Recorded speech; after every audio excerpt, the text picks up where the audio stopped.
the beginning of the end and the start of a new beginning. Time has come to redefine yourself and to let go of the demons in your head that have held you in captivity for so long. It's time to flip the page and prove them wrong. It's time for rebirth. Yeah, time's up to say goodbye to all the haters, doubters, and non-believers trying to bring you down. In the blink of an eye, you'll realize that there's so much more to the book than the page you were stuck on. Finally, you will feel free to live a life you love living instead of the life you think other people want you to live. Remember, you're the highest authority when it comes to knowing what you want and what you love. So stop trading yourself for the approval from others. Ladies and gentlemen, weirdos and geeks, please repeat after me. I don't give a fuck.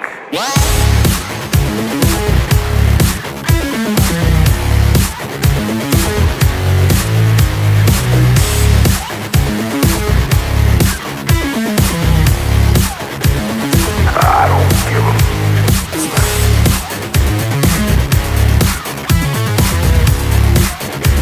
I don't give a fuck.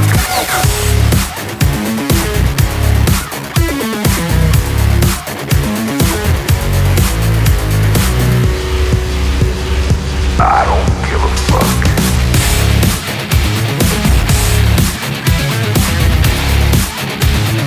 I don't give a fuck.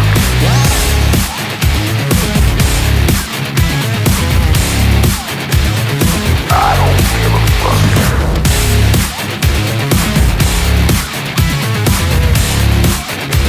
I don't give a fuck.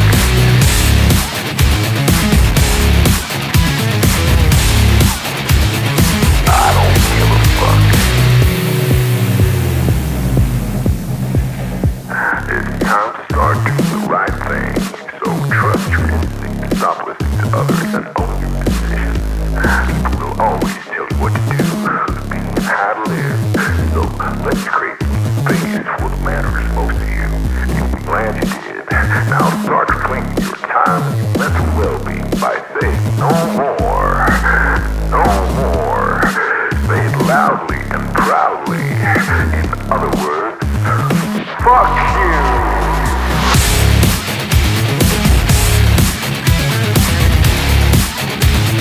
I don't give a fuck.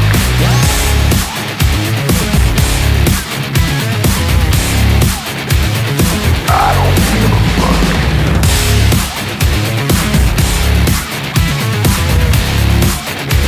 I don't give a fuck.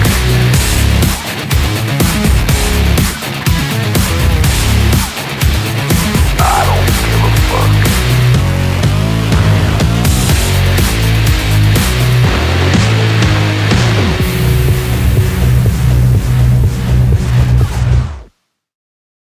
Target acquired. Eagle 1, first strike. You have permission to engage the target.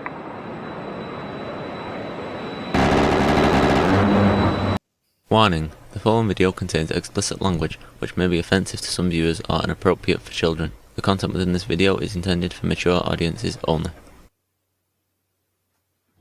And here we go, folks. How are you? Good evening. What a great evening this is shaping up to be, guys. It's going to be awesome. It's going to be a good time. Mic check, real quick. Mic. Everybody hear me? Everybody okay? Everybody can hear me. Sound off. Loud and clear. Joe Mobley is in the house. Sir, if you would like the link, please, by all means, come up, sir. Ladies and gentlemen, it's Friday night. I'm tired, a little cranky. Got to be honest with you, it's been a long week. It was a long day.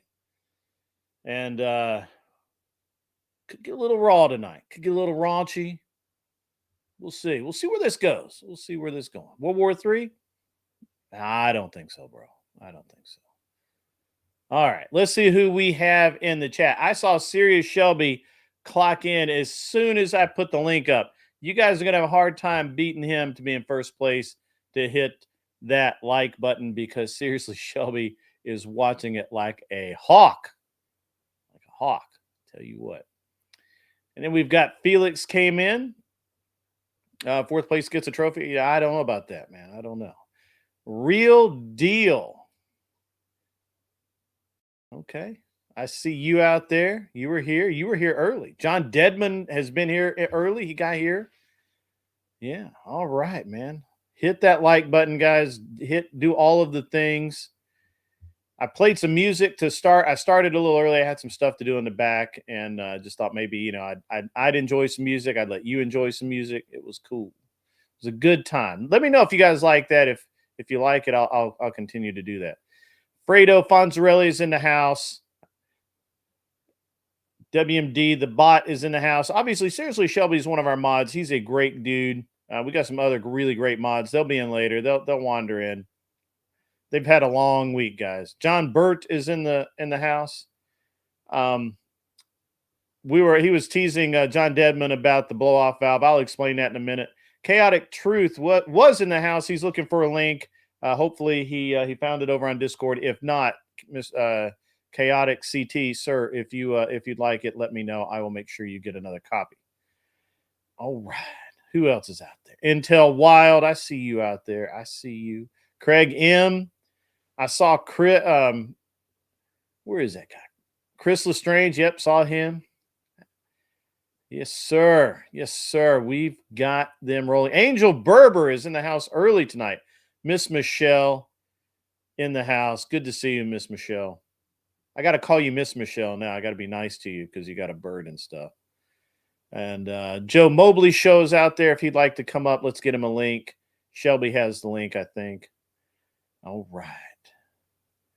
All right. Transnistria. That's right. That's right. K2, keep on trucking, man. I see you out there. Good job keeping the country running. You guys are going to have stuff to ship because the longshoreman strike is suspended. So I think the press was a little ambitious when they said that it was over. I think it's just suspended temporarily. Grid one nice. Of course, I'm always nice. Always.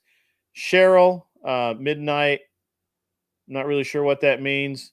Welcome. Panchuchin is in the house. Mr. Boulay is in the house. I like Mr. Boulay. Mr. Boulay needs to be on a show in the next few weeks. It's been a while since he's been up here and explained all the cool coin stuff. He was one of my first guests. If you guys don't know that, way back in the earlier this year, and he's really knowledgeable about what he does. He's an engineer, obviously. That's why they're that cool. First week with the bird was cool. Awesome. That is great. Damian PKFRX, our resident parkour guy, is in the house. He has a show too. You should definitely, if you do not already, you should go find his channel because I'm pretty positive that that his show is awesome. I have not actually been able to watch his show, but I would like to. Nig Tao, you are in the house, sir. If you would like, please grab a link from a mod, and please, sir, please come up. I really like I would love to have a conversation with you without people yelling for me to have to look satisfied. We've got Tiny Pink Nugget of Chaos was gifted a membership. Nig Tao, who is a champion. Nig Tao is a champion. You don't doubt me on that. He was gifted a membership. Calamity Up. I've seen your name somewhere. I'm not really sure where. Was gifted a membership. Big Birds was gifted a membership. And FFB was also gifted a membership by thank you so much, sir. Thank you very much for doing that. I really appreciate it. So guys, what I'd like to do tonight, I don't have a guest tonight. Glenn Lawrence was going to come on. He was in the back chat, but he's been up for a very long time. If he doesn't feel like coming on, he doesn't have to come on.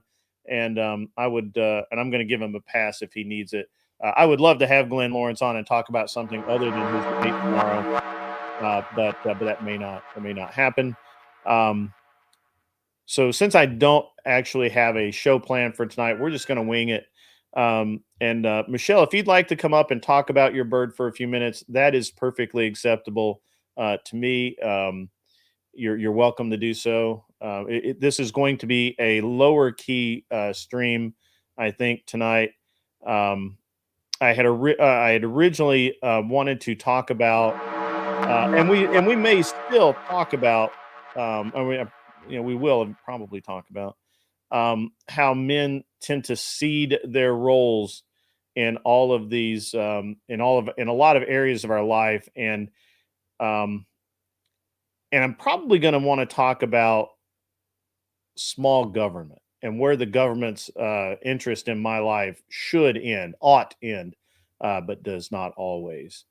Um, for those of you gifted memberships, welcome. Please use them. Please enjoy the show. I hope you enjoy the rest of the evening.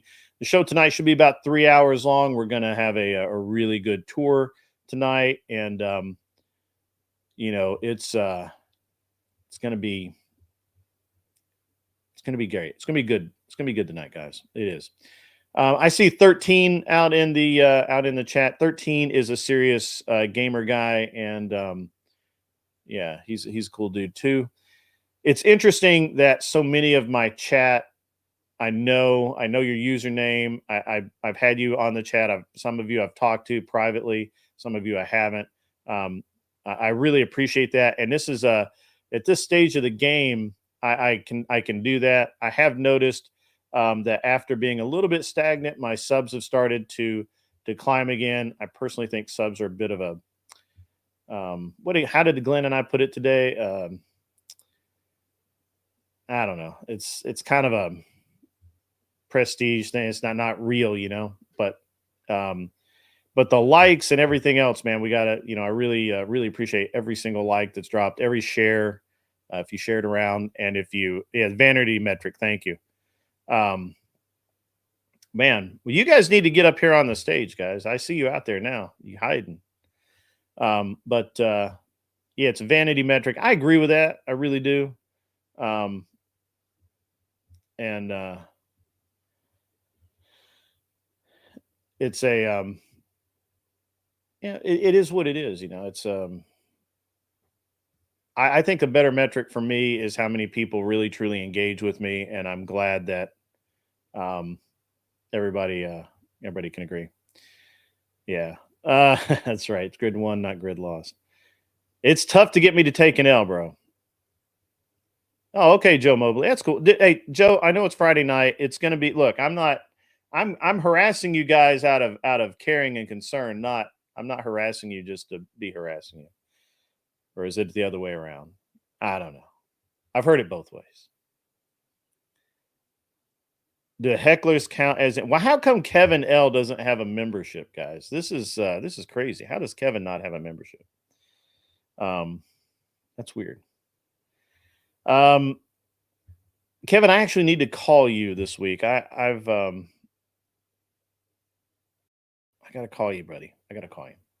You're still sick as a dog. That's terrible, man. Man, get some sleep, man. Get some sleep. Any advice for starting a burger business? No, I don't have any advice for that. I never did that. So for those of you who don't know, and I'm not going to give away any secrets here, but we can talk about the history of me. I don't care. That's fine. Yeah, don't start a business. Chris Lestrange, yeah, man, come on up. I don't care who comes up. Michelle can come up. Chris Lestrange can come up. I mean, obviously, the mods know who can and cannot come up. Trust me, they know what's up. For those of you who do not know the actual history of Grid One, oh, Mr. Mister's out there, dude. Good to see you, man. So when I was a younger man, much younger, I actually really wanted to be a race car driver, and that's all I wanted to do. The problem was I was really poor. and I needed to go to college because at that point in time I believed with all my heart that college was the way to get ahead. And I spent a bunch of money and time going to college, and when I had time, I built myself a little race car. And I ended up autocrossing it, and then I figured out that I was really pretty good at it. And then I started road racing, and then I figured out that while I was good, technically good, I didn't have the controlled aggression that you need um, for um, to be a race car driver. But I learned really well, and I did a lot. I've done a lot over the years in that field. So much so that I was able to retire fairly young.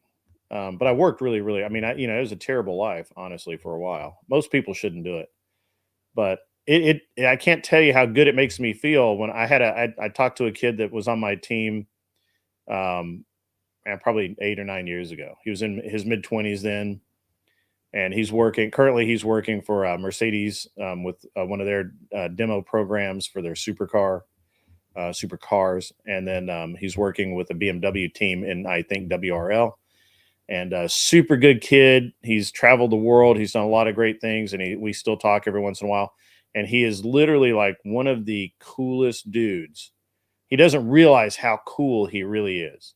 He really thinks that he's a complete idiot, and he's just a really cool dude. So yeah. Anyway, a little bit about the starting a business there, I guess. I don't know about burgers. I mean, I think burgers would be a bad business to be in, but maybe not. I don't know. So, all right, Glenn, are you coming up or no? What was the first little race car? I started with an MG midget. I had a Triumph Spitfire.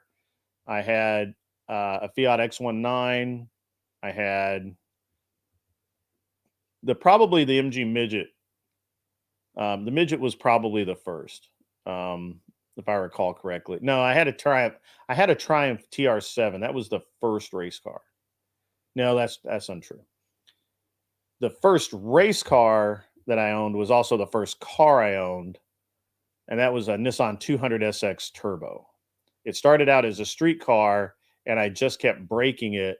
And the more I would break it, the more I would kind of turn it into a race car until it was really actually unsafe to drive anywhere on the street because of the roll cage in it.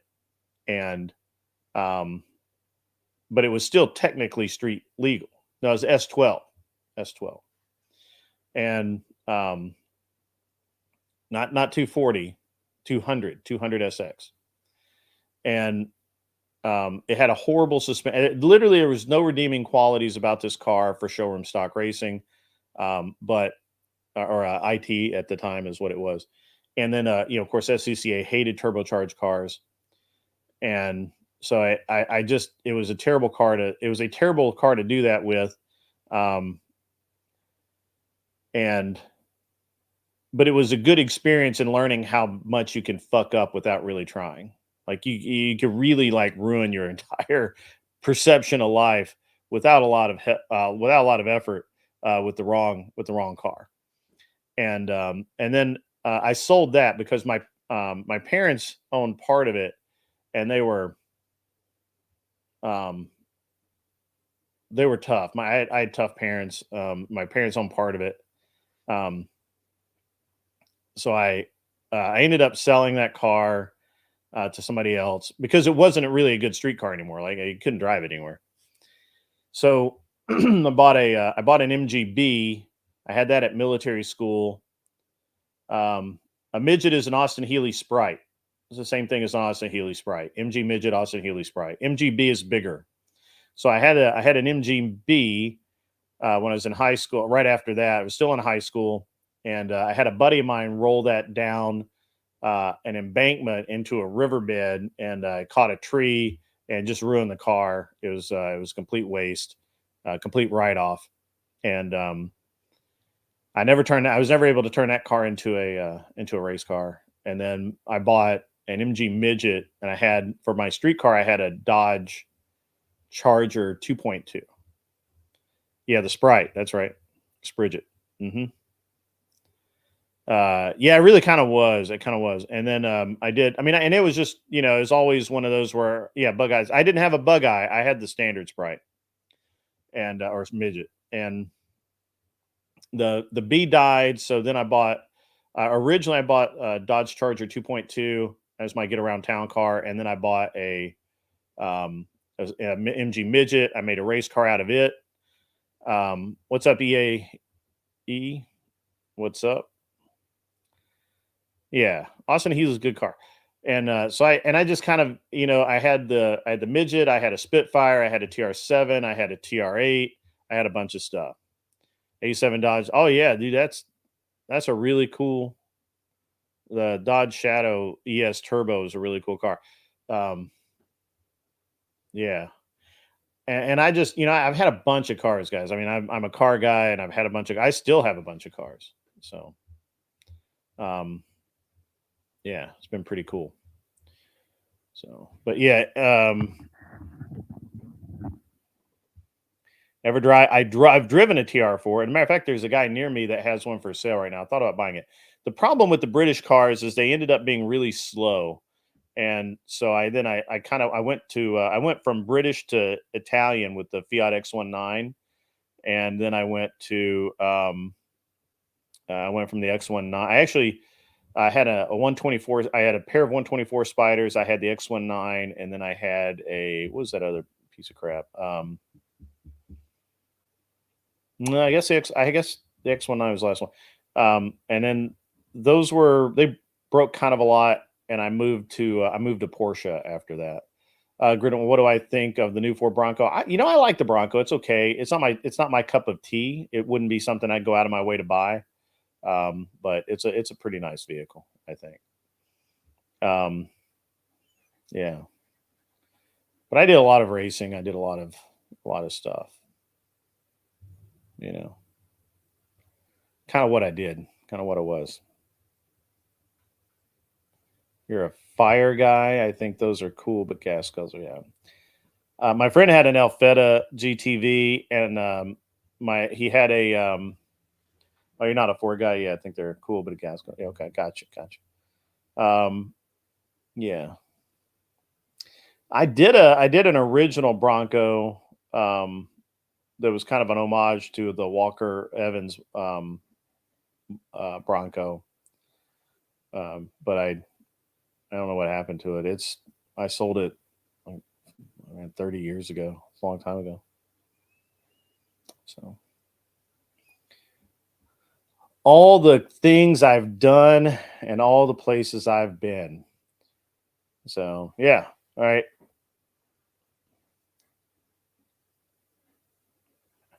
I can't type either, man. I don't know why people think I can type. I was really hoping to get Nick Tao. Yeah, it was a late '60s Bronco. Yeah, it was, and honestly, it was really badass. Really, really badass. So.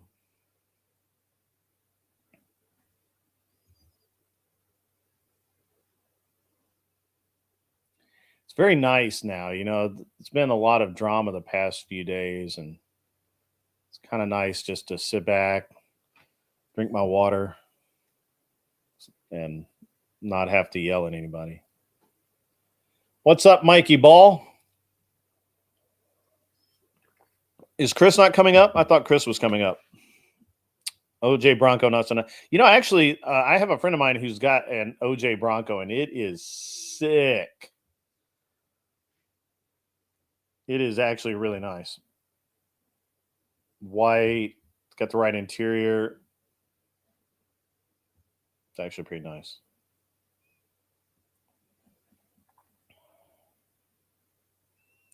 I handled which guy well?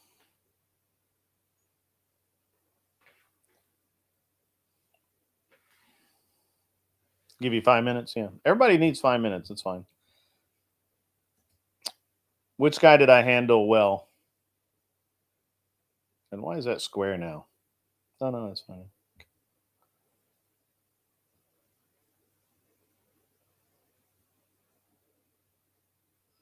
I always yell. It's my thing. International Scout. I had a international scout and I had an international pickup.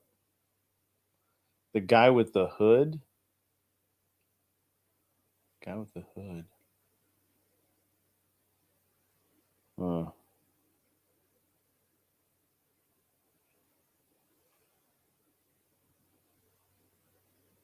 Okay.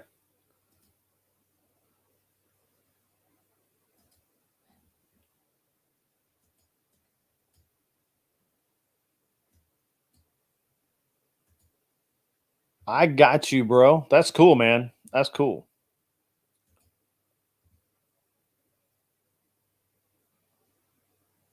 Oh,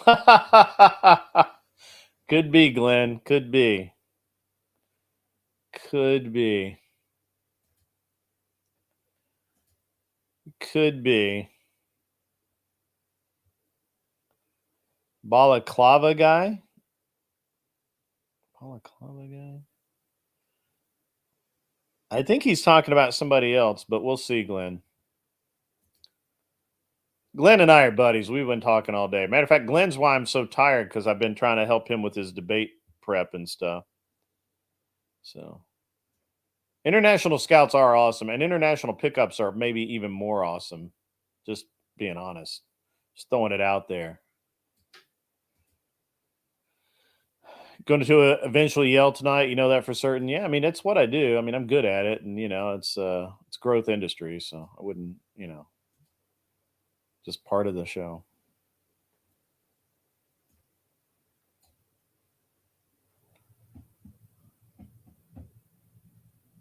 13 letter shit's yeah. That's true. That's funny. That's funny because it's kind of true. That's kind of true. My favorite car that I've ever driven was the 996 turbo converted to rear wheel drive only. It's constantly trying to kill you, but in a nice way. Like it's not like some cars that are just evil and they're just like really really terrible. They try and kill you the whole time you're driving them. Like my RX-7. My RX-7 is like it's trying to kill you the whole time you're trying to drive it. The 996 with the all-wheel drive, the 996 turbo with the all-wheel drive defeated. Oh, you're talking about that guy? Oh yeah, that was funny. That was fun. We'll get into that. Yeah. I'll get to that guy. And but it has a lot of power. It's not super heavy. It's real manual transmission. It's a great car. It's a great car to drive every day, and it'll kill you, but you kind of have to intend to kill yourself. My probably my second favorite car to just drive around is that's a good question. Let me think on that one. But definitely the 996 turbo with the front wheel drive portion of it pulled out is great. Gotta hear. Yeah, that's true. Yeah, my dad had a 60 something fastback Mustang as well. Someone say stuff about how. Yeah, so this was interesting. Did anybody catch the what is it, millionaire Playboy, millionaire bachelor, or some nonsense like that? Was claiming that Andrew and Brian is a puppet of the Moist Mafia, and Andrew's paid off, and all of his shows are scripted, and it's not real, and all this nonsense. The dude's on crack, and he's poor. He's not a millionaire bachelor by any means. Yeah, that dude's poor. I can just tell you. What was interesting is every time, so I actually went to his chat because he was spurging out, and I'm like, hey man, I actually have an apartment in Jersey City, which is right across from Manhattan. And I'm actually going to be there maybe next week. I can be there tomorrow, whatever. meet up. I'm game to meet up with you, and you can show me all your shit, and I'll vouch for you, bro. I'll 100%. I'm there. I'm there for you, man. And dude blocked me, banned me. He's turned up again, John Burt. You need to CloverTac needs to find someone who hates guns. I don't want to debate per se, but do want to start having some conversations with people who lean that way. If you guys know any, send them to me. Why would I intentionally know someone? Yeah, he did. He didn't decline. He banned me, Panchuchin. He banned me. And he deleted my post. So I don't know. He's a loser. It's interesting that if I don't delete anyone's post. I've been accused of it a couple of times, but I don't delete your post. I don't even really ban anybody. Why get myself involved? It was just kind of a weird thing. Yeah, Brian's been on the internet a long time, dude. Yeah. One of his favorite bits that he did is the bit where he was driving around in the Ferrari and he gave the vet a ride in the Ferrari. That was legit, to be honest. That was very cool. Hi, Jantix. How are you? I meant to say hi. I just read your post and just addressed it and then didn't really say anything. I guess everybody's getting dressed up to come on my stream, or something, because, or they're slamming food down their gullet. So, dude's like super secure, man. You don't know. You don't know. You're not a member of the Moist Mafia, so you can't understand what it's all about, man. Yeah, if you were part of the Moist Mafia, you would understand what we're talking about here.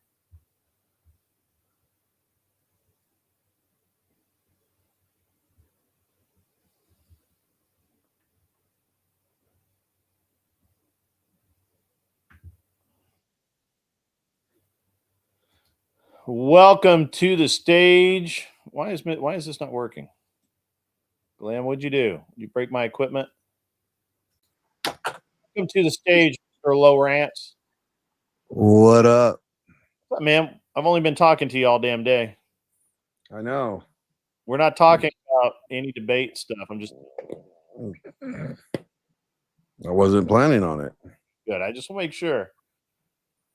You'll be up in 2 hours? That's funny, Intel Wild. Why would you do that? That's not smart. So what are we talking about?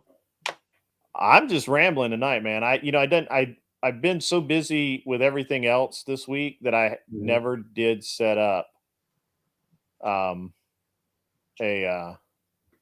for tomorrow. A guest. Yeah, I never set up a guest. Or a guest for today, I mean. Yeah. I don't have one for tomorrow either, but tomorrow I'll do a chill stream. We'll do a little mini panel kind of deal. It'll be cool.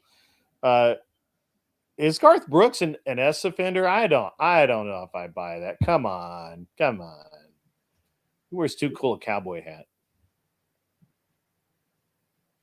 You got banned good from someone? Yeah, I got banned by that millionaire Playboy or millionaire. Whatever. Oh, millionaire bachelor or whatever. Bachelor, yes, thank you. It took me a minute to hit the right descriptor there. Yeah, he banned me. He banned me. Oh, hurt my feelings too. Just he tried to come on my stream last night when Andrew was on, and I'm like, dude, I don't know. Was he all in his weird? I don't know. I just saw the name and I'm like, no, I'm not bringing you up, dude. I was like, we're having a good conversation and you're just going to want to come over here and start some shit. Yeah. Mr. as and I did not see Elon Musk will be at the Butler Trump rally, but that's cool as fuck. $5 from the Wild Intel Wild. Moist Mafia sounds like something going on at a Diddy party. And there ain't no party like a Diddy party. That's what I heard. That's what the word on the streets. Just saying. I've never been to one, so I ain't either. I can only go by the word on the streets, man. Well, streets.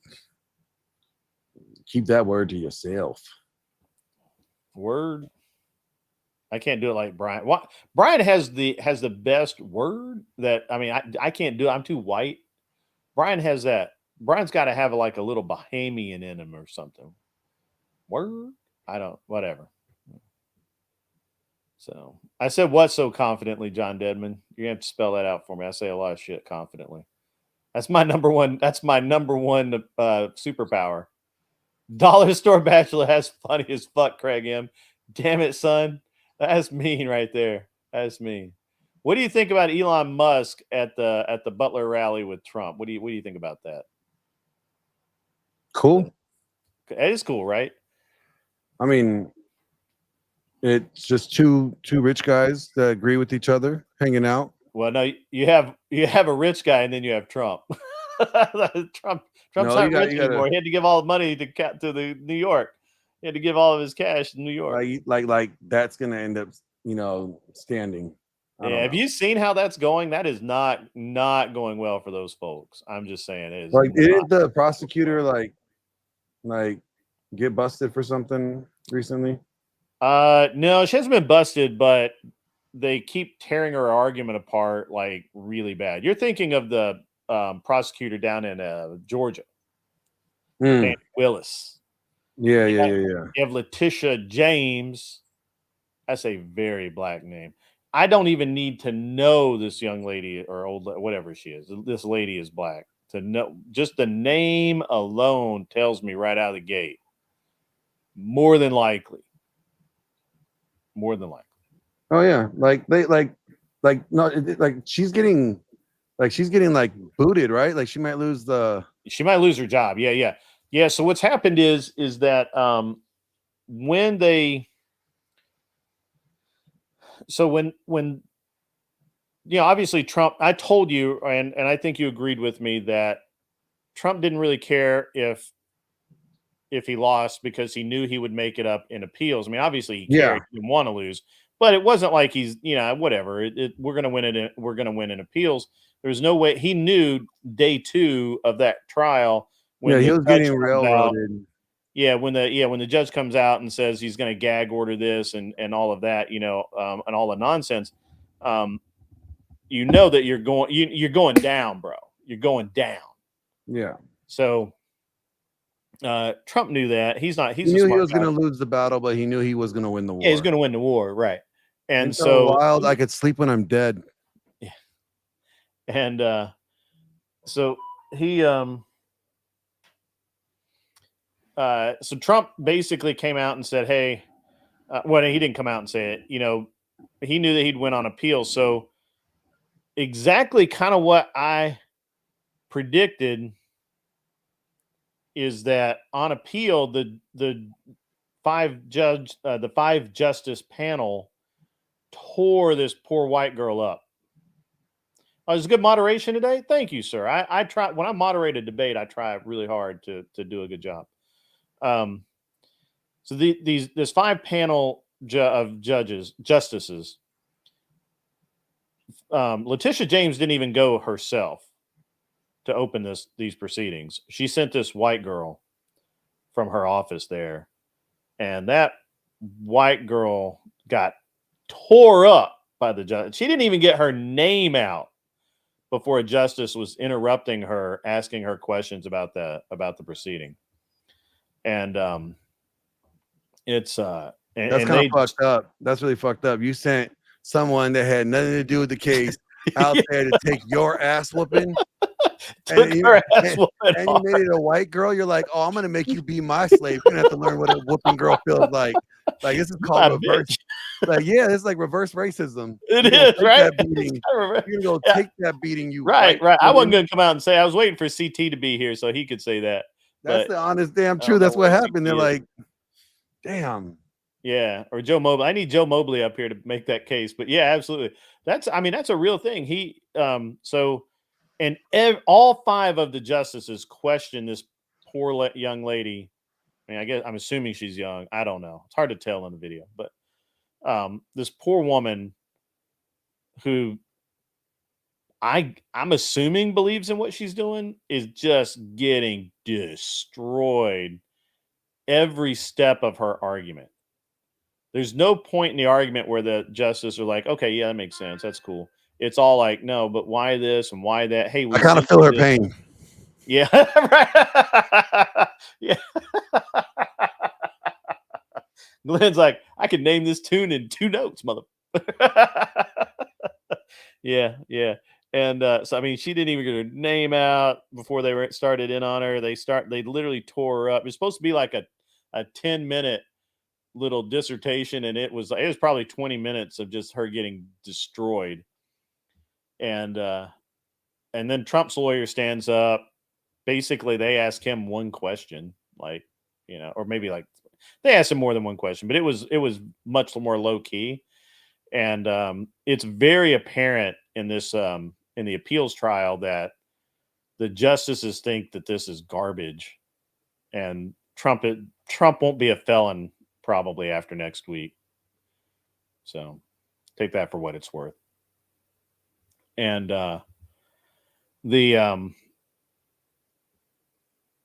and then Fani Willis is about, I think she's under investigation for campaign fund fraud. She did that, and they can prove that, and she's probably going to go to jail for that. She'll be lucky if she only get if all she does is get disbarred. That will be the best action. I'm not gonna lie, I kind of don't want him to get rid of the felony, because I mean it really gives them street cred. It gives them street cred. Like, man, you got he beat the rap. That's the best. He got convicted, then he beat the rap. That's true. He beat the murder charge. He beat the feds. I mean, he got shot. He's been shot. Almost been shot at twice. He has how many baby mamas? Like, we don't know, man. He got more baby mamas than 50 Cent. Trump is full gangster. As a matter of fact, I ought to do a thumbnail. Trump is the most gangsterist president we ever had. Trump is full gangster. Like, Trump is the white version of 50 Cent if 50 Cent was running for president. Yeah, he keep it real, that's for sure. He keep it real. He does. That's funny though, because he, honestly, if he does this, he'll have beat the rap, he'll have been to jail, he's got multiple baby mamas, he's been shot. Sounds like you're describing a black guy. I know, right? Trump's the blackest white man in America. Trump is the first real black president. Obama wasn't. He had a felony for 3 months. That's fun. I mean, come on. I think Trump gets a pass on the N-word. I think he gets a pass on the N-word. You think he gets a pass from now on? Yeah. All right. I go with it. Yeah. What's up, Mr. Mister? Oh wait, I haven't added him yet. There we go. What's up, Mr. Mister? Hey, I'm rolling. You rolling? Yeah. That's cool. Yeah, I just wanted to ask you guys, since you both not at each other's throats right now. We're never what you thought the throat.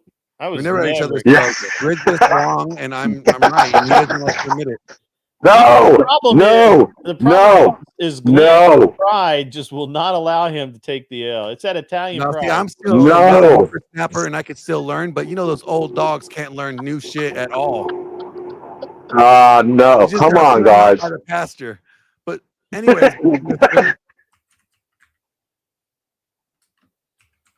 I'm supposed to respect my elders, so go ahead, Mr. Mister. I'll stop. Oh,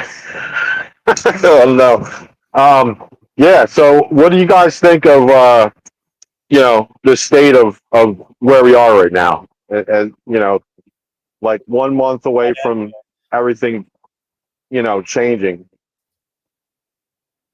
What do you guys think? Because I'm seeing some crazy stuff go down right now. I don't know about you guys. I'm in California, so I see crazy stuff all the time. Yeah. Oh, I forgot to tell you. They struck down that law that Newscomb had So now you could make political puns on your channel again. It's I gone. wasn't gonna stop. Yeah, Yeah. I just wasn't going to use AI to do it. But now they've Oh my God. now Elon is weapons free, so that's going to be a bad day. I got $5 here from the Wild. Did you guys see? Hold on 1 second. $5 from the Wild Intel Wild, but Demos told us Bill Clinton was the first black president. No, Bill Clinton just got caught with a white chick like a normal black guy did, but that doesn't make him the first black president. A chubby white Like chick. you got to think about it. Yeah. Trump's credit is bad now because he got to pay all that money. Yeah, he has bad credit. He's been arrested. He's got a judgment. He has a felony, and he has like 4 baby mamas. You can't. Bill Clinton can't beat that. That's funny though. He's got a judgment against him. So, I mean, damn, son. That's pretty damn. You guys remember a movie called Poltergeist 2? I remember Poltergeist. I don't remember. Did you guys see that movie? 2. I don't think I've seen part 2. I think I've seen the first one. Yeah, I don't. If I did, it was like okay. There's a 40 years ago. Actually. There's a political deep fake about the movie Poltergeist 2 with Joe Biden in place of the main villain character. It's like one of the funniest things I've ever seen. I don't know if anyone in the chat has seen it, but it's crazy. Very funny. Anyway, yeah, so the state of what's happening right now, like just the pace of the crazy crap is just getting, Joe Mobley will tell you about this too, but it's getting crazier and crazier. Like more and more stuff. I'll give you a couple examples because me, I like to track this stuff. But the stories every day, it's like, last week it's only like 2. Then the next week it'll be like 4, and then the next week it'll be like 6. But they supposedly the Supreme Court, some judge, I can't remember if it was the Supreme Court or the regular court. They're going to allow Biden's stupid, what do you call it? Student loan forgiveness stuff. So while one side's winning battles in certain areas, they are trying to, both sides are trying to make moves. It's getting crazy, But yeah, I mean that's kind of the same. They always do that any election. What's been crazier this election is the amount of the number of attempts to keep Trump from even taking office. That's what's hilarious. So, only thing I had this talk with someone on Jess's stream. Andrew and Rob Noor, they think that they're not going to let him in, and I think he's going to get in. And somebody asked me that, and I said, well, because I think deep down, like those two are smart enough to realize if they say he's going to get in, it's a double negative. Maybe people will look at it and be like lazy enough not to vote. That's just my theory, because like complacency type of thing, But yeah, so Michigan, Virginia and Pennsylvania had early voting. The next ones are Michigan and the Dakota. Isn't Trump ahead in isn't Trump ahead in all the early voting? Yeah, well, like I said, there's a lot going on. A lot. It's a lot to track, but they're trying. Stepfire knows something. Stepfire said no, he's not ahead. Stepfire, are they in, or are they? What's the deal there? What's up? Where's he at in the early vote? Where's Trump at in the early voting? No, the Polymarket pollster is the one that everyone claims to be unbiased. They think she's up nationally by 1 point, but in 16 and 20, the polls were off by 4 to 6 points. If you're being generous and you even want to say 3, that means he's up in all the swing states. That would be my argument against it. Because if you know how polling works, if you call people and you say, hey, who are you voting for? How many people are embarrassed to say they're voting for, the one that you have a scarlet letter if you admit to, kind of thing. I have another $5 here from Intel Wild, the Wild Intel. How about FEMA claiming they are broke, but government has billions to spend on illegals, Israel and Ukraine? I have an interesting viewpoint on the Israel thing. First, I don't think that we've spent barely any money on the Israelis compared to the Ukraine or anywhere else we've sent money lately, and it's literally a drop in the bucket. And I think it's all humanitarian. I think that they're counting even money that we normally send over there as money that we are sending over there since the war started, which is fine. That's fair. But we normally send that kind of money every year. Ukraine is annoying because I don't know if everyone realizes this, but we have spent, depending on how you account for it, either 157 I think it's $1 billion, or in actual cash, and 100 billion in military hardware. Yeah, B with a B. Yeah, that's right. So it's almost $300 billion that we can track in the Ukraine in under 3 years. That's nuts. It's crazy. What they're referring to down below, if independent media sources, if you go to Citizens Free Press, if you type it in Google, it'll give you all the various news sources. The one they're speaking about that came out, Kamala had funds, that are designated strictly for national disaster relief, and gave them to the illegals efforts, like gave them for housing. And there's like 150 people that are stuck and can't, first of all, they have no houses. And there's several counties or whatever down in North Carolina. They are, I can't even say it on YouTube. There's unalive people that are lying around in the streets that they don't want to even move, and people are upset. Yeah, I've heard that too. And I've there was a pilot who was using his plane to help people, and I guess the sheriff told him to stay out of the area or get arrested. So that's interesting. I've also heard that the helicopter pilots, because there are a bunch of helicopters out there, the private helicopter pilots have told that they cannot fly into the area and land, or they'll be in trouble. And John Denman, yes, I think it is actually bodies from the cemeteries that it happens down in New Orleans as well. Let the bodies hit the flow. Let the bodies hit the. Yeah. Okay. All right. Glenn's a little sleepy. He's a little punchy. So I was just trying to make a bad scenario, good scenario. Yeah, I got you. I understand. Yeah, that's the difference between our side and theirs. I wouldn't even say we're all far right. I would just say we're the ones that are not content with letting it all burn to the ground. That's what I would say.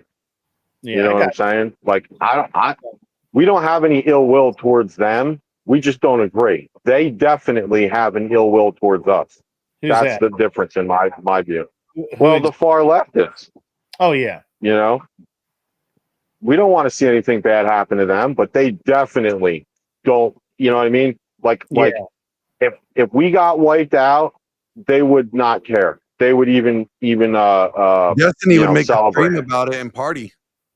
Oh, listen, For anyone that doesn't believe what Glenn just said, go look at the Pierce Morgan interviews with Destiny. You know, I was in it. Yeah. He's just a weird dude anyway. So I don't, I mean, he does suck dick. What and can you he's expect? literally circling the toilet right now. I mean, I don't know, man. He's trying Yeah, really hard. Look, I will give him credit. He's trying really hard to turn it around. He's got that new show or stream or whatever with 2 other streams or streamers that, whatever. I don't know. It seems like a bad kick at it. It's like, whatever. It's like the last gasp of the fallen. You know what I mean? But maybe he can bring it back. Maybe he can get sober or sober enough and all of that. But his last stream where he was kind of sort of debating that one kid, and I can't think of his name, that Destiny should have just like wiped the floor with this dude. And he was like, I mean, he still won, but it was not the win he should have had. So I don't know. that's well in my purview. That's why it's tougher on them when they come across a guy like Mobley or yourselves, because our side, the difference is we don't have 90% of media in the bag for us. So when we have to study for facts, ours is legit. Like we're a guy like Larry Elder, they're able to cite sources like off of memory, and you know what I'm saying. So yeah, I see you there, Sarah. Yeah, I don't really necessarily want to get too political tonight. I mean, this is lighthearted and all, or it was lighthearted. The thing is that right now we're in this weird kind of, it's not waiting phase. It's a what is it? It's we're just kind of waiting, right? Just kind of waiting because we've got early voting going on. Most people have already made up their minds. There's a very few people who haven't. Anson Knowles is a political machine. I don't know if you guys know this, but he's actually not real. He's an AI program hatched by Politico that comes in and annoys me or tries. do you get random like messages from AI? No. Does that happen to anyone? Oh my. Okay, I don't want to start anything, but Yeah. I've been getting random messages from AI. It's weird. Yeah. I don't know if anyone in the chat has seen that. Like, Yeah. I don't know. It sends me messages like, how's your day, sunny or whatever. It reminds me of I've that. been getting random scammers that do that like, oh, hey, how are you? And they actually like, I think it is AI because they'll start like a chat. Like, Well, it says it's Gemini. Stream game. It just says it's Gemini. Gemini. So I'm like, what the heck? It's like it's listening or something. I'm trying to remember what it was today. It was Drewskis. Drewskis came in today. And I'm like, they just basically want to get me to purchase a trading system or a streaming system or something. Oh yeah. Well, I see the chat below about Anson's preference for chicks with red-haired armpits. Yeah. So it's a rubophile, is that, or rubo? There's a term for people who like redheaded people, other than freak. I know what you were going to say. Chris Lestrange, he can't go on any less because then his subscription might get voided. So he has to maintain the minimum level. What's up, Robert Brooker? I remember that time I discovered that I had let me read this. I remember the time I discovered I had a nickname on a certain Japanese message servers that translated straight to bed. Boom, mic drop.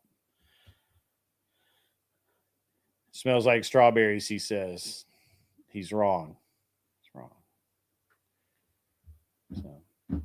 Glenn, you okay? Yep, I'm just listening to you guys. Yeah. I'm sorry that you have to listen to us. No, I'm just waiting.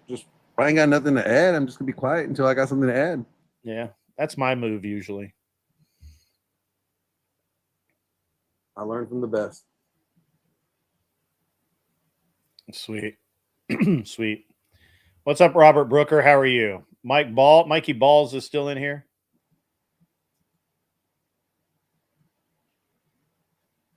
Yeah, Coomers, Mutant Love. Man, we got a lot of weird stuff going on in the chat. If I can lately, I've been going through some of your guys' back episodes just to leave some comments because I thought that doesn't help for the algorithm Yeah. crap like that. Yeah. So if anyone else can do that, just go listen to some old episodes in their channels and just put a comment or something. I don't know. It would be greatly appreciated. Yeah, I don't know how that stuff works. Some of my best work, man.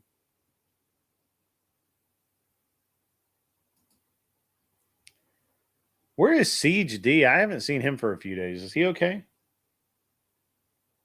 I'm assuming that he's just been busy with work. Okay. All right. I was listening to an episode of the Dragon Ship, and he watches that a lot from what I've seen. So I think we're on a weird schedule. Like I'm on night shift like you guys for the most part, and I know Rid, you do day stuff and you're kind of like in and out, but yeah. So he might be a day shift guy strictly. I don't know. I've been I don't know. The day shift shows I really like. Raging Tomato. Yes, there's actual name for it. I just saw it earlier today as a rubophile, a ruthothon, or there's something like that. I don't know. Somebody will find it. So, but yeah. You mean like Anson, I don't know if you know this, but the Raging Tomato, redhead, single mom, meets all the requirements. So Anson, just saying. Single, I think. I don't know. So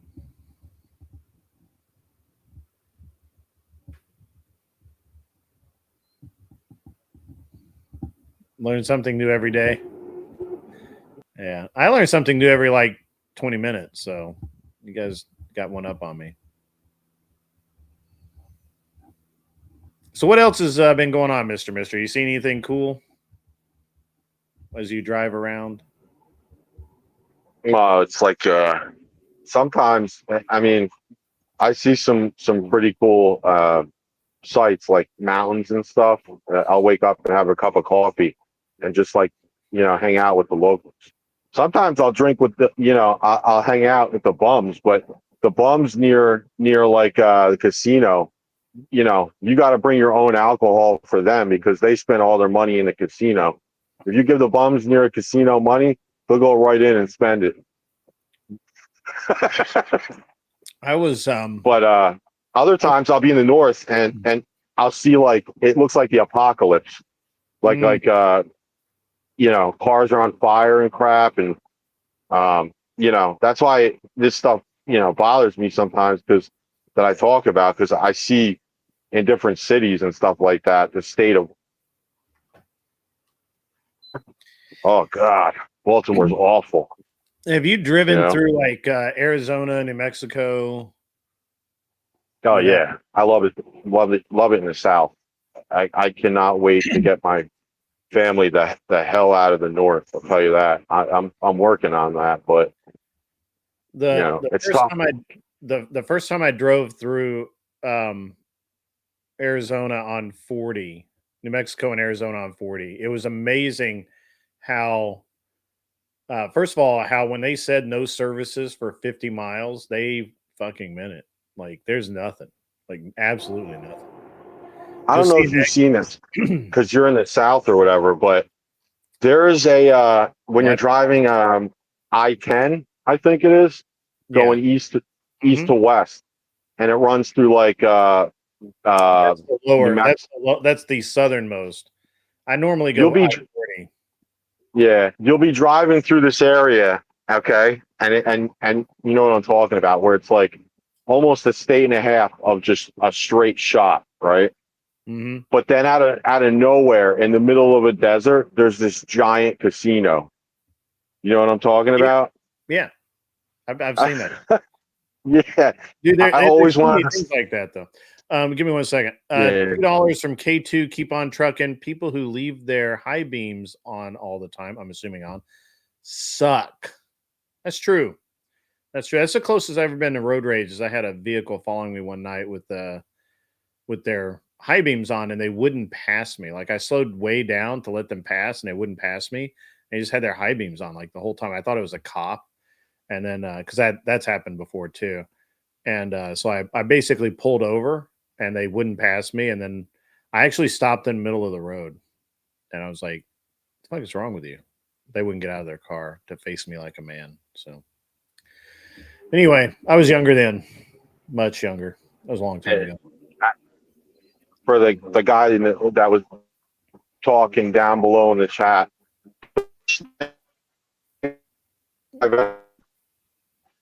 We can't hear you. Your mic's breaking up. Hello? How about now? That's How way about better. now? Yeah, that's way better. So I was in Vermont, and you know how the snow is up there, Mm-hmm. and there's like moose and crap up there that are just like, you know, and I'm driving, and you know, they're off on their weather forecast, so I'm driving in 4 feet of snow. Mm-hmm. Okay, and I've never been like I've never had that kind of anxiety in my life going up and down mountains. I didn't have snow chains or anything, That'll get and I you. couldn't stop. Yeah, I couldn't stop. So, you know, for anyone that's been in Colorado, I think it's called Donner's Pass. Yeah, Donner Pass. Yeah, Mm-hmm. it's like it's like I forget how many miles it is, but a straight shot. You know, maybe one Oh, wait, up and down. Hold on. Is it Donner Pass? I think is in Tahoe. No, there's one in Colorado. I think it's called Dahmer's Pass. I don't know. One of them. Donner Pass is in But Tahoe, Lake Tahoe. yeah. I used to live at Lake Tahoe. But anyway, in Vermont, I was in this, you know, 4 feet of snow where it was like flakes. Like if you have a down feather pillow and it busts open and you see like the feathers, like that's how big the flakes were, you know.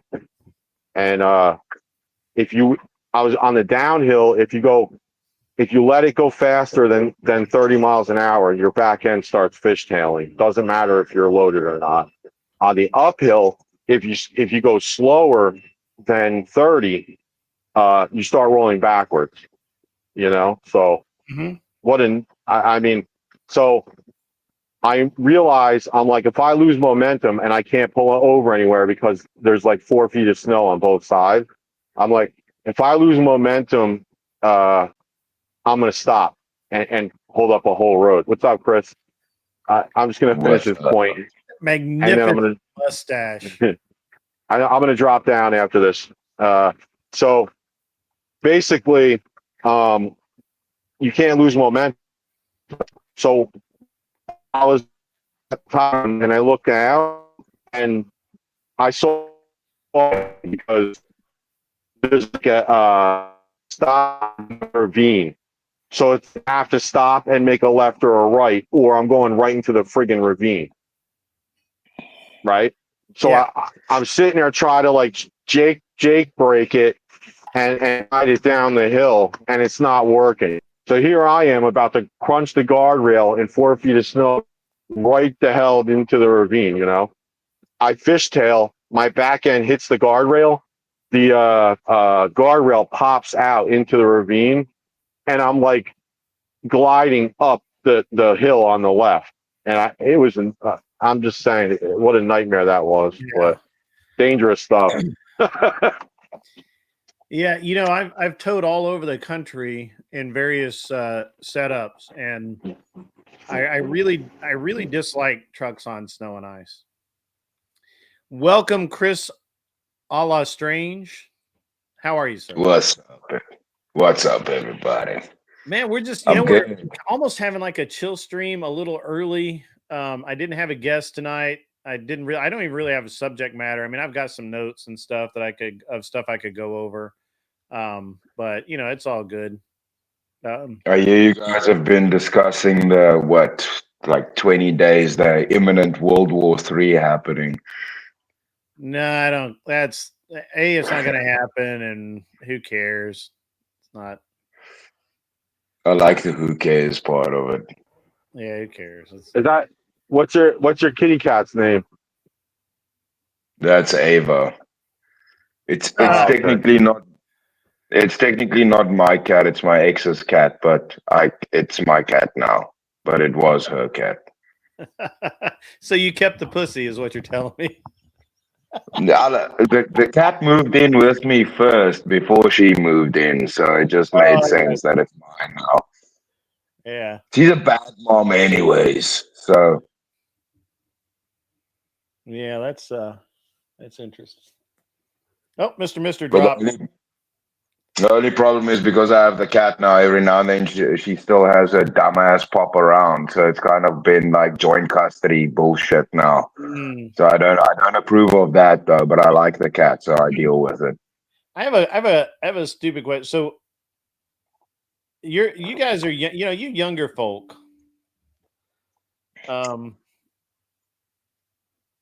you guys have, that was weird. Do you guys have trouble when you break up with a girlfriend about the keys, and do you have to change the locks? What do you? Yeah, so How do you guys handle that in modern times? Do you just like change the access to your door or what? I think like my situation was a complete fuck up, to be honest. Like mine was very bad, but because of a lot of factors, I had issues, and then I had to go into COVID and look after the lady, which was not ideal. But yeah, as soon as she basically got the fuck out my house, I changed all the locks, dude. I didn't even care about getting new keys and stuff. And for me, I'm quite cautious with most things, whether it's work or anything. I make sure to double check, triple check everything. So it's very easy to just copy a key. So best, safest option is just change your fucking locks. Done. Based. Yep. What do you I don't even play with that. I don't even try and get keys back. I just change all the locks and say you don't have access anymore. Easy. Yeah. What do you think, Glenn? I'm all about doing the same exact thing. I don't even want to talk to them anymore. Change the locks, change everything, passcodes, shit. Yep. Put them on the do not, no access list. Do not resuscitate. Put them on my block list. Hold on. Put them on the block list on Twitter. You put them on the block list on Twitter. Damn, that's cold. Cut them out of all social media. They don't get no access. They get nothing. All right, cool. Bitch, you're lucky you get a memory. Ooh, that's cold blooded. $5 comes in from French Toast TT. Ben might not be able to make the debate tomorrow. His house/van was just towed away after it broke down. Is that for real? I don't know. That seems sketchy because I'm not holding my breath. Yeah, that would be. Yeah, I see somebody in chat was commenting on the cat's name. Well, sure. The cat's got a mustache as well. So the name is Ava. Ava is the other German mustache man's wife's name. So that's why that's the cat's name. Yeah. Which is not a great name, but yeah. Believe in Yourself just became a member. Welcome, sir. Welcome to the show. Thank you. Thank you very much.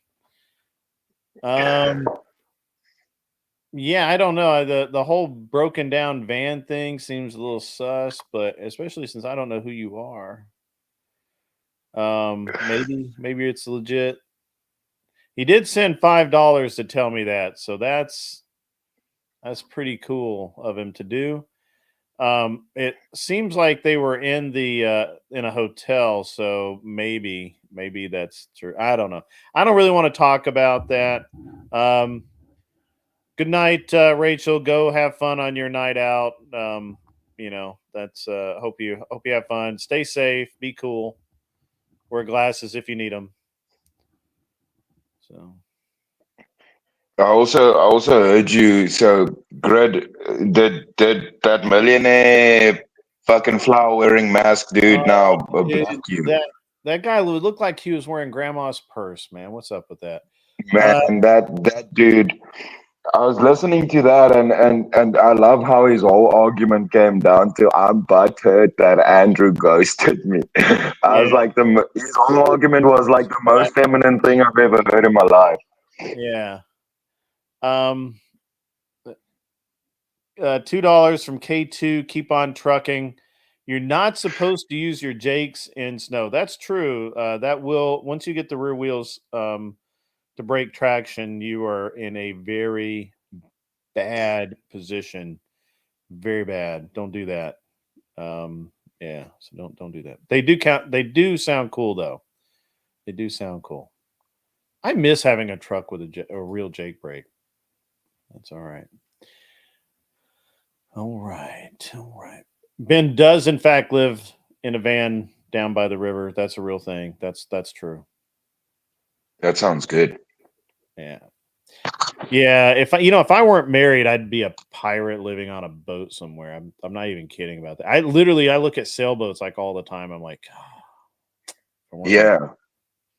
I know some dudes that live in Europe. My one homie who did special effects with us, obviously because he became good with his hands. He did engineering on yachts, and I think he was in Spain. And those dudes, man, they just buy a boat. They live on the boat, jump on a little on a rubber duck, and they rubber duck their asses into town to go work on the harbors. Jump back on the rubber duck back to the ship, and then it's if they want to take a holiday or go away for the weekend, just fucking pack up the boat and you sail to Ibiza or somewhere and go party, and that's your house, man. That's just how they live. I'm like, that sounds pretty damn good. So I almost did that in college, and I actually have a friend of mine. He's an airline pilot. Hang on. I don't know why all of a sudden I'm sneezing. There are no cats in here, and I'm not allergic to cats anyway. So I have a friend of mine. He's an airline pilot. He got divorced a couple of years ago, and he is the classic case of he deserved a divorce, and he got the divorce that he deserved. Dude is a major poon hunter. You know what I'm saying? Like this guy, if there is available pussy anywhere near him, that's what's on his mind. And he was married, and his wife was beautiful. I mean, just gorgeous. I have no idea if she was a pain in the ass. I mean, you never know, right? His wife was gorgeous, but he had, he's an airline pilot flying all over the country and cheated a lot. Beating cheeks? No, it wasn't him. Beating cheeks is too short to be a pilot. What are you talking about? What are you talking about? Aren't jet pilots supposed to be small to fit in? Yeah, the military. Like Formula One drivers. Yeah, but they can't be munchkin size. They got to be. I don't know how big Cheeks is. I'm sorry. I'm just being mean to Cheeks. That's mean. That's mean. I should say. Is Cheeks size, bro? No, he's a real boy. He's a real boy. Anyway, so this guy, he gets a divorce. Now tell me that he has he had no problems in life. He owned enough property that he set up an airport on his property, right? And that's right. And he flew race Just like a planes. runway. Yeah, he had a runway and everything. I mean, it was a legit setup. Hangars, runway. They did fly-ins. They did all kinds of cool stuff. A lot of guys here also do it. It just makes more sense, especially if you fly a lot and you have big and he would swaths of land. He would literally fly. He lived in Texas, and he would literally take off from his little airstrip and fly to the big airport, and then fly because he currently flies for a major airline. So he would do this every day, and so when he had a really nice house, really nice airstrip, airplanes. He had fly-ins, had all of his friends coming over, and hot and cold running pussy all the time. And then his wife found out. Or maybe she kind of knew and she got proof. Whatever it was, all of a sudden, divorce hits. Well, she took everything. She took the house, the everything. He had to clean out all of his airplane stuff, and he ended up living on a sailboat because he needed to stay in the area, but he didn't want to put money down on a house. He couldn't actually really spend any money because of the way the court proceedings were going. He was kind of unable to just go out and buy another house while the divorce was happening. And only women can figure out a way to take a damn runway from a man. Yeah, right. Took the airport, and so he ends up like looking for a place to live, looking for an apartment and all of this, but he didn't want an apartment because again he's barely there. And so he ended up living on a sailboat, and he went and he got it for free. He went to this guy had this sailboat advertised for sale, and the guy couldn't sell it across, of course. And he went down to look at it, and the guy's like, "Well, if you really want it and you really need it, you can have it for free." But all he had to do was have it towed over to the other side of the lake where he had a slip, and that was weird. There's some interesting issues here, but at the end of the day, he just ends up living on a sailboat in Texas, and just flying around. Did I pop off something? Did my picture drop or whatever?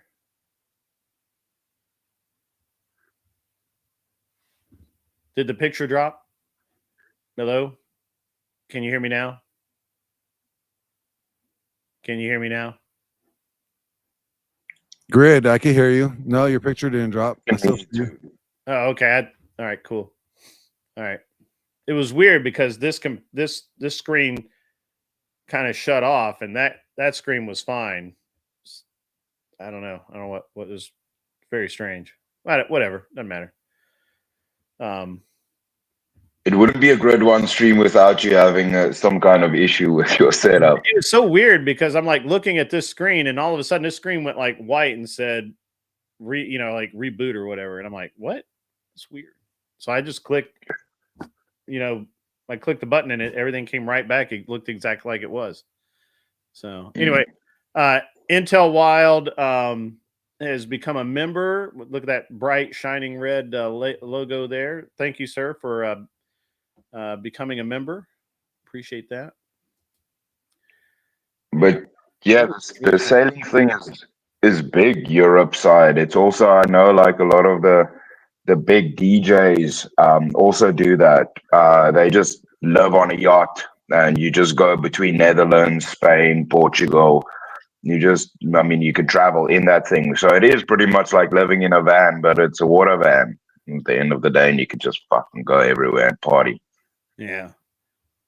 Just live on the boat. And they also set up a studio in the boat itself.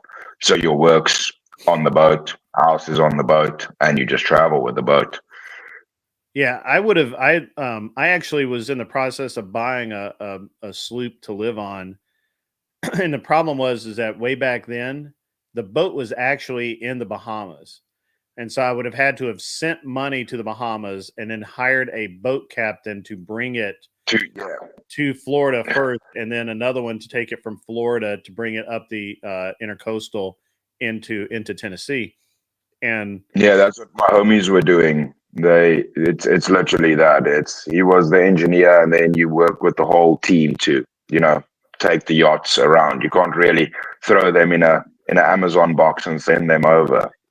Well, and the thing is back then we didn't have all of the, there would be no way to track it. It would just literally just be sending money out into the ether and waiting for the boat to show up. And so I was like, I don't know. And the yacht broker was like, yeah, we haven't really worked with this guy before, but I'm sure he's fine. He's got all the references and everything. I'm like, okay, well, what happens if I send out all this money and I don't get a boat? Yeah. Do it. Like it was a really interesting deal because I thought at that point I had a pretty high risk tolerance, but that was instantly showed me that I did not. So yeah, it's a bit of a difficult situation because you don't know, especially with international stuff. I'm sketchy just buying stuff that's within Africa. yeah. If I'm looking for stuff and I see Nigeria or something, I'm like, I don't know if I'm gonna get my shit. So I get it. Like it's difficult when you're buying stuff from another country, especially things to that extent. Here you go, crazy mama. I'll show you. There's another camera angle of the background, so you can. I'm actually on the opposite side of the building from before. There you go. So, Gridception. Right. So so you ended up not going the boat route, but I think planes are better anyways. You think what? I think the planes are better at the end of the day anyways. They're more functional. The boats are cool, but I think planes the way to go. I think that I like airplanes better, but I like it all. I mean, I like boats.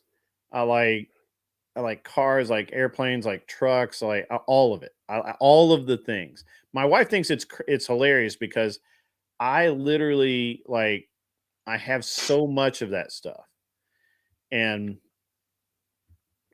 she thinks back to when we got married and I was working all the time and I didn't have time to do it. The difference is that I knew when I knew when I got married, even before I got married, I knew at that point in my life, I lived in an apartment.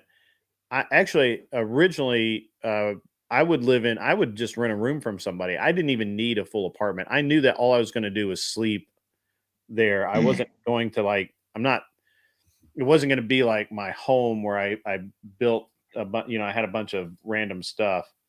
And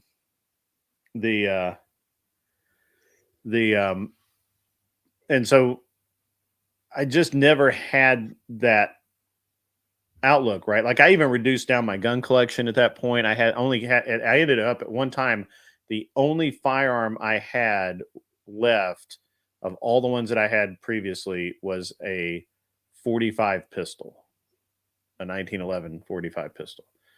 And yeah, I saw last time you said on something, if I see your gun collection, I'd be surprised. Mm-hmm. And I was like, challenge accepted. I've seen some insane safes, Grid. Trust me. Yeah. Well, and maybe it won't be. I don't know. But at any rate, I got into, so when I retired, I reduced all of the work stuff down. Like I sold all the trucks but one. I sold all the trailers and bought a much smaller trailer.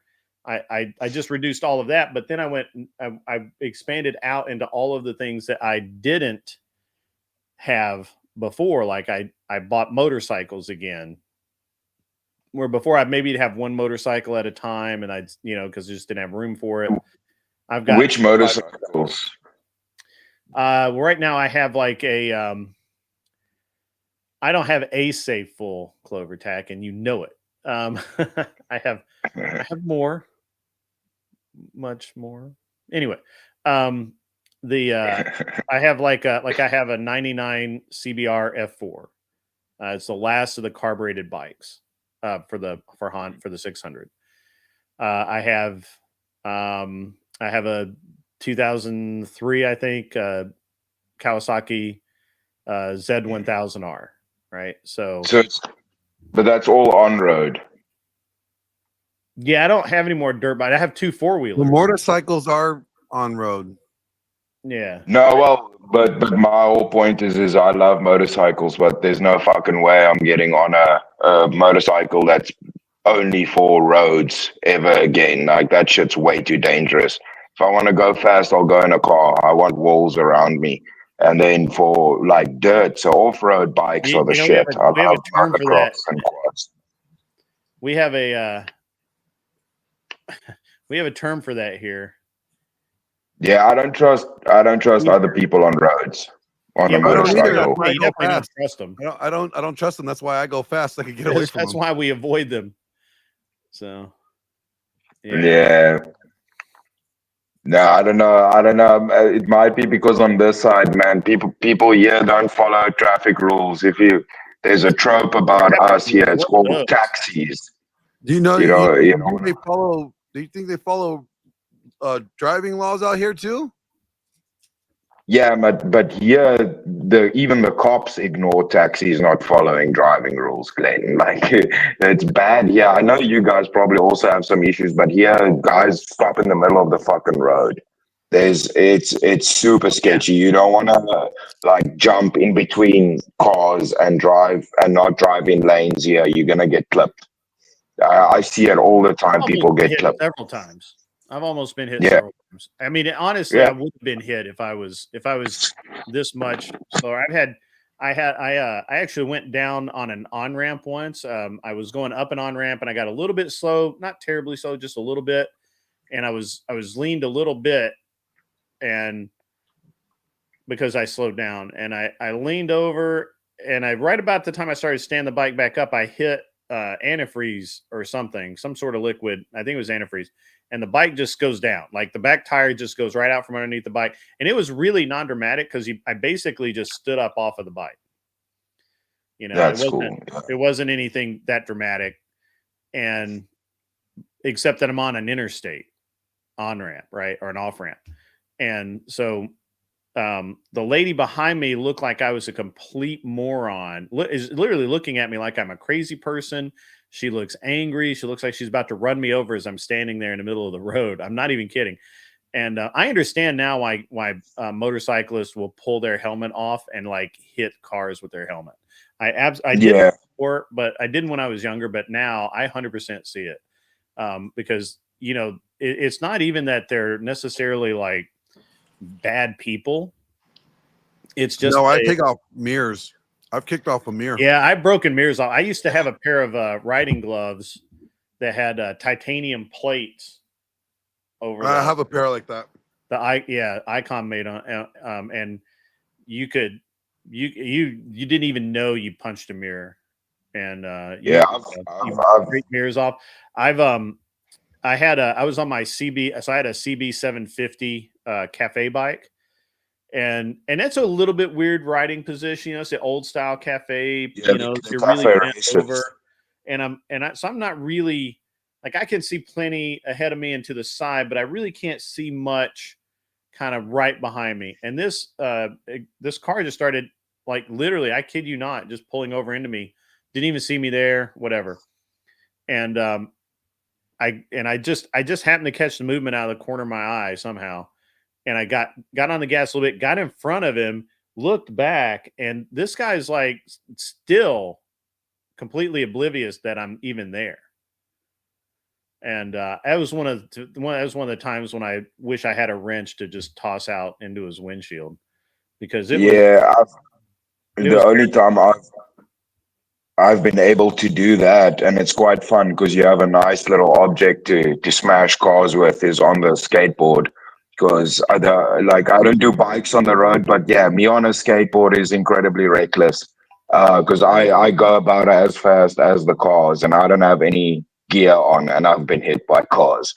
So yeah, I've had my my tantrums, but then I have a nice skateboard to smash, so nobody also will ever get out of their car. So it works quite well to have a weapon.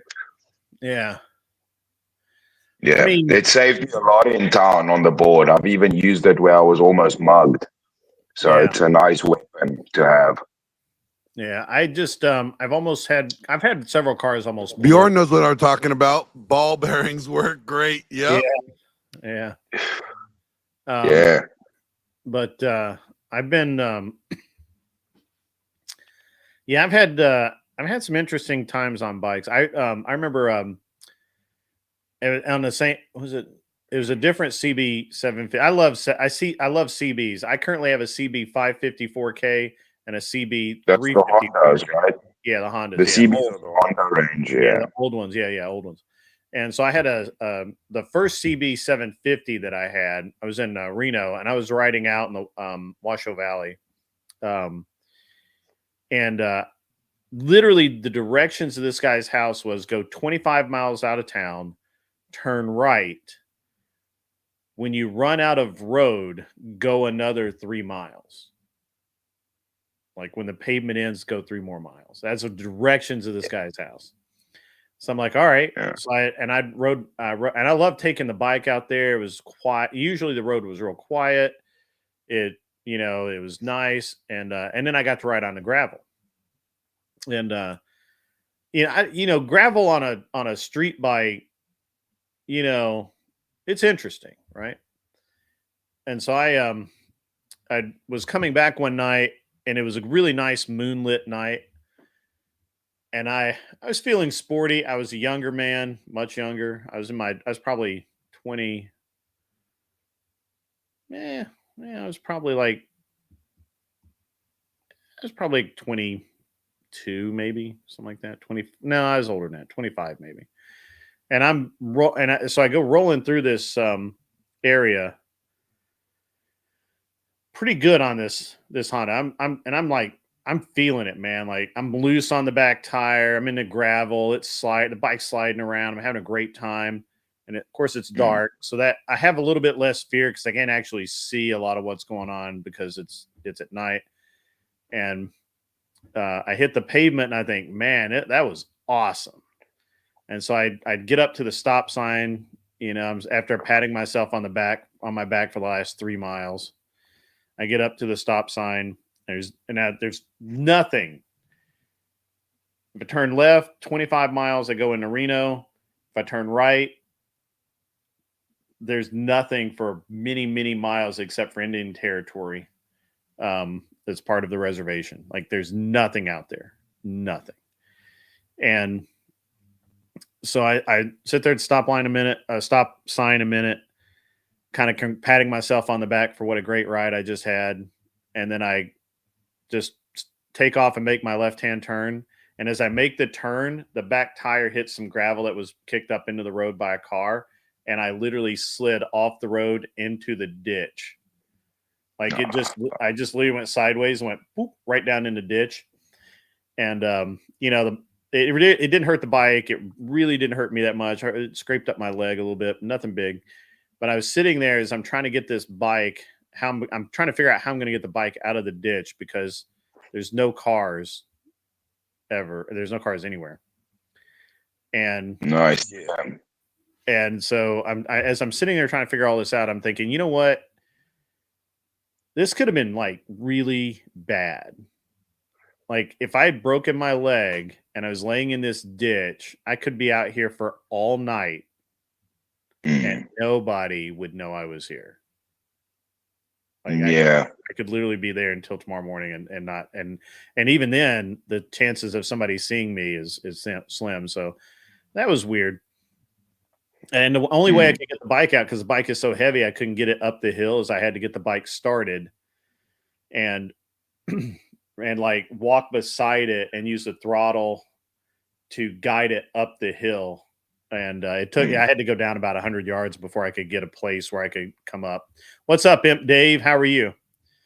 And so I know this is all really boring stuff, but it was an interesting deal for me because I had, at that point in my life, I really felt like I was like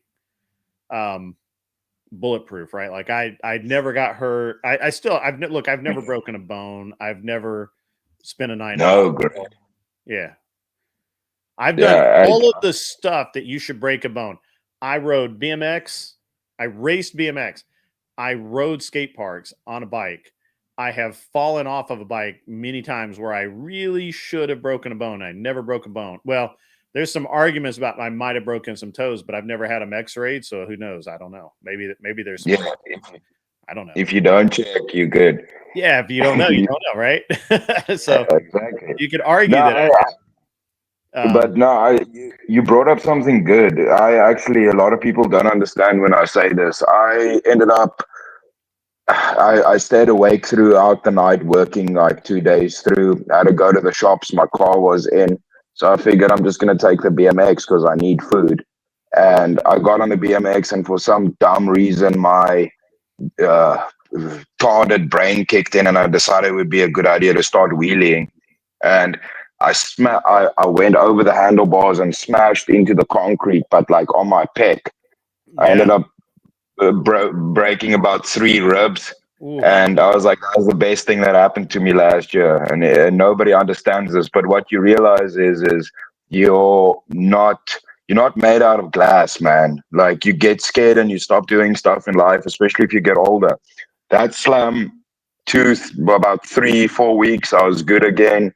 Could exercise. Month later, I could exercise again. It's not that bad. We a lot of times tend to think of ourselves as so fragile, but getting hurt is really not that bad. And sometimes getting your ass smashed is a good thing.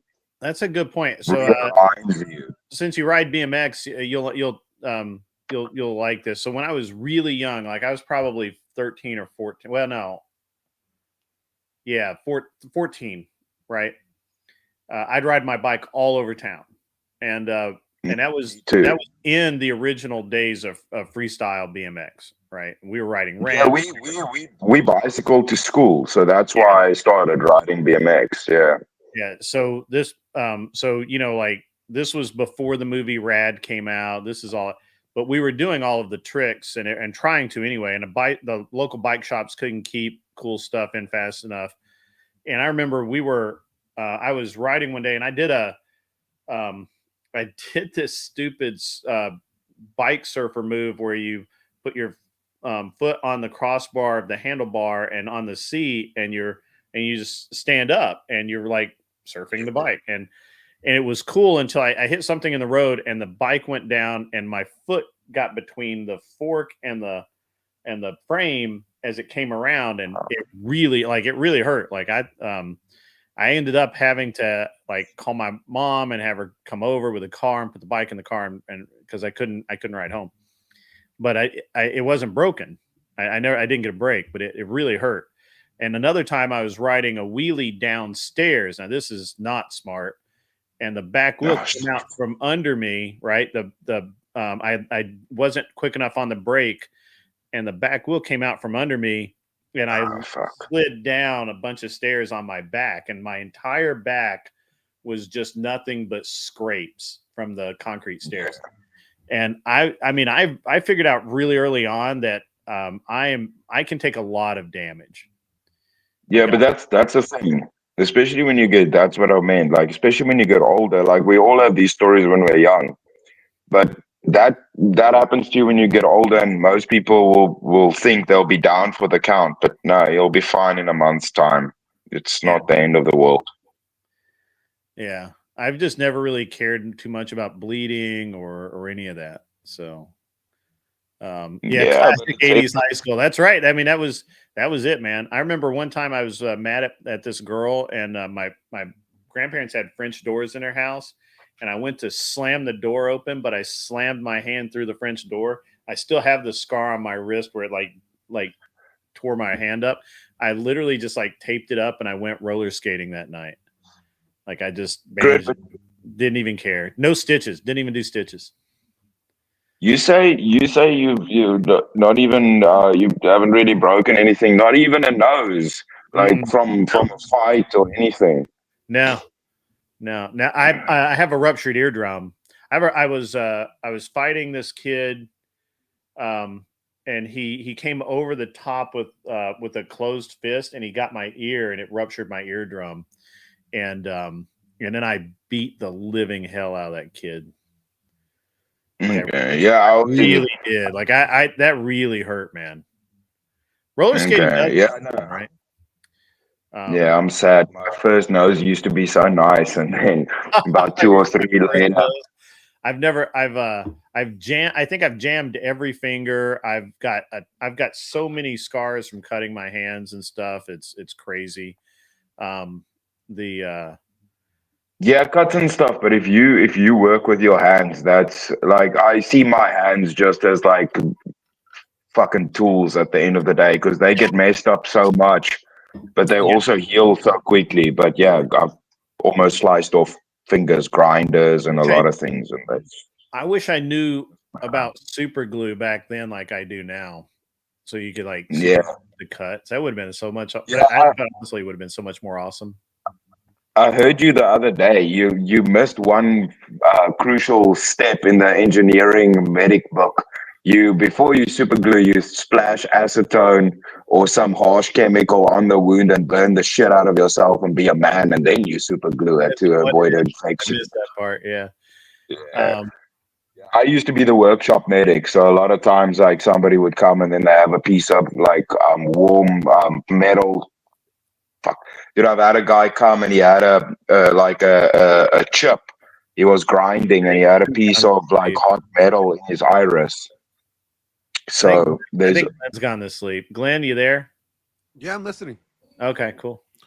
When I Right was here. when I I always have to deal with the shit in the workshop that happens or if people get hurt. Yeah, but I mean, it was always that way for me. Like when I remember one time, I had I did the usual air gun stuff as a kid, right?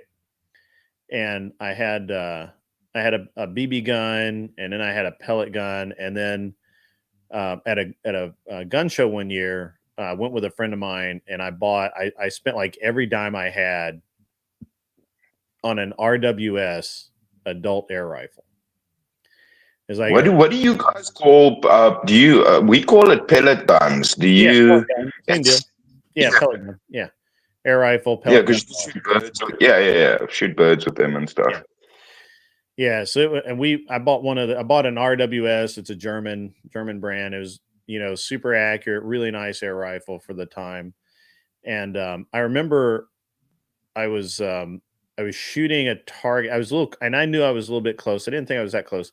I was shooting a target against a brick wall, and the pellet hit the brick and it apparently hit it just right where it like splintered, and I actually had a piece of the lead like right here, and so I didn't want anyone to know about it. So I went in the bathroom and I had a switchblade at the time. I took my switchblade and dug the piece of lead out of my head right here, and then it made it just look like a scrape or something, and then nobody cared. But yeah, I was a menace, man. I was a menace as a kid. Yeah, you find that's also how you build up good tolerance to not like be a marshmallow person. But sometimes you mess up. Like I still have like pieces of fiberglass in my hand that I didn't really get. So it's the self medic isn't always ideal, but yeah, most of the time you just sort it out yourself. Yeah. The only time I go to the hospital is if one of the women force me to go, either my mom or whoever I'm taking forces me to go. Hospitals are for sick people. I don't go there. Yeah. So. Yeah. No, well, it's like to me, it's I always say it's like a mechanic. You only need a mechanic if you don't know how cars work. I'm good, thanks. I don't need anybody else to sort it out for me. Well, I mean, to be honest, as well, I learned how to do a lot of it just because I was hurting myself all the time. But even I remember I was at the first year I went to St. Petersburg, and we were with IndyCar that year, and all through practice, the unofficial practice, I'd been going down there in shorts and my Tevas, which are kind of like a sandal of sorts.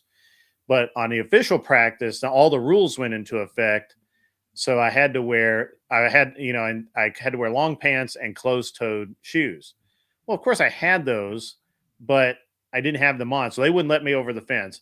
That was fine. That's what soft people. I've heard you say this, and dude, we don't follow that shit. We're like the Australians. We call them pluckies or flip flops. We weld in flip flops. Yeah, right. That's the work shoe. That is the work shoe. You know, no steel toes. You gotta watch yourself. Be a dumbass. Right. Yeah, don't be an idiot. And Yeah. so I remember during the first race, and it's actually in the when I do my intro reel, the last intro reel where my car gets hit by the Volkswagen, and you can see like the tire come off. So when that car hits my car, where the tire had cut off, the broken wheel cuts the skin of my car and cuts my wheel down, and my driver brings a car in. Well, when I change that tire, I don't realize it, but there's razor sharp pieces of body work that have been ripped open by this car, and I'm changing the tire, and where I'm helping my guys change the tire, and I'm handing them tools and everything. And at some point, I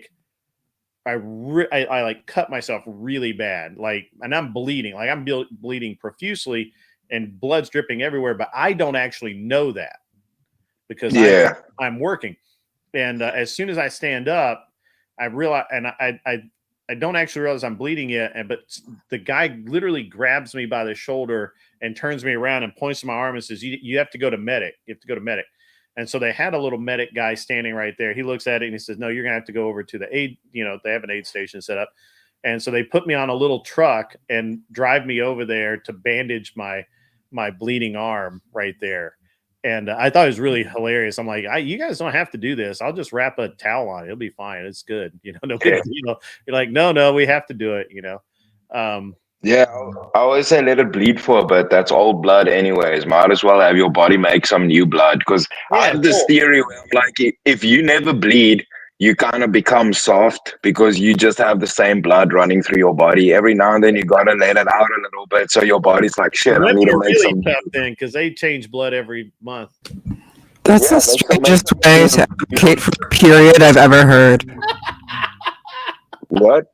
That is the strangest way to advocate for a period I've ever heard. Like, oh, you gotta bleed, let it all out. And it's like, yeah, women have been doing that, yeah. Yeah, no, you can take that. It's fucking draining the oil, you know what I'm saying? Yeah. That's funny. Oh, that's awesome. Michelle, how are you this evening? I am very well, thank you. Yeah, how's my mic, by the way? I'm like fiddling with it, and I don't know how it is. Let me turn you down. Coming in hot. Oh, am I? Sorry. Well, I had your mic turned up. I think your mic last time was a little low, so I had it turned up. Okay. So you're good now. Okay. But yeah, I'm good. I'm hanging out. Good. I had stepped away, so I didn't catch much of the stream. I caught a little bit about like flip flops or something. I don't know if we gotten into Crocs. So that's a real workman shoe. The real man wears flip flops. I wear Tevas. Actually, I know a guy who shoots a match in flip flops. I kid you not. This guy's name. His name is Mark Roth. He owns what's the name of that company again? I want to plug his company. He makes great firearm stuff. I've shot a bunch of matches with him. He's this like super thin dude. He looks kind of like a triathlete kind of guy, like super thin but wiry. And he smokes like a freaking chimney. I've never seen him without a cigarette. He will literally like to shoot the stage. He will literally like put the cigarette down and go shoot the stage and come back and pick it back up. And then you pop it off and shove it in the sight while you're shooting. He wears flip flops while he's shooting. And I remember one time we were shooting this match in Texas. It was the Texas Hard as Hell match, and it rained. And I kid you not, that the silt that they call dirt in Texas turned to goo, like goo. and like your feet would sink into it. It would suck your shoes off, all of this stuff. And he literally shot that stage barefoot.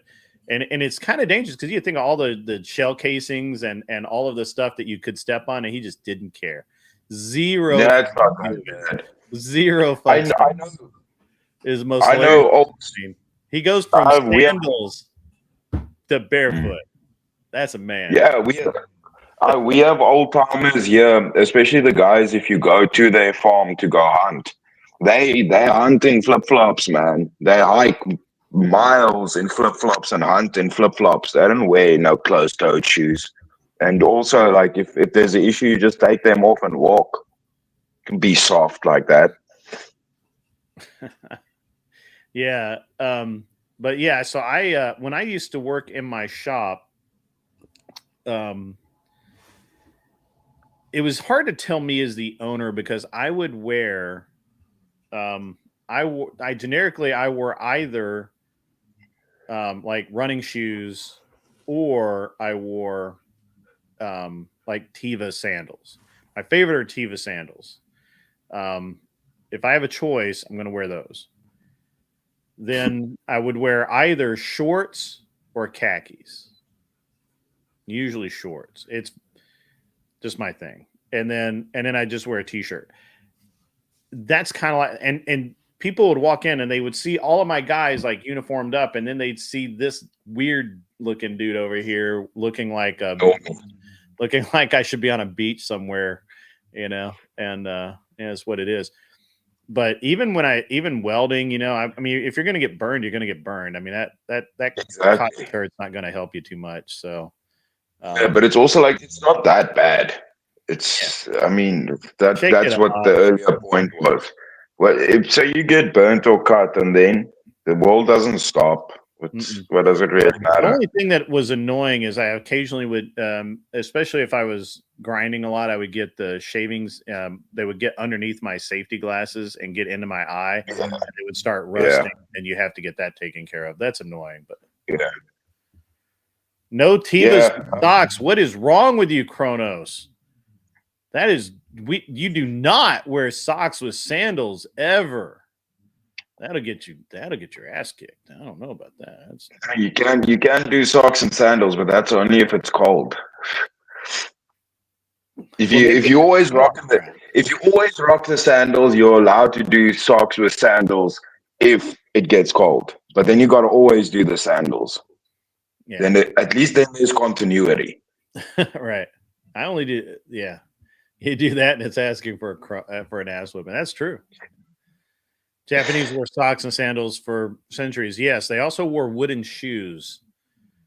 That were literally 2x4s. Like, I don't wear 2x4s for shoes. I don't do that. Michelle, class this up a little bit. Give us a subject that we can talk about. I'm so rippy at a bog right now. Hold on. What is wrong with you? Ask you something. Are you saying that you have to be high to listen to my show? Is that because that would? Oh no! It is not you. It is not you. It is me. I have to be high to be on YouTube. It is a me thing. It is how I unwind. It's what I do. So no, not you. Michelle, I respect that. Yeah, I respect that. Yeah, I respect that. Gret, you were saying earlier about like trucks and stuff. I want to ask you something. Do you guys, I know people have these little vans that they turn into these mini homes, and they're super annoying and mostly liberal artards. But has anybody ever done, especially with you guys, because you have America's way bigger than the rest of the world with doing vehicles and stuff. I have like a big truck with a container at the back that's turned into a house. That would be pretty badass. Yeah, actually, hang on. Let me see. I may have something because we have a bunch of that kind of stuff. But like that would be badass. Do like a double story container on like a 18-wheeler. Yeah, I've had a lot of different trucks and trailers and that kind of thing, and I actually had a bunch of. If I've got it in here, you have to give me a minute. I had a fair number of camper type trucks over the years that had matter of fact, here we go. Well, this one doesn't really have the living quarters in the back. Maybe let me see. What does this look like? Michelle, you don't have to justify shit. Tell chat to calm down. I'd way rather hang out with people who smoke than people who are drunk. Drunk people are annoying, and I want to beat the shit out of them. At least high people are friendly and can make good conversation. Yeah. Oh, I'm quite proud of my cannabis use now. It's just that I feel like sometimes people get the wrong idea about my usage. Like I was always a stoner or something like that. I never But that touched it wouldn't matter before. either way. Yeah, But that wouldn't matter either way. it doesn't. But I never touched it until I turned 30 and I went medical. So that was why. It wasn't like just to be a degenerate thing. I wouldn't have bothered with it. But again, it doesn't equate. Like if that comes from somebody who drinks, they just need to shut up. Like if you don't drink, maybe then you can make an argument. But I actually don't touch alcohol at all. So yeah. the degenerate part of that is just a social construct. So if booze is not degenerate, then that's not degenerate. If that's degenerate, then booze and everything else is degenerate. So it's a shitty point. I suppose. Yeah, it's all social constructed. So yeah, no, no, I get it too. I mean, there's the medical side is the important side for me, but I have a cannabis related business, but not to do with the actual cannabis. It's like paraphernalia and products and stuff. Oh, that's cool. Do you blow glass? Well, it's to do with that, but no, I don't, not yet technically, but I work with okay. glass blowers. I so want to do one of those glass blowing workshops. I think it would be really fun. Yeah, I work with the best guys here in South Africa, and we're gonna do some stuff. So I work like in the composite engineering side. So they want me to make some molds for them for glass blowing. Cool. Interesting. It's so artistic sometimes the way that they get into it. Yeah, the glass stuff is quite amazing, and that's another one where you get burnt. But I've also seen those dudes. I mean, especially the South Africans, they also work in flip-flops, and that glass is way warmer than most metalwork stuff. So don't be a bitch. Flip-flops is fine. It's the workman shoe of the real man. Yeah, I was just I just had a very specific thing that I did. So, but yeah, to answer your question, yeah, there are a lot of trucks that are converted. We have a lot of vans that are converted, like you've seen with the Thorpes. They have what's called a Sprinter van. That's not a conversion per se; it's an actual camper. It's probably really expensive too. But we also have Sprinters over here. Yeah. I had a coach that I hired in 2020 who lived out of her conversion van, and she traveled around. It was I met her pre-COVID, but like then we were in COVID together, working with each other through that. What kind of coach? It was actually a life coach. Okay. I was going through something at the time, and I was like, you know what I need? I need somebody who is like paid to listen to me right now. And, yeah, my wife actually told me that I should get licensed as a life coach. And I thought that was hilarious. There's like no licensing. You can just say you're a life coach. That's why it's like a grift, because you could just like, ta-da, I'm a life coach. Apparently my wife found something and she's like, oh, you should do this, because my wife actually hired a career counselor, which is basically the same thing. And she's like, oh, you should totally do this. Everything she told me sounds exactly like the stuff that you tell me all the time. And I'm like, yeah, that's because I'm really smart. You should listen to me. That feels like paperwork that officially states that you're an asshole. Basically, I'm a life coach. Well, I've got lots of paperwork that states that I'm an asshole. That's easy. Nice. No, but that's probably good paperwork. That's like bad paperwork. He's like, this is verifiable. I'm a verified somewhere I have a psych eval that says that I'm a professional asshole, but we'll have to dig that out. No, I like that. That's good for the resume.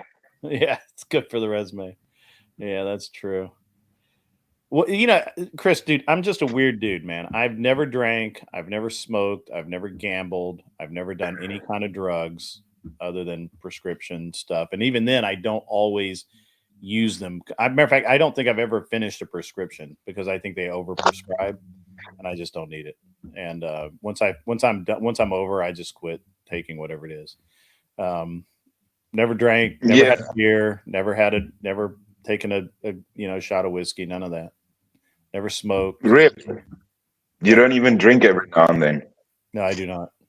Never have. See, I don't really drink, but on social occasions I'll drink, and I like whiskey. Mm-hmm. So I'll do it at times, but generally throughout the week or nothing, I don't ever drink. But that's so nothing ever. I've also never gambled. So yeah, I'm not a fan of the gambling. Yeah. I feel gambling is the most degenerate. If we want to talk about degenerate, gambling is probably the most degenerate out of all of those things.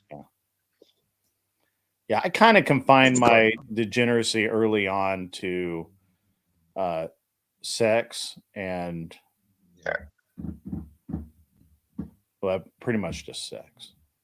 How are we friends? How are we friends? I don't understand it anymore. What's that? How are we friends? I don't get it anymore. Why are we friends? I said how? What do you mean how? How are we friends? Like, oh yeah, I just think the most degenerate things is like sex. And like I'm just sitting here like, oh. No, I said I limited. I didn't do anything. Oh, I misheard that. My only vice was just, well, I used to say that my only vices were expensive cars and just as expensive women. I understand now. I totally misheard it. My bad. Yeah. So I was a true degenerate, Michelle. Okay. Fair enough. True. Yeah, I'm happy. I didn't have the sex one. I have the drug one and the smoking one. But yeah, I don't know about the sex one. I'm happy I don't have that one. Yeah. I definitely have that one. So I had a friend of mine who claimed to be a sex addict, and I didn't get that. I think that was coke, but interfering with their lives in like a really deconstructive kind of way where they're having problems with it. Because if not, then you're just enthusiastic about sex. Yeah, but that can be anything though. I think this whole thing of addict is a bunch of bullshit. It's the people just tripping over a bunch of bullshit because it can be anything. Then gaming, media, like anything can be. You can get a disease by eating. You can certainly get a disease through sex. But that's not an addiction. Addiction is something like I would classify that as something where it would be more akin to drugs. Bricky on a rant and Imp Dave in the same night. What are the chances? Because the thing is with like drugs, especially hardcore drugs, is sometimes people can actually physically die if they go off of it. It's something with serious repercussions as to the continued use of the said thing. If you're a sex addict and you don't have sex, nothing is going to happen to you. Literally nothing is going to happen. So I don't know if you could even classify that as being an addiction or being dependent on the thing, because you're not. You don't have self-control. Okay, so your definition. Go with that. I mean, I'm sorry, Michelle. I didn't mean to interrupt you, but I just want to kind of get. So, I don't. Look, I'm sure that sex can be an addiction just like anything else. I don't personally. I've never met anybody that it was truly an addiction. It was more of a obsession that they, with a person or a group of people that that they wanted to fulfill weird desires with. But it wasn't like I've been around drug addicts and where they literally get the shakes, they can't function, they're just really, really bad off. And then because if you want to say addicted or dependent, the dependent would have to entail something, not just, I don't have self-control, because then it kind of defeats the whole thing behind addiction or treatment for that thing. I'm a bad person to speak on it because I don't have that thing. So it's Yeah. odd for me it's hard for me to relate. So I try really hard not to really speak on it very often or at all. I just know that I just know that when I went through my degeneracy phase from like, well, pretty much from middle of high school. Well, yeah, middle end of high school through when I was about 29 or 30. You know, it really kicked in after I was 23, probably, because I had 2 relationships that tanked right pretty much in a row. And after that, I just didn't really want to get married. So I figured, hey, the only reason is just go have sex and have fun. And the sex was not always the goal, but you know, that's what happened. But yeah, again, like drugs and alcohol, I mean, if you take alcohol on itself as well, if you drink for long enough, if you stop using alcohol, you die. That's the difference. That's an addiction. It's the same thing. You guys and I got to step away for just 1 second. I think my one I will grant it to, except for drugs as well, is food. I'll give that to people that have a food addiction because, again, you kind of need to do it. Otherwise, you're going to have a big problem. So that's something that needs to be carefully handled. As that's the other one that you can't stop. Yeah, I don't know if you get the withdrawal like you were talking about, though, with food. And that was kind of like a qualifier for you, it seemed.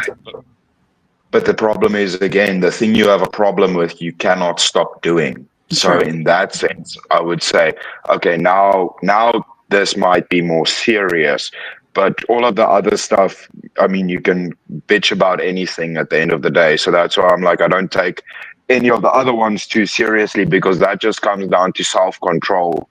At the end of the day, it's not something that you're dependent on. There's no dependency. I mean, yeah, okay, you can call it self-control, but the whole point is the compulsion of it. The whole point is you don't have the self-control. It's broken. You know, that's what makes you an addict. Upon pussy. What'd you say, buddy? You gotta have sex. What if you're just dependent upon it? Well, let's use a different one. Let's say working out. Can you be addicted to working out? Yeah. Well, I mean, you can. Protein shakes and lifting weights. Can you be addicted to it to where it's a problem? Yes, I used to be in there for like 6 hours. Okay. Yeah. So that's an addiction. It's not something that you have to do. It's a self-control for an hour and a half. That's called progress. But again, Glenn, with the sex thing, I always say this to dudes. I was like, oh, but you need to bust a nut. You need to get that, you know.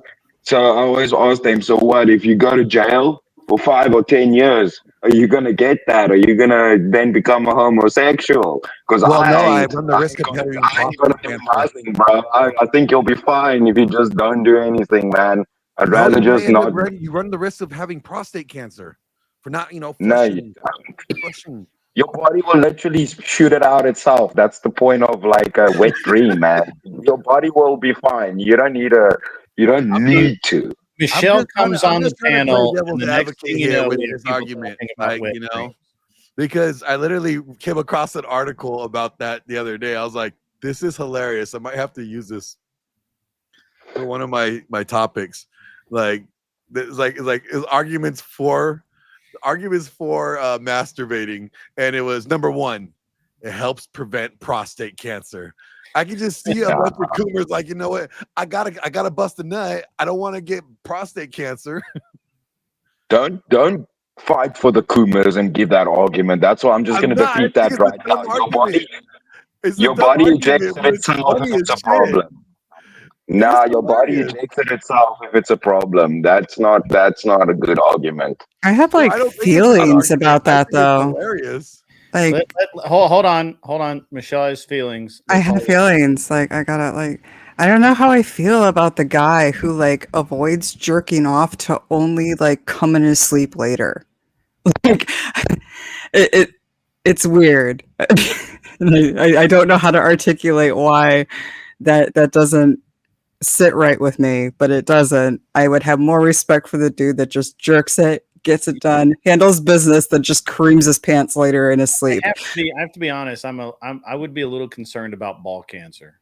There's a lot of cancers that I'm not really that concerned about, but ball cancer tops the list. Prostate cancer? Hell yeah. I think prostate cancer is worse. You can still lose the nuts, but you can't. Yeah, you can't deal with the prostate. Like, I mean, you know. Yeah, then you get metal nuts. Then you're like, that's so awesome, man. Somebody kicks you.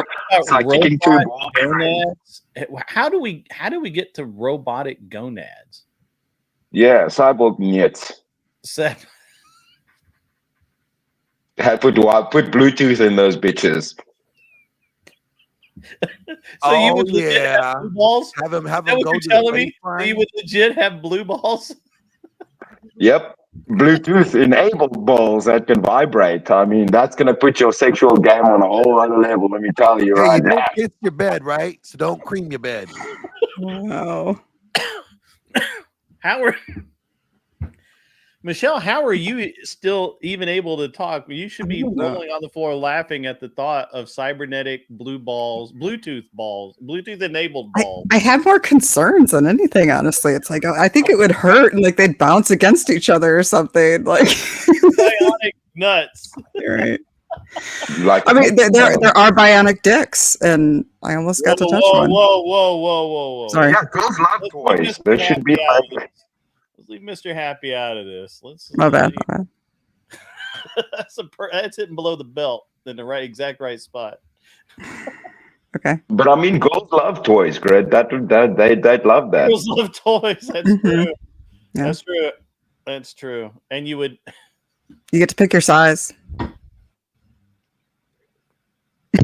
Have them when they swing like a metronome.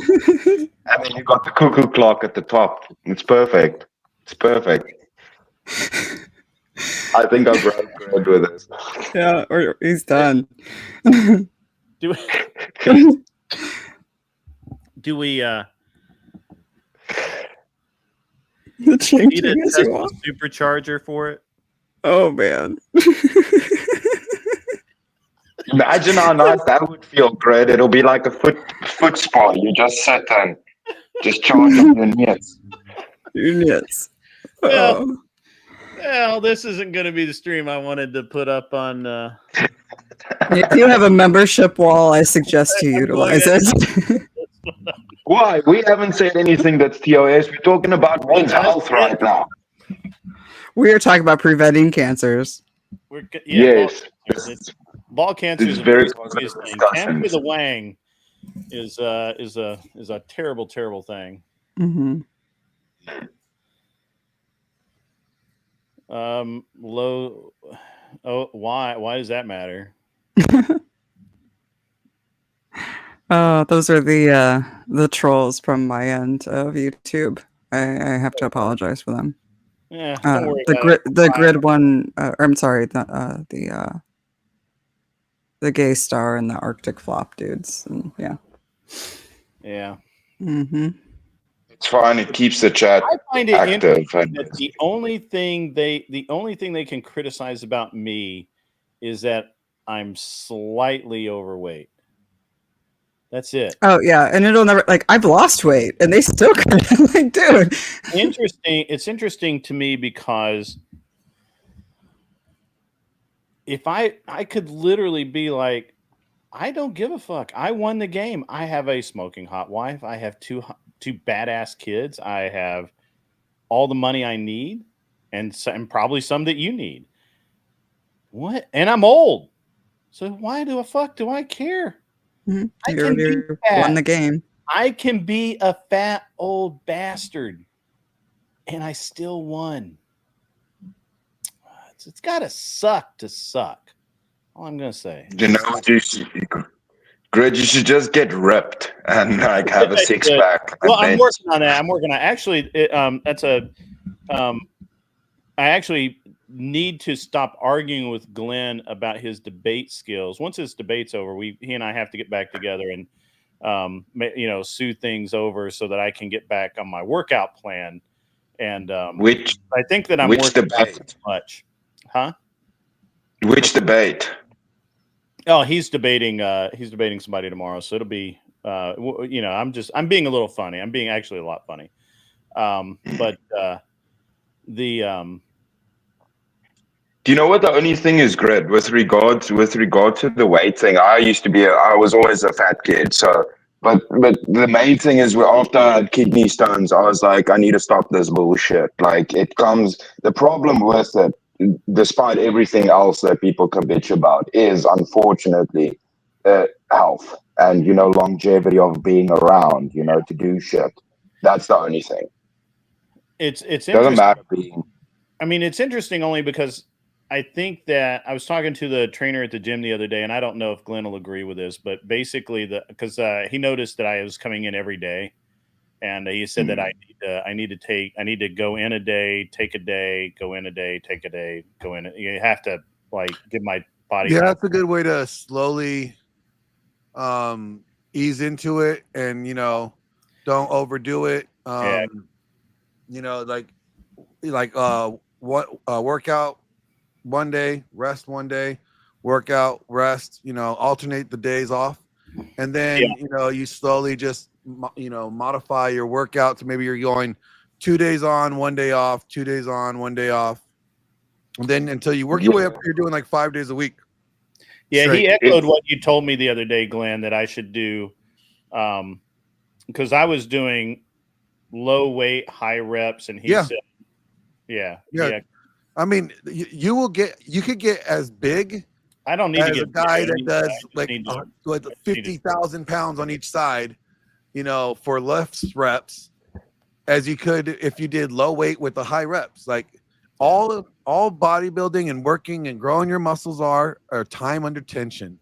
How much time is that muscle under tension is what matters, and obviously your diet. But diet is 95% of weight loss or fitness improvements is all diet. It's like 5 to 10% is actually what you do in the gym. $6 million cover. Anson Knowles is drinking tonight. Oh my god! He's sitting outside on his porch. He's got probably moonshine. Oh yeah. He's smoking. He's probably smoking a cigar. I want to be the $6 million Coomers handler. Neuralink nuts. Bionic nuts, Wi-Fi capacity, and a Tesla battery. Elon, get on that shit. Neuralink nuts. That's what's next. But yeah, Grid, the main thing with I think the day on, day off situation is you don't want people to hurt too much and get disincentivized. Why I think it's good to start slow is you kind of want to have people keep doing it. Otherwise, you hit it hard for a week and then you stop, which is that ends up being pointless. So rather, even if you skip 2 days and just do a couple of days every week, eventually you'll build a habit. So I think just getting in there on a constant basis is more important than how many times you would go in a week. As long as you're keeping consistency, I think that's the key factor. Let's examine this statement. The only way Grid 1 can get a woman is if he pays for it. Interesting. I'm married. Been married for 20 years this year, guys. 20 years. In just a couple of months, actually. It's weird. Or leads with the wallet. Yeah, I got a big wallet. So what? Who cares?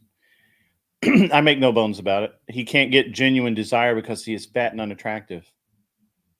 I don't need genuine desire. I've been married a very long time. Hey, Grid, you got some lovers in here sending you love notes? Apparently, these people think they're hurting my feelings. Oh, they just want to show you how much they love you, but they do love me. I think that they're willing to invest their time in you. But I thought they were autistic, but now I know they're just stupid. Yeah, people are idiots, man. It's the same thing as, you can't walk because you don't have no legs. Yeah, what the fuck are you trying to say, bro? I love come on, for real. A personal friend of mine, and he says, if we're being 100, any married man leads with his wallet. Yes, no cap. Pretty much everybody's got to pay. Women are expensive, irrespective. The fuck are you trying to say? Yeah. Yeah. That's funny. It's great because they think this bugs me, and I think they're retreaded. Hmm. Anyway. Great. Tell them they must send you pictures of their girlfriend, and then it can't be one that they blow up. Well, they can always get a rental. It's the same thing when when people say, "Send me a picture of your." So actually, I have an interesting story. I hadn't thought about it until you said that. So back in the day, I did mostly. You have to understand it. Most of my racing was a rental program, right? And I used to joke. One of the reasons why I have so much fun with Michelle is I used to joke. There really wasn't much difference between me and a hooker. I rented race cars, and I sold I sold a product that had no guarantee of performance, right? Hold on, how did I put it? I sold a good time with no guarantee of performance at a reasonable rate. That's what I sold, just like a hooker, and people lined up for it. And we'd always have these guys that would try to act like they had a lot of money. They probably didn't have a lot of money. You know, they try and roll in, and we'd be like, okay, well, we need to see some proof, because my cars are expensive. You crash them, which they did. Got to fix them. And I need to know you have money enough to fix them. And usually the serious guys would just send over a copy of a bank statement, or they would send me the number to their actual, or they would send me the name of their banker, and I would call them up. I'd call up their bank and say, hey, I just need to check and see. I don't need the exact amount, but if he had to write a check today for X amount, could he do it? And so I would, I had this one guy who sent me pictures of him rolling around in a Lamborghini and a Ferrari, and he'd rolled up into the shop with something else.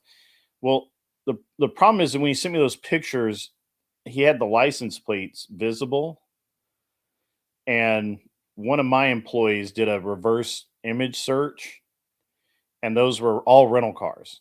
Like, he didn't own shit. They were all rental cars, every one of them. And nice, funny, yeah. Obviously, it's the same as these dudes in the chat, man. You know what's funny is they know they're talking a whole bunch of bullshit. If you're you're telling me if you go for ones and twos, you think you're gonna need money or anything. Any guy can get laid if he wants to and doesn't have to spend money or anything. Like, you just got to drop your standards. So that's a shitty argument. You don't need money or good looks or to be in shape to get laid. That's a dumb argument, by the way. Chris, you don't know how ugly they are. They could look like Quasimodo and Shrek had a baby, and I guarantee you, Quasimodo Shrek baby is going to have to pay for somebody. Bro, I've seen ugly comedians that are broke get gold. At least they can make them laugh. They can make them laugh. Exactly. So you don't need money or to be in shape. Like, they even have that much of a chance. Anson Knowles comes in with a win. He didn't even pay for it. I'm just going to put this up here, even though he didn't pay for it. Y'all don't know, and I got to use the Alabama. Y'all don't know how to insult Grid. You have to attack his area of pride to get a response. It's best a way to find a way to insult his integrity or decency in a genuine manner if you want to upset him. All you got to do is tell Grid that he lost the debate to me. Just tell Grid that he took an L. Why is Anson helping the trolls? Huh? But yeah, I also beat Grid in a debate. So yeah. Yeah. Oh yeah. Yeah. You were able to. You did you give that guy the $60 to kick me off? Is that what happened? Did you pay to kick me off? Did you do it yourself? Grid, I'm African, bro. The stereotypes apply. I'm broke as shit. I'm African. I ain't gonna pay no dollar. That was fun. I was so angry with that guy. I was like, "Come on, man." I was partially joking about it, but it was very funny. But I don't like debating people that I like, because then I take it soft. Because one thing is, though, that you have to note next time when you debate, Grid, is you did concede to my point. Because remember, this thing was doing any changes to it, and then I brought up the competency, and you did say, yeah, that should be revised. So in that sense, I technically won because you conceded. I did say it should be revised. I said that it should go back to the way it was, where it basically didn't exist. Because remember, the prompt was the regulation changes. So then that would mean a change in regulation. You see what I'm saying? No, there's no change in regulation because we never regulated it. We just needed to go back to when Eddie the Eagle came to schools for free and talked to kids about it. That's all I really care about. And it's not it wouldn't change regulation at all. I think you misunderstood my point, but that's okay. It's all right. No, but I get you. But yeah, but that is a. Go ahead. Give me one second. This is a great comment by my buddy Kevin. Anson Knowles, if you want to insult Grid, ask him if his airplane has been painted yet. No, fucker. I haven't painted it yet. I'm still working on it. I actually chose the other day. Who was it that was arguing? It was such a bad argument. Oh, no. So let me tell you what happened the other day. The other day, I'm on CT's panel, and I'm having a very good argument with a couple of people, and then Ben Thorpe comes in, and I start arguing or having a discussion, and it's a really good argument. He's debating in more or less good faith. It's good, and it's entertaining. And Grace comes in, and she sits there, and she's basically providing Google foo for Ben when he to prove his points out, and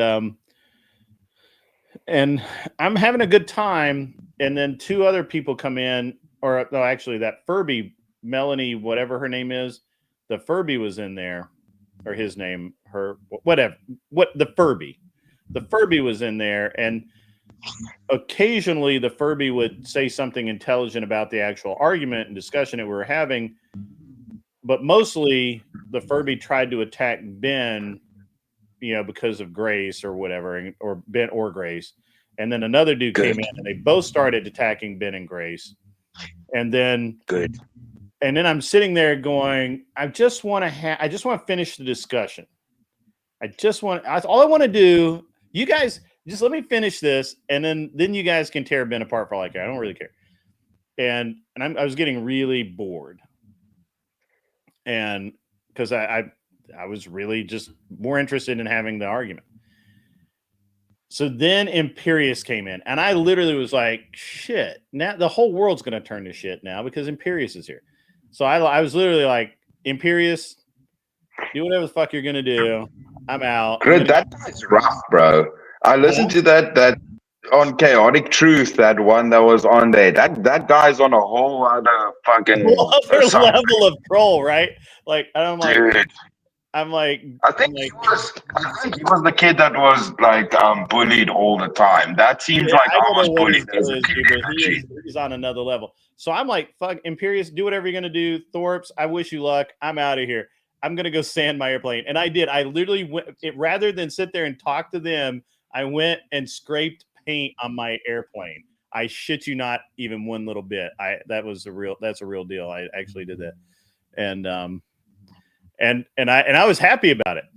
Clover Tack reminds Chris that you can't show pussy on camera. That is TOS. Don't be jealous, Greg. Don't hate him when I'm starting OnlyFans. Don't you hate on my money? Don't you miss my money, Greg? Clover Tack. Yeah. Where did we find Imperius? He showed up one day. We fed him like a cat. He stuck around. In the gutters. Nursed him like a baby squirrel. He's rabid, man. I'm actually surprised he's not in the chat right now. He probably is. We just can't see. Dude, that guy's a TOS risk for days. Oh yeah, yeah.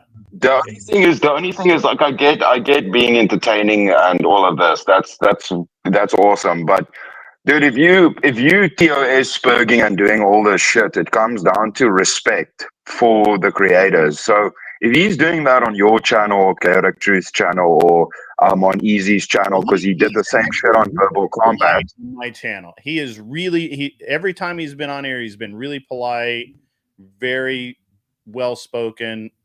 I Yeah, don't but know that's not what cool. the difference You're is. like, because dude, he did that shit on Verbal Combat as well. Like having the N word in his name and stuff, dude. You can't do that. That's like, yeah, like I think people aren't cognizant of the effects of what they're doing to the creators that are hosting them on their platforms. You need to have a little a little crumb of respect at least. Come on. I agree. Like being on somebody's channel, I think it's a lot like visiting their house, and you should respect, you know, the host and the other guests on the panel, and Yeah. disagreements or not. And also, the person who's running that panel should be running it like their house, and shouldn't be allowing their guests to be harassed. So yeah, there's a lot of responsibility with it. Well, I mean, chaotic is chaotic. So Yeah. The other Michelle asked, "What's that? Grid is slacking on painting his plane." Yes. So it's my plane. What color? Oh no, I'm curious. It's a red and white. It's a red, white, and blue scheme. It was originally all red, and now it's going to be. You shut up. You shut up. What? Imperia, shut up. Is Imperius here? Yeah, you said link me, Grid. We summoned him, but you said his name too many times, Grid. That's funny. You're not wrong. It wasn't a rage quit. I was just bored. I was like, I'm gonna go fucking scrape paint. Link you? No, I can't link you, Imperius. I'm sorry. I already have 5 people up here. I only usually have 4. Like I'm weirded out. I have a super chat from Anson Knowles, $5 American. That's real money. The fur burger is a delicacy best served with red sauce and ample garnish that matches the pits. Yeah. That's Unacceptable, Anson. Damn it. Unacceptable. Unacceptable. Disavow Anson's degenerate. I told you he was lurking. I told you he's not banned. We will not Disavow Anson's degenerate proclamations of just no, Anson. I say Imperius 3 times and he pops out like whatever. I was speaking about you. I was saying that you were going to tear up. I knew that you were going to go. I told you this. I knew that you were going to go after the Thorpes, and I actually That's fine. A good debate with them, so I left. I approve of that. I went and scraped paint. That's how bad I didn't want to deal with it. I literally scraped paint with a scraper. That is a very good use for Imperius. We should just unleash the rabid dog on the Thorpes and all the other people that are assholes. I like that. Yeah. What would happen if you used a pressure washer on a plane? Like, I mean, obviously it has to take like crazy level wind and water. So you can pressure wash an aluminum plane. My plane is this specific. Well, all right. I have 3 planes that you can use a pressure. I could do a pressure washer on the or even sandblasting if I needed to get the paint off. But I have that was 2 obnoxious. Like, I have certain planes you can pressure wash. I have 2 that you can't pressure wash because they're fabric covered. Okay, sure. So you can't pressure wash. Sure, yeah. What? Good one. Why are you giggling like because it's like it was really funny to hear you say that. It's like, oh, I only have certain planes that you can pressure wash. I'm like, oh, okay. I'm sorry. I didn't know that that's a thing. Grid can't pressure wash his paper plane. Yeah, you can't. You can't pressure wash the delicate planes. It makes sense though, but I would never know that. I would never know anything like that. The planes are actually covered with fabric. It's Dacron fabric, and it's 2 ounce per yard, I think.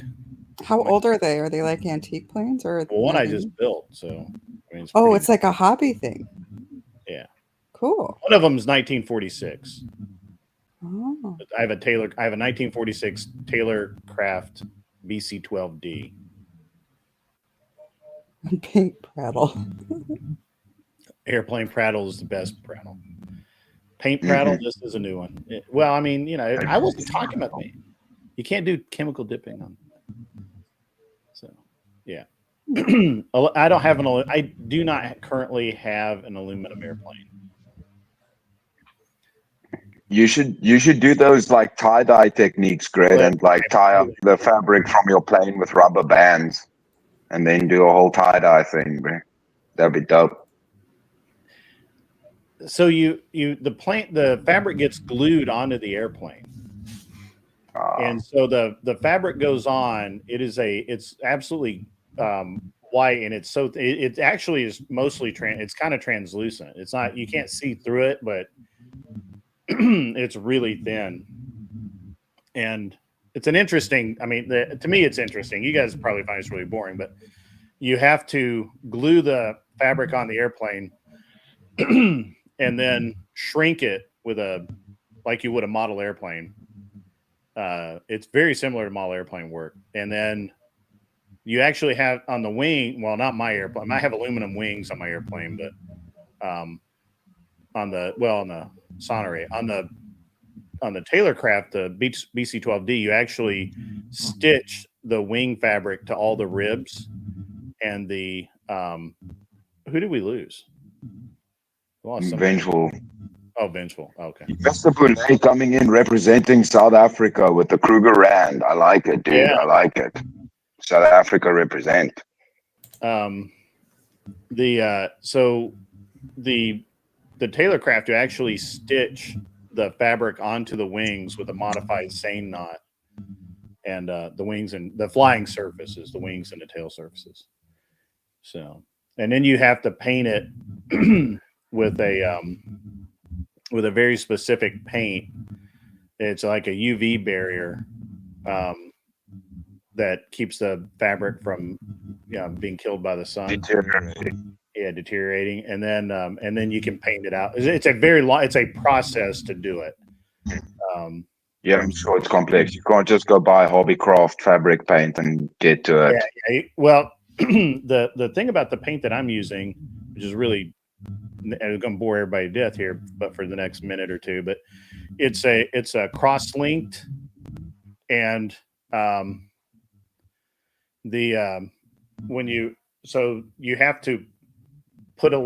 have to put a coat on. You have to let it dry until it's what they call sticky tacky, where it's like you can feel it kind of stick to your finger, but no paint comes off. And then you have to put the next layer down. And if it dries too much, you have to let it dry all the way and then sand it and then put your next layer on. So basically, once I start painting, it has to be completely ready to paint. And once I start painting it, I can't stop until it's done. And it takes, in the humidity and the temperature here, it's probably 3 hours between coats. So if I start at 6 a.m, I might be finished at midnight. That's okay, Vengeful or Nick. It's cool, dude. Mics have been a problem on all of the streaming platforms lately for some reason. I have a super chat here coming through from Imperious. I didn't realize he was old enough to have a credit card, but he does. Oh, that was mean. I said something mean about Imperious. I'm sorry. Grid, tell Captain Hook, that's you.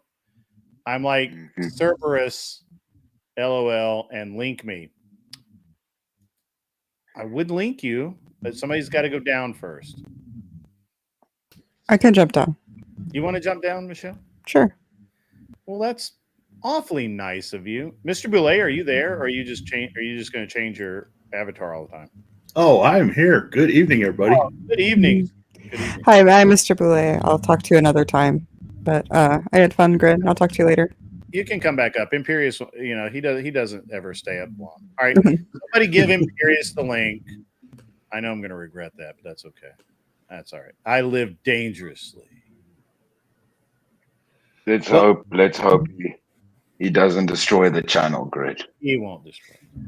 Well, Chris, I saw you up here. So, like you said, I thought I'd a little shout out to South Africa because I actually have a Cougar Rand, although it's 1/10 ounce. It's just, 1/10 ounce, so it's not a full ounce.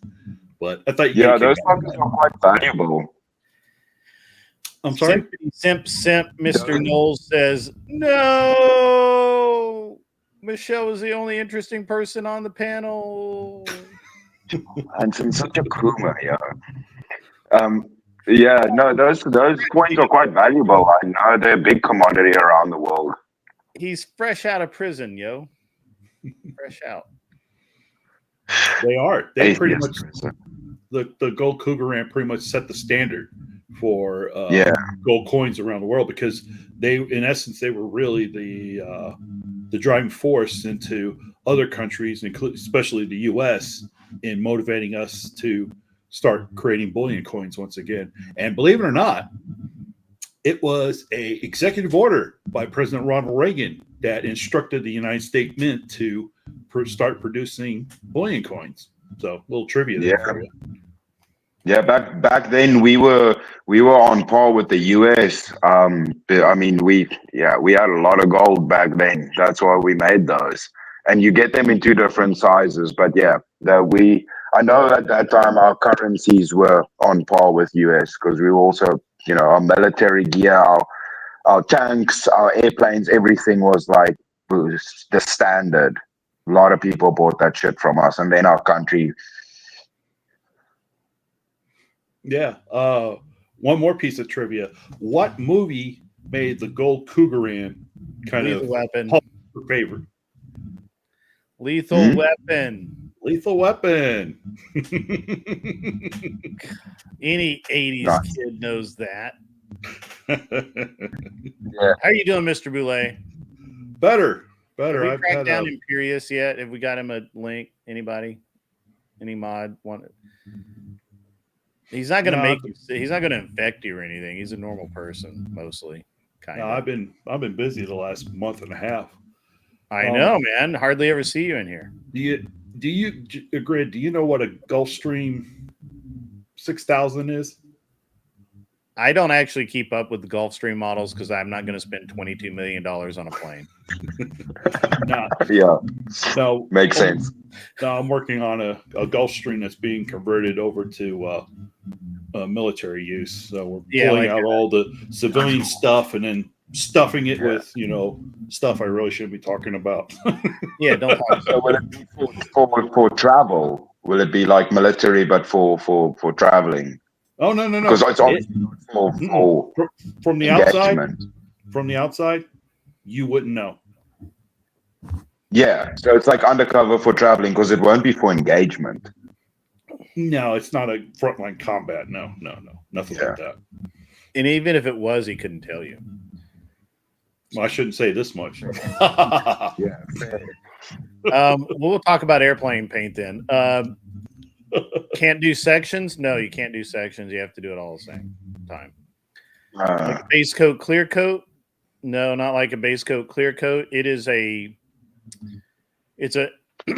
actually nothing like automotive paint. It's very strange. So yeah. But Greg, can't you just pay for somebody to do that for you and get it done? Because I enjoy it. Oh, okay. So you specifically want to do it yourself? I do all this stuff myself. It's therapeutic. Okay. Very therapeutic. Yeah. It also is a great way to just keep myself busy. Are you sure they're not model airplanes? I mean, they're big, full-size models, but yeah, sure, why not? Hi. All right, what's up? Hello, my ladies of the night. How are you? Simperius, we were just wondering where our lead simp was, and he showed up. And now we're good. Oh, yes, I am here now. Now everything will be interesting. All you boring old men sitting up here. Yeah, it's a party. It's interesting with my gold. John Burt says, I heard it's being fitted with TAC nukes and a Stargate. Confirm or deny, Mr. Boulay? No, Asgard beam weapons. Yeah. Hanson Knowles says he is the lead simp. Don't take his place. So,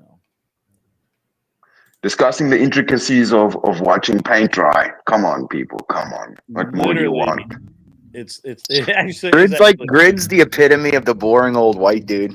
I mean, he really is. I love him, but Grid's gonna sit out there on his porch on a rocking chair one day, just rocking away. You forgot with a gun. No, I know, but just rocking away, staring out into the distance. No, I did rocking that away. I got all that away when I was a kid. That's why I haven't slowed down, because I did it all. I did all that nonsense when I was a kid. No, I get you. I'm super like I can't sleep more than like 4 or 5 hours a day. I have to be constantly doing things. This is gonna sound really weird to talk about, but like yesterday, I was like super tired. I was like cranky. I was tired. I went to sleep. I normally wake up at like 3:30. I slept till 4. I woke up, and normally, even if when I wake up and sleep when I wake up at 3:30, I'll stay up, wait for about a half an hour, 45 minutes, and then I'll go back to sleep until 6 o'clock. I got up, checked the dog, everything was good, everything, was awake for maybe 15 or 20 minutes, and then I was out again until right at 6. It was like weird for me to sleep that much, and I've been tired today. I don't know. Maybe I overdid it or what. I don't know what happened, but I'm definitely was super tired yesterday. Well, I think motion, it wants to stay in motion. Like I'm the same way. If I'm not like working out every day, I feel really, really tired the next day. So I feel you. Like I got to be up by 4 every day. I got to get to the gym. I got to then go to work, do whatever. You know what I mean? Then go home, maybe go to the gym again on the way home, and then sleep for 4 or 5 hours and do it again. And I can't keep. I feel unproductive just sitting there. I feel like a weight. Yeah. I don't approve of the rocking chair hate. Rocking chairs are the shit. Mm-hmm. It depends the rocking chair. Like I don't know. They're not very comfortable to me. I'll take a lazy boy any day. Yo, it's a chair you can do tricks in. Come on, man. That's got to give it some credit. I was Clint Eastwood in Gran Torino last night. I was hardcore on Glenn's stream last night. I was like, "Fuck you guys." I don't know why I was. I just was. So, this is a waste of my fucking time. I'm leaving. I don't know why I did that. I was It was. So funny did you, because- Grid? Did you? Were you on yesterday? Huh? Were you on PT show yesterday? Did you hear it all or no? I heard some of it. I don't remember. Oh my god, dude! Oh my god! It was the fall of the Planet of the Apes yesterday. Oh yes, Linwood, right? Yeah, it was the fall of the Planet of the Apes. I had to come back because I was doing something. I was doing my show, and I came. Oh back, my lord! All of a sudden, Linwood is quite. He loves white women. We now know he loves white women. He's LARPing as they all are. They all are. LARPing. He's our Michael Eric Dyson. Anson Knowles sends in $2 American, which is real money. Imperious is addicted to getting in the gym. That's JIM. It's a gay. Yes. Yeah. It was Thorpe talk. Yeah. That was. Yeah. Ben Thorpe came on and was trying to help Glenn out, and I think right now? No. Oh, I was like, what? I don't know if it was last night or this morning. It all blends. I don't know. Oh, on Glenn's channel? Yeah, it's on Glenn's channel. Okay. Glenn, I think Thorpe came on this morning. I don't know. No, so last night it was to help with what? It was me and who else was there? Jake, Arthur Daya, and somebody else, and Glenn. And we were basically trying to help Glenn with the debate prep. And for some reason, Jake got wrapped around the axle about whether or not Ben is a Christian. And I'm like, well, he's Catholic. And he is conservative, even if he's not acting like one right now. And he's like, he can't be conservative. He can't be one of us. Stop projecting your stuff onto the dude, man. He's not Catholic either. He's not been baptized in the Catholic Church or anything. He's LARPing at everything. He's just he claims to be Catholic. He claims to be. Yeah, but I can claim to be black. It doesn't mean I am. Sure, I'm a fucking alien with robot nuts. All I have to go by is what he tells me. I don't have the church rolls or anything to No, but I'm saying, do you really believe it? And nothing he says is real. Like he's a lying snake, dude. Like Well, that's what you got to realize. Yeah, and I He told will say anything to get you to get into his like little weaselly mind game he's trying to lead you down. Yeah. He'll tell you he's Catholic because then he wants to argue about Christianity and morals and try to sit there and spew values onto you and then lead you down his perverted freaking mind. Like that it's all nonsense. Like he's done it a million times. He said he was something else a while ago, I remember. Like you got like he's just he's a fraud, man. You got to stay away from like those are satanic type people where everywhere they go, everything dies with them. Yeah. So at any rate, last night it basically the conversation kind of devolved into projecting projecting various ideals and morals onto Ben rather than actually prepping for the debate, right? Like I honestly don't care about Ben, and I told him that. And so this morning I came back because I was like, I'm tired and I'm cranky and I just want to get this done. And then Angry Casper was trying to like salvage it, and he's like, hey, no, stay. And I'm like, yeah, I don't think so. And I was about to click out, and then I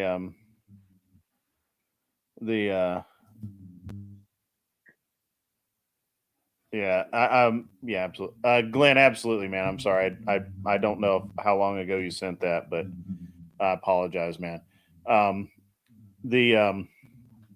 But basically, I was trying to get, because I would take this seriously for anybody, right? Like if I was helping you debate Imperius, I would take getting your debate prep. I would take that seriously, and it just seemed like most people were really more interested in kind of projecting their morality or perceptions onto Ben than helping Glenn win the debate, or at least do well. No, I get it, but when I was on, like, this is the thing. I understand, like, about. And I don't really want to go down the long Ben deal. No, I don't. I'm just gonna say this real quick. Yeah, people like that.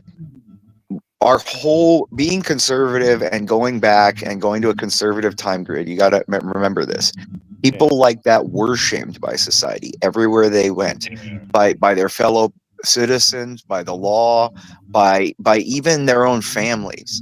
Sure. And so the only way to really, like, if we're going to be conservative people and we're going to try to establish conservative values, the society as a whole has to shame those type of people to counteract any kind of replication of how they live. And look at all of the fans and all the people they have that follow them.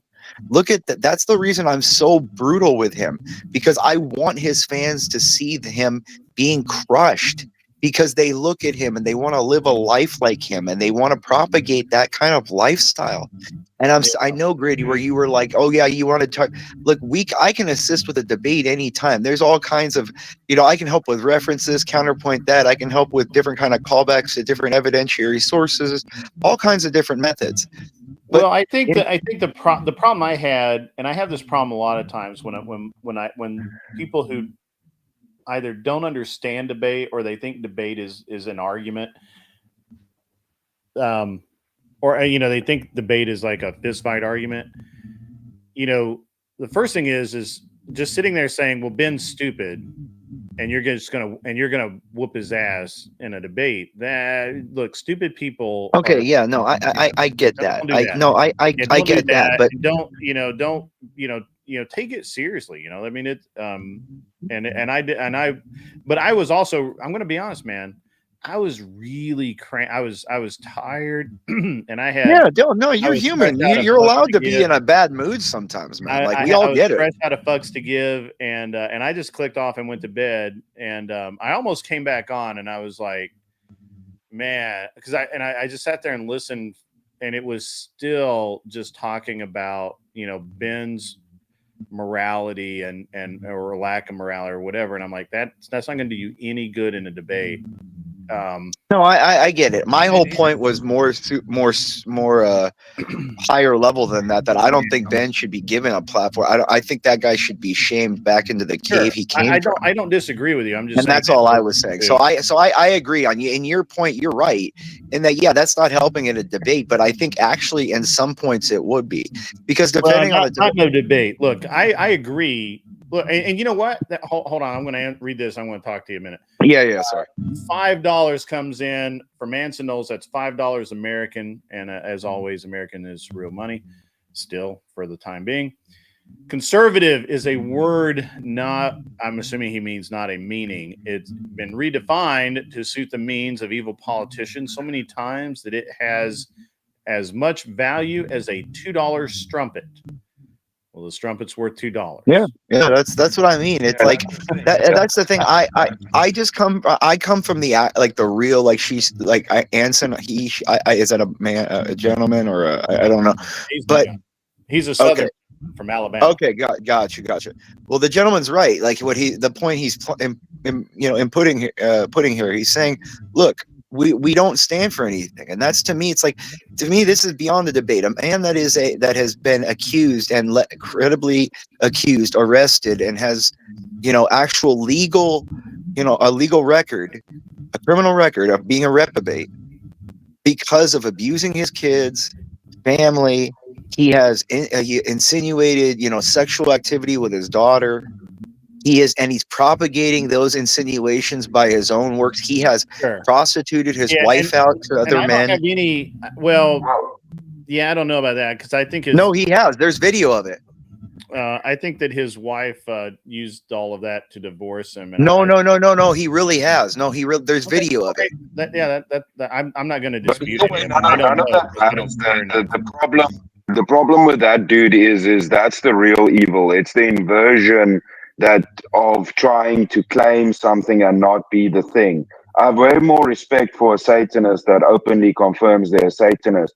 But if you're an evil degen that's claiming Christianity or Catholicism or any of this, that to me is the real pieces of shit out there. Well, that's what I'm trying. I kind of want to bring us back to the other day. Sorry, Grid. Sorry, I agree with you in your point, Grid. I'm just saying I agree with you in your point. I'm just saying on the bigger point of, and I don't disagree with you, and that's why and kind of where I'm going with this is, I was trying to have a reasonable debate on CT's channel with anybody. I didn't really care who was going to debate me. I just wanted, I'd had enough of the nonsense, and Ben was there. He gave me we started having a good back and forth debate.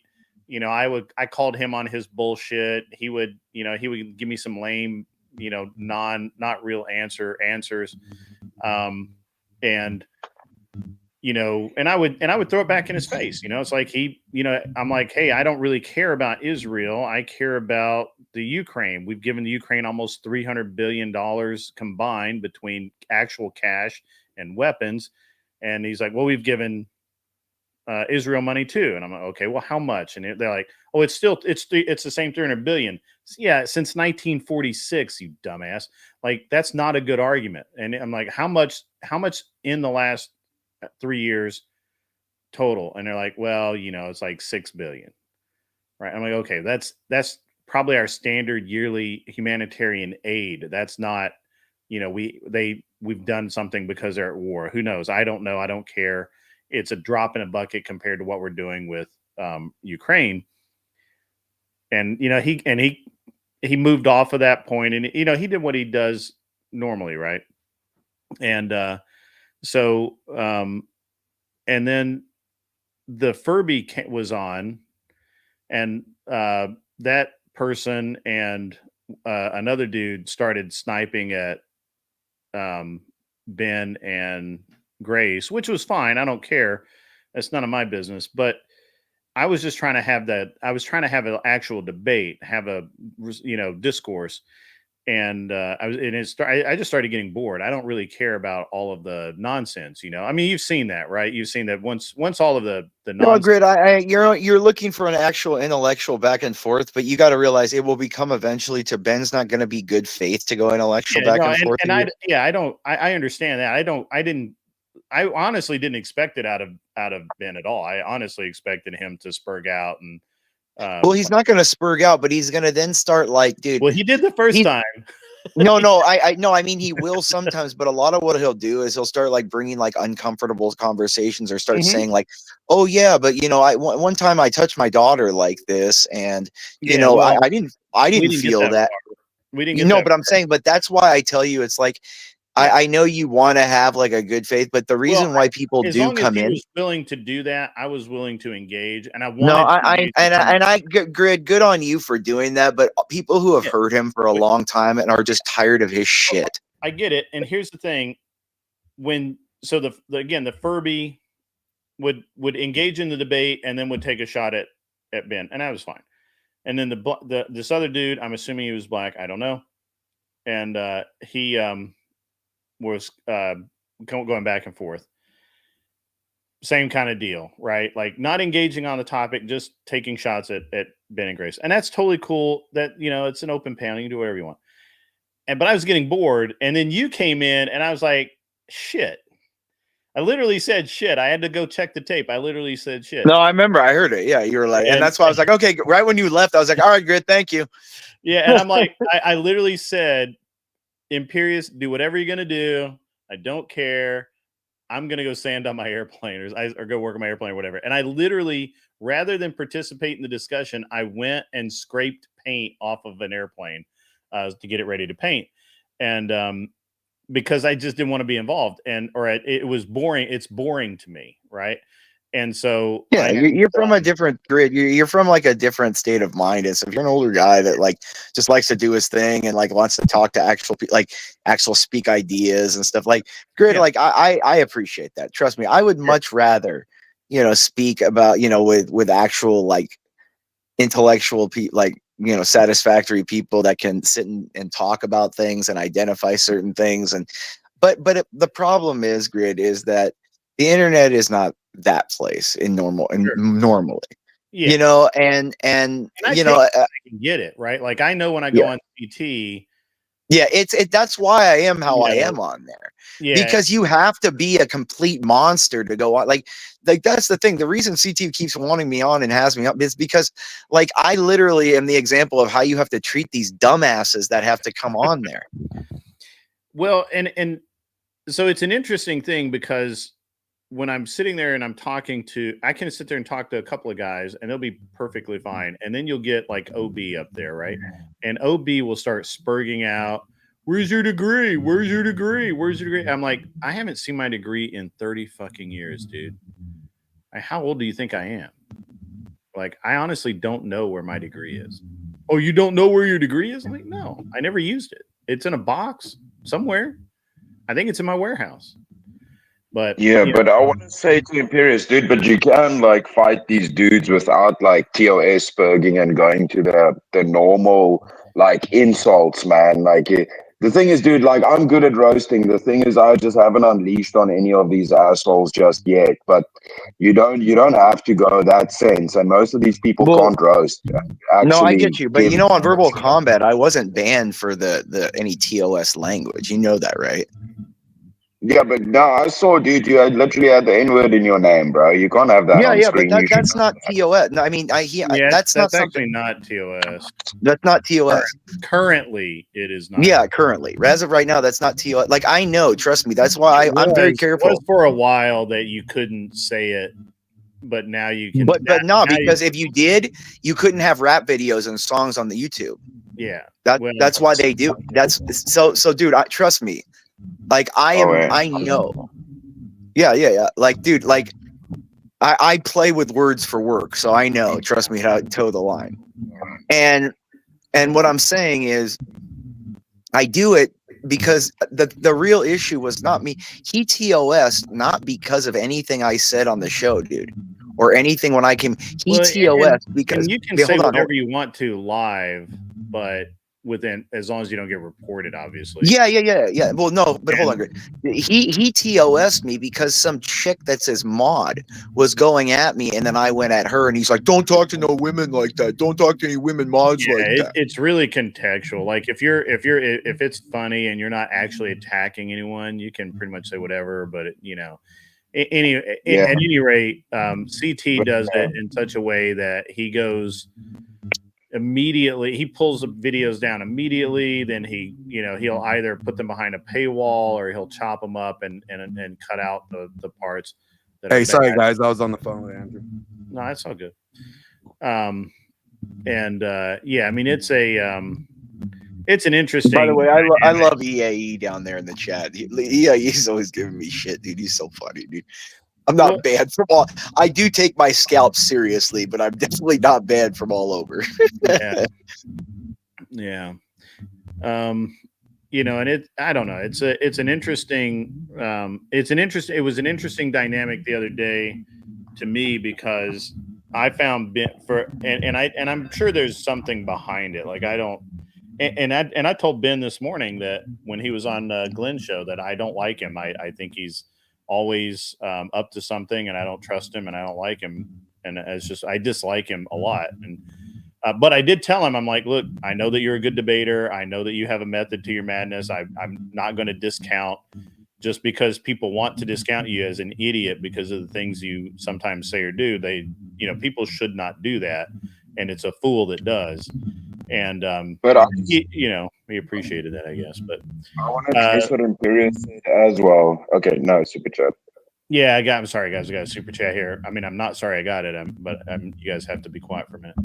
$5 again from Anson Knowles. Once again, American money. I love American money. Ben throw up, that's funny, is a waste of pixels and internet bandwidth. I won't argue that. Y'all get back to DJM Prattle, bionic testicles, and Michelle ripping the meds. Yeah, so the thing is though with the grid with the intellectual conversations, and then obviously I know that English is a tough language, but no, I dislike Ben. Ben was on Glenn's show this morning. I can understand now that I say that out loud, I guess I can hear the confusion. Oh, in the chat. Hey, get that butterface on here. She looks like somebody hit her in the face with a 2x4. You could get her. Get her up here, but I'm gonna yell at her. She's a wimp, dude. She better man up if she's gonna debate on here. But yeah, dude. At the end of the day, for you to come up, somebody else will have to drop. So I'm gonna drop. She can come up. I'm gonna drop off. I just want to say. So the point is, the internet doesn't have to be this drama and bullshit.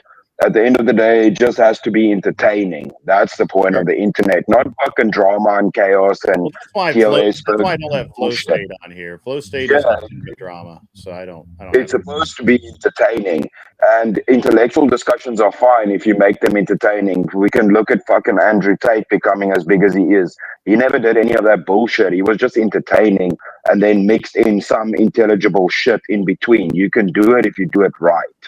You don't have to cater to the lowest tier of entertainment. That's just lazy if you can't actually be entertaining. That's all I'm going to say about that. No, I get you, brother, but I think when you're going into certain spheres like CTs and stuff, that is kind of the arena, and I'm a different person in CTs a lot. Yeah, you got to to go in there. It's it's really like the Fortress of Pandemonium, dude. I'm telling you, gotta roast some fuckers because I actually do stand up and roast. So I'm gonna fucking smoke all of them. You gotta be quick witted, dude. I always, and it's just because I've been in sports since I was really young. So I've been getting ribbed on. We've been ribbed on each other since we were 7, 8, 9 years old. You know what I mean? I think men do that better. It's very, very difficult to actually insult me to the point where I'm angry. But I can show you. Yeah, you shouldn't take words. You should been through enough shit in life that words really shouldn't bother you.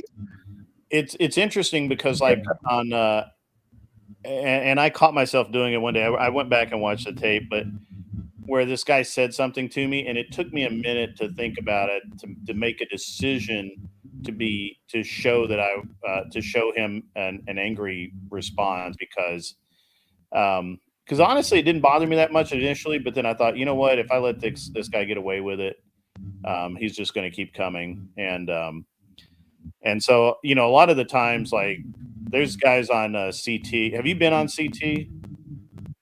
And, No, I haven't. I've watched a couple of the streams, but I should actually go on there. It looked like some fun. I've been looking for a place to actually go roast people. I've been quite reserved on the you're an internet. actual African, far. so, you know, that'll fuck them up. Yeah, dude. You just make sure you understand Ebonics before you go on there. Yeah, dude. A lot of these dudes aren't gonna win with me. I'm actually an African American. I want to see their papers, bro. Oh, dude, oh my god, For the Family is gonna love you. He's gonna he's gonna be like, get that nigga back to Africa, get him out of here. Dude, when I was in the States, that's what the dudes called me. I played hoops with some guys in Brooklyn. I even got a fade as a little white kid from Africa there, and they were like, "Yeah, man, you a white N-word." They're like, "Yeah, man, you white, yeah." So I was like, "Oh, well, I'll claim it then." Trevor Noah went there, and then he was apparently black as well. So I'm like, well, then I'll go in CTs, and then I'll be the black white guy in there and give all of them shit. Yeah. Yeah, dude, that's how you have to be, man. I'm telling you. That's why I'm like, they kind of accept me. Like, if you notice, they don't want to go on as hard at me as they do against each other, because like they've kind of like realized, like, if you mess with me, I'm gonna just stomp you to the ground. So they're just like, whatever. Like, they kind of leave you be. It's like prison, dude. If you've ever been to prison, I mean, I haven't, but yeah, I know how it is in there. I know enough people that have. And if you go in there, you got to stomp someone down first day. So the rules it's laid down, man. Don't F around. You know, that's just the way it is. You know, and once you do that, they'll kind of respect you. You're one of their own. You know what I mean? And that's what a lot of the times, like, even For the Family, like, he's not really like how he is on there. Like, he's trolling. That's why CT laughs too sometimes. Really like he is that Sir Linwood. Well, Sir is, yeah, but Sir's pretty chill, dude. Actually, and I talked to him. He's cool, dude. He like, well, what? Like, we talk about sports a lot on like John's channel and stuff. Like, it's like he's not.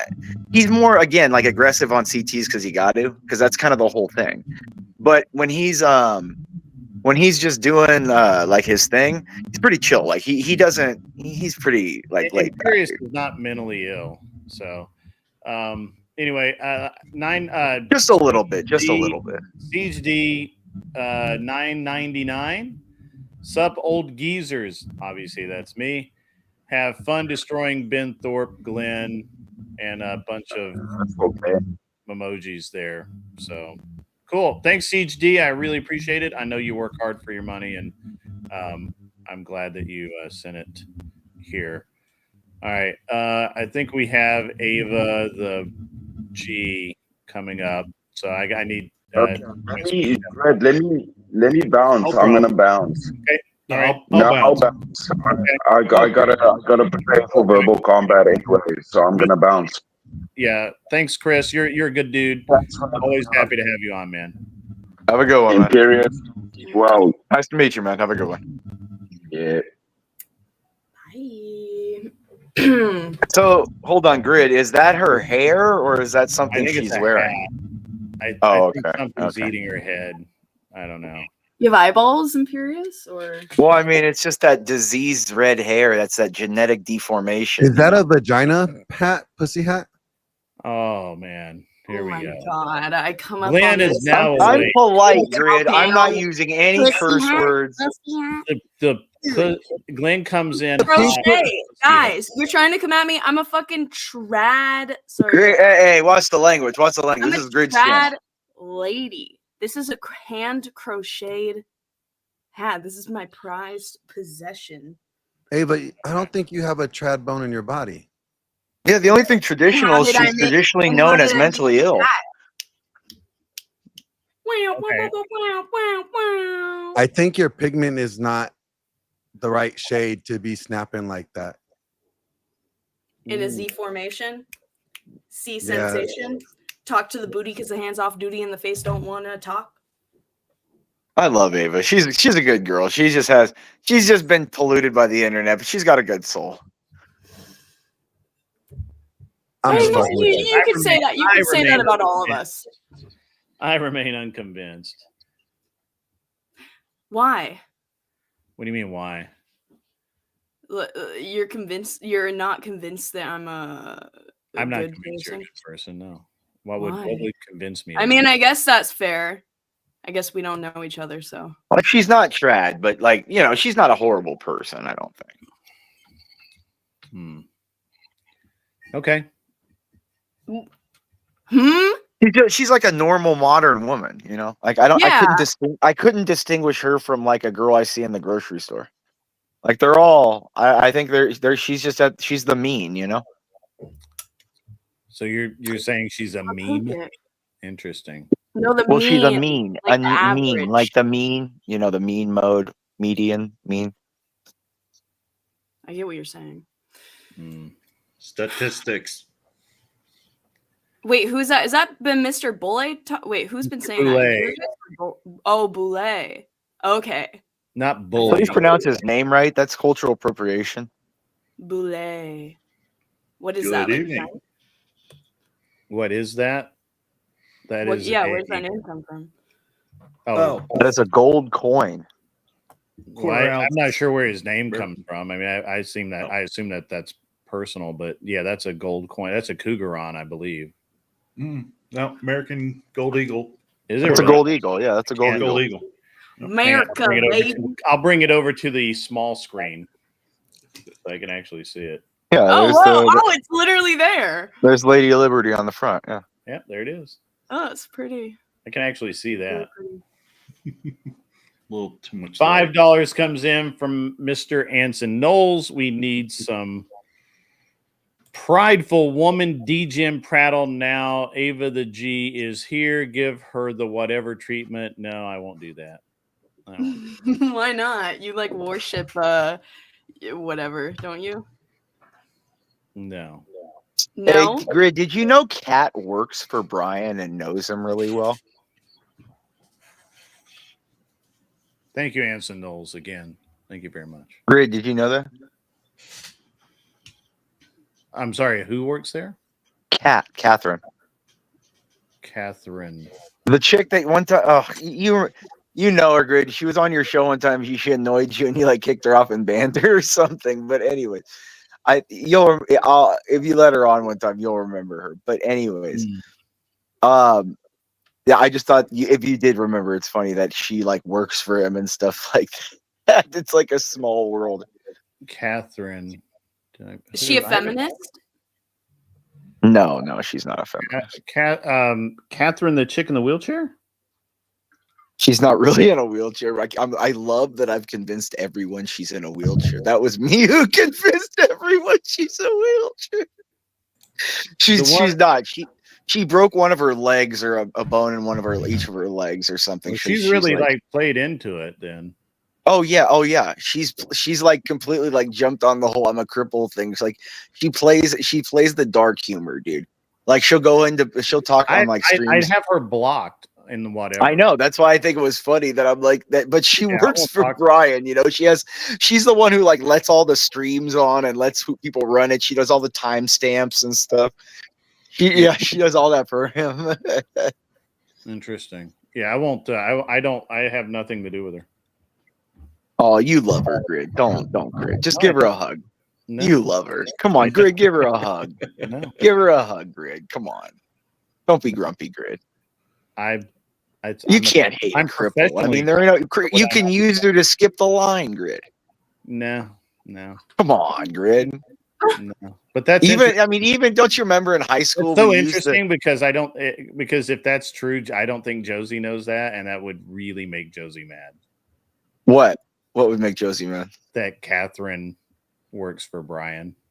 I know, right? Yeah. Yeah. Really make Josie mad. Why? That would trigger. Because she wishes that she worked for him. Not really, but probably. That's not the reason why I would make her mad. None of my business, and certainly not mine to share. But women hate women for very particular reasons. That is absolutely 100% guaranteed. I don't hate women. No, yeah, you do. That's scared. hilarious. That's a lie. That's a damn lie, Ava. You hate. I know there's. Then there's why do I women in have your more life women friends than men? because you're a woman. That's normal. But deep down, when you get married or something happens good to you, you'll ditch them like trash and go with what's good for you. Like I've seen it happen a million times when a woman gets married and gets with a guy they really, really like.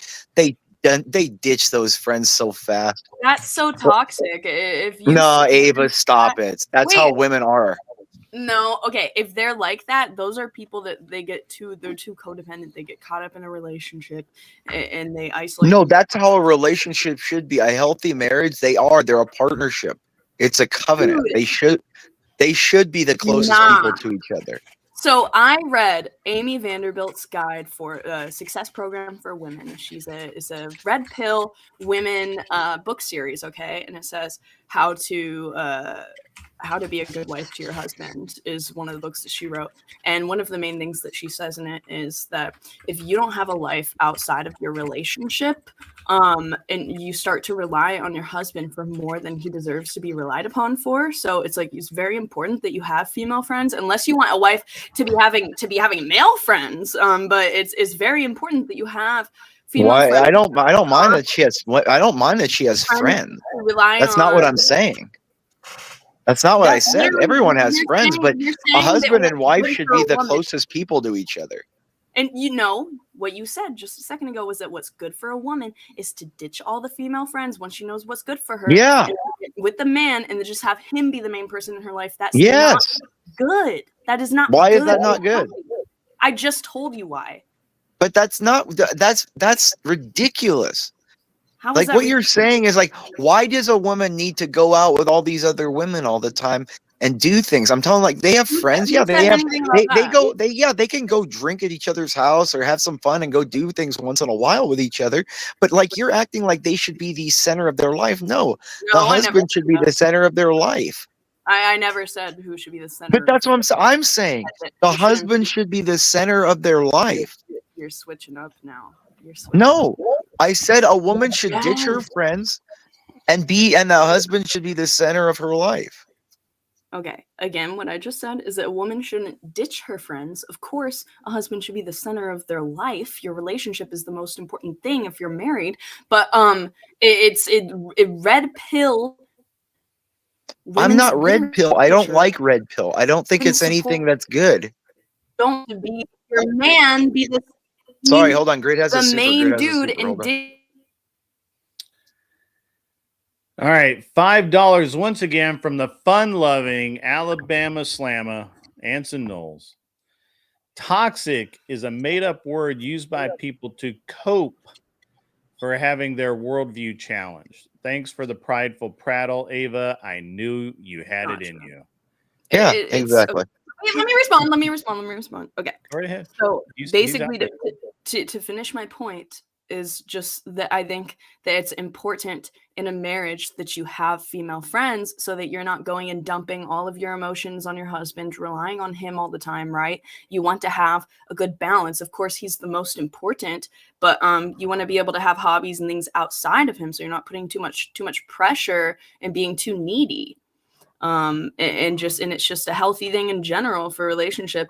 And I do think that is one thing that it would be deemed a toxic relationship and maybe you're going to backpedal and say that you weren't saying this, but if a husband and wife, if they're the only like main people in each other's life and they don't have friends of their own gender outside of that, I don't think that that's a good thing. I think that's I didn't say they don't have friends.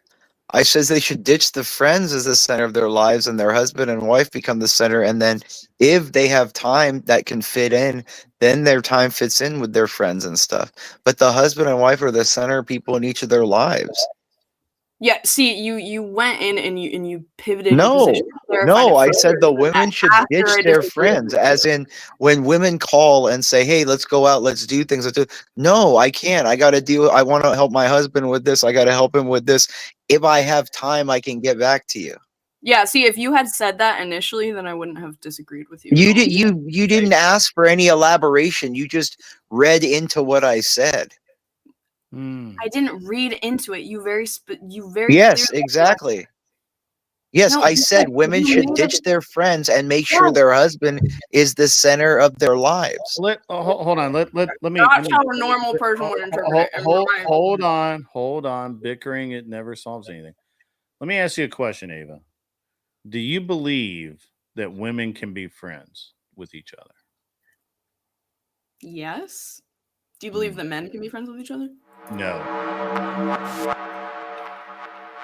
What, you don't think men can be friends Even with men friendships, as close as they Oh, are, hold on. there's a Before type I of answer, competitive. hold on. Glenn, how many friends do you have? Glenn? How many friends do I got? Yeah, how many friends? As a man? 5. 5? Okay. That's good. Mr. Boulay, how many do you have? And I think that's a stretch. Yeah, I mean, you know, like people that men, you would say, like people that I like really my male friends, like Yeah. my dudes. Yeah, about 5. 5. Okay. Mr. Boulay, how many friends do you have? 3. Imperious, how many friends? Yeah, I've got 7 guys that'll ride or die, and then others that are close, but not like that. Yeah. I have I say all the time, I have 2 friends. An argument could be made, I really only have 1 true friend. And that's somebody that if they called me up and at 3:00 in the morning, not only do I answer the phone, whatever it is they need, they have it, they know it, I know it. There's a guy in the chat right now, Kevin. He lives a couple hours away from me. We've done business together for a few years. We've become friends enough that if he called me up and said, "Hey man, do you have," matter of fact, I called him up a few weeks ago and I said, "Hey man, do you have this? I really need one. If you don't have one, if you know where I can find it, that'd be real helpful." He actually sent it to me for free. He paid the shipping. I haven't paid him a dime for it. And he hasn't asked me for anything currently. And when whatever he asks, he knows I'll take care of him on it. And maybe this is a young versus old person thing, or a mature person, because I don't think Imperious is that old. I think he's probably 30 or so. You'll come to realize you have 38, just turned 38. 30, okay. You will learn that you have very few actual friends. And the more people that you think are your friends are actually people that are lying to your face every single day. Well, yeah, it's the natural course of life. Like I said, your spouses, your children become the center of your lives, and people just slip away. Like I'm one of the last single like guys in any of my friends' circles. You know what I mean? And that's and trust me, I had to adapt like 10, 12 years ago when everyone started having kids and everything to understand, like, hey, I can't just jump in there and be like, hey, let's go grab a beer sometime, bro. Let's go like do this. Even though if I really needed something, if I was, hurt in the hospital, stranded, they'd be there, of course. But even like, I got to understand that in some situations, like if their kid's sick or their wife isn't, dealing with something, that's going to come ahead of me unless it's like a life or death thing. Yeah. And that's just the way it is. And Nick points out very accurately, the point of joining into a marriage is that you don't need anyone else anymore. You found your one and you want to be around them 80% of the time. And if you don't want to be around them 80% of the time, something is wrong. And the thing is that women are evil. They're canned evil. So if you the more evil you add into your life, the worse off you are. It's very true, good. And they're next of kin to chaos. They really are. Like, that's the best way I can describe them. Yeah. Because and I don't think they're evil. They're just erratic chaos. It's like describing, Mount St. Helens as evil. It just was. It wasn't evil. It just is what it is. It doesn't. I don't even think it's a lot of the time even their premeditation is only in response to like basic instincts. Imperious, like why do you think you haven't found a wife? You know, Why do you think you haven't found a wife when all your Well, friends I've been engaged, but the reason I don't have a wife is because, one, I don't find many women that reflect the value I see in myself and them. Like if I see I don't see many women who are less than like 4 bodies. I don't see many women that carry themselves in a certain way or don't have pictures online on a Facebook and Instagram somewhere showing them in bikinis, in doing something that some dude, some perv somewhere could whack it to. Like, I don't see many do you women ever think like that that. maybe you're too picky and need to like lower That's your if that's standards picky, and I'll do it? gladly be alone. Yeah, That's I fine. mean, well, I'm hold going on. to say that I think Imperius' standards are actually pretty low. I don't think those are high at all. Well, obviously those aren't the only ones, right? Like, No, what- but I'm saying, like, as in characteristics of like promiscuity, like you have to have had less than four people in your life at most. Like, okay, and I'm but just at being the realistic. age- If I at was the being age- preferable, like I'm being just even giving grace, but preferably I'd want a virgin. Like, my fiance was a virgin when I met her. at 38. No, not at 30. I met her at 20. It's not realistic. Ooh, It's just not Anson realistic. coming in from deep out in the field. He throws it up at the buzzer. $5 from Anson Knowles, raging Alabamian. I can't say Cajun. It's not Cajun. Marriages are as disposable as friends. I'm with Cat Hat Chick. Keep your friends so when they get divorced, they can tell you how great it is for them. Anson! Yeah, Oh my God. Misery loves company, right? Sarcastic, Misery loves company. Do you not understand sarcasm? Yeah, he does. She doesn't. Misery loves company. Like, when people are in bad places, they want to drag the other people reality, down to where they are. It's No, the it's not. reality. Like, the reality. I go to church every Sunday. I go to church. Ava, I go to church every Sunday. One at a time. Sorry, good. Sorry. Go ahead, Ava. Go ahead. Okay, I said 50% of marriages end in divorce. He's right. Like, I didn't interpret that as sarcastic, because it's like they are disposable in today's society, and that's a bad thing. They should not be. Yeah, they shouldn't be. But I look at it as the same thing. It's 50-50. People, half the people fall to sin, half people don't. Like, that's the thing. This is not like a normal thing. People can't. You don't have to be a statistic. Yeah, this isn't. Yeah, and not just that, but I go to church every Sunday. I go to church every Sunday, and the priest calls up at mass every week. Anybody who this week is celebrating an anniversary or a birthday. And sometimes, man, when you see these people who've been married 60 plus years, 50 plus years, the whole church like stands up and claps. It's an admirable thing to do. It shows a quality of personality that, remember, at the highest levels of business, law, medicine, politics, you have to really be married. People look at that as there's a certain panache that goes along with being married, there's a certain level of aura of class and like character you're trait. a more character. It's a stability factor. Like, and people look at that as important. Like, I'm just like, oh damn, he's stealing my line. It shows a level of investment and commitment. Knowles. It was sarcasm. Read more, do better. I'm a dumb woman. Well, you don't have to be. Sorry, Anson. I mean, we're trying to help you. How?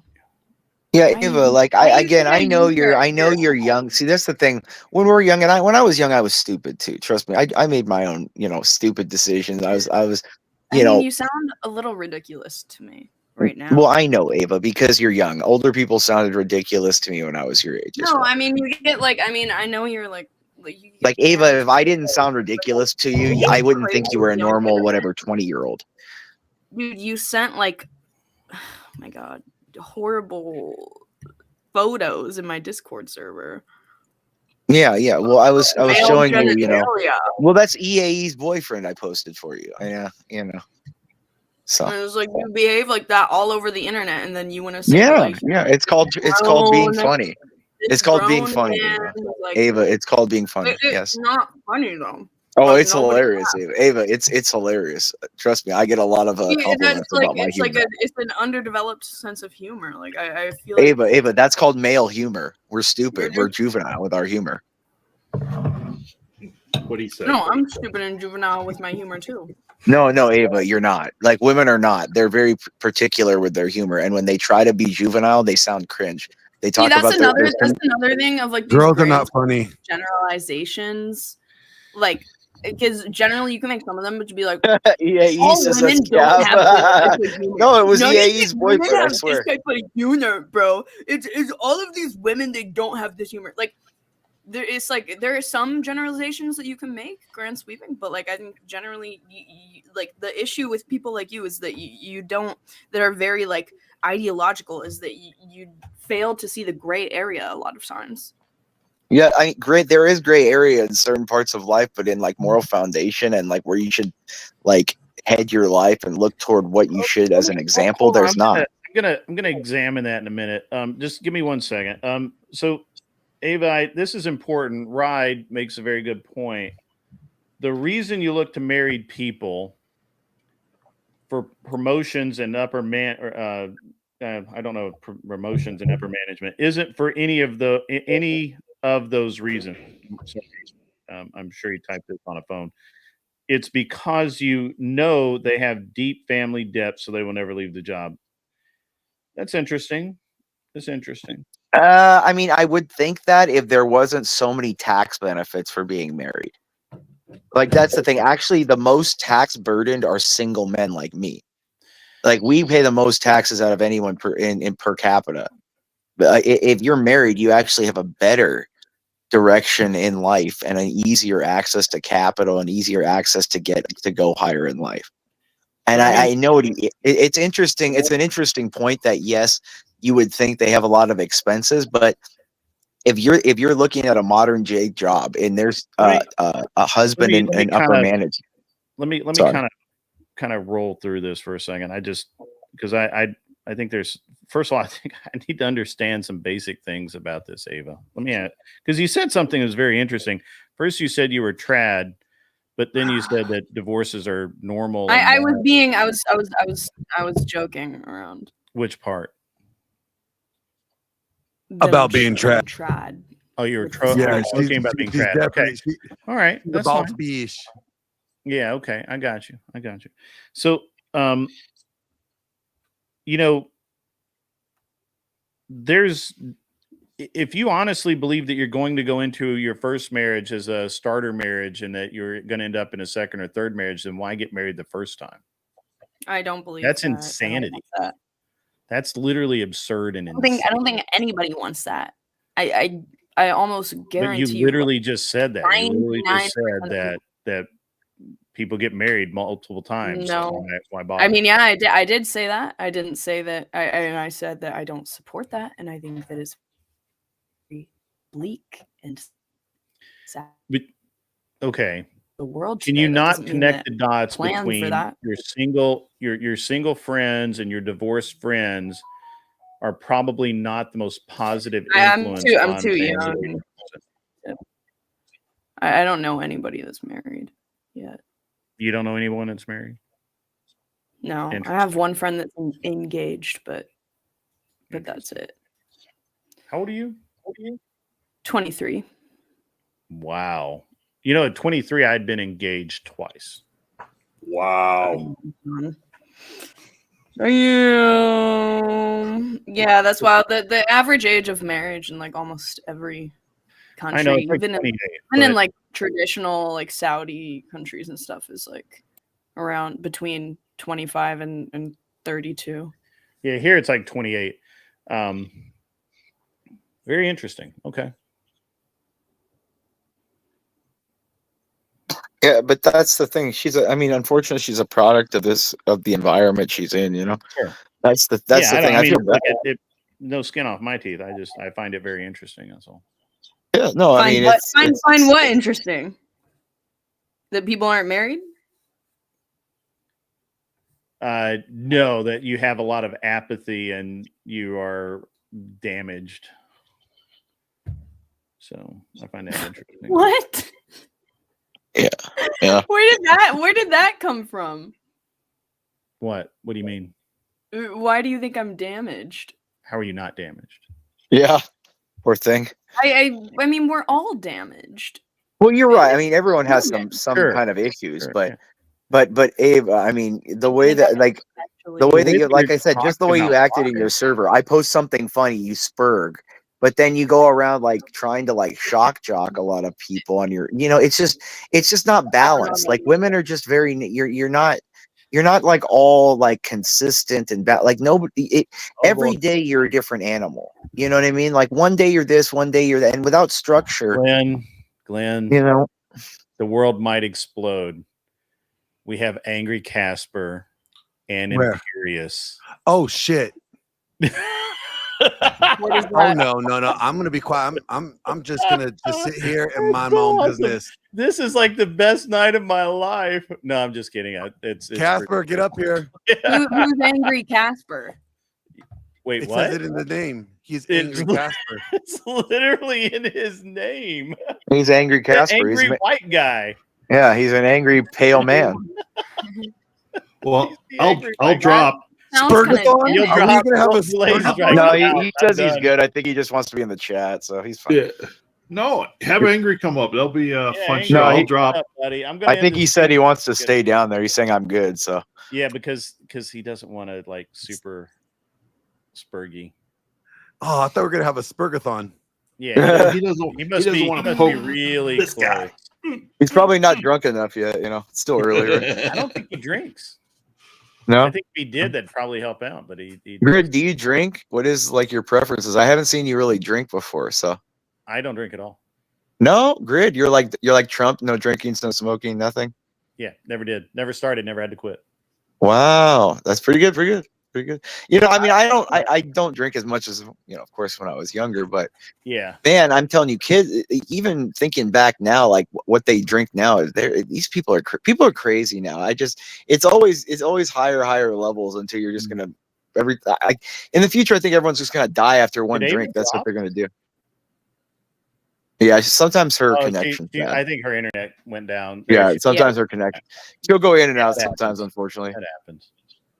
Not the end of the world. Yeah. So Anson Knowles says I already had a divorce and a kid by 23. Yeah. See, I think that the main reason why is because of how bad the economy is now too. Like more people would be getting married younger and having kids younger if it wasn't so expensive to live now. Well, it's cheaper to live if you're married. Clover Tax says at 23 we already had 3 kids and we're heading into an actual stable marriage. Yeah. 2 of my best friends were married by 22, so yeah. I had a really, when I was 21, I had a really, really, truly great girlfriend, and her mom passed, and it was just such an emotional like roller coaster for her that she went basically psychotic for a while, and she just didn't want me around. And you can't fight that. I mean, you can fight a lot of things, but that's not on the list of things you can fight. And so I dated another girl about a year or so later. Maybe I was 23 or 24 at that time. Yeah, I heard Joe Mobley was on a debate today or something. I didn't get I didn't get a notification. I'm kind of sad about it. I mean, I was busy until recently. I just got home, but like when I came on. But man, I would. Is there a link? Does anyone know? Is that on his channel or? Yeah, I moderated it. Oh, did you? Is it on your channel or do you have? It's on his Rumble and everything. How was it? Was it a decent one or what? How did it go? Yeah, I mean, the kid was not prepared. The kid just wasn't prepared. Did he spurg or no? No. He was actually really open to like he asked for books to read and all that. It was basically over if communism, socialism is the way to go, and it was not. It was and that's the thing. It's an interesting concept because in a perfect world, you'd want like a type of not communist, but socialist kind of system because you have unlimited resources, so you want to give as people can have what they want, But it's just an impossibility until we can like mine asteroids and things like that.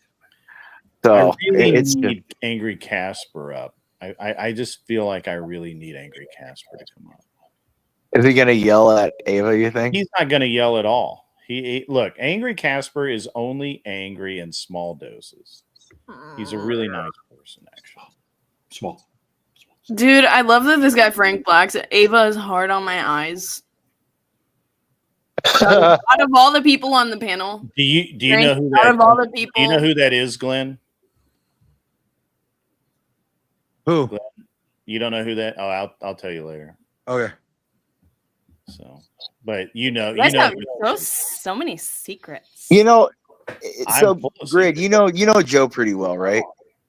I'm getting to know him pretty well. Yeah. I like Joe, but he's kind of like give Angry Casper the link, please. One of the mods give Angry. Yeah, give Angry Casper. You know, Grid, you got to make me a mod. Your mods are just slipping. When I have red and dark matter on stage at the same time. Grid, you got to make me mod because I think the mods are slacking a little bit. I think it's more responsible if you hand over that to me. You know. Why? I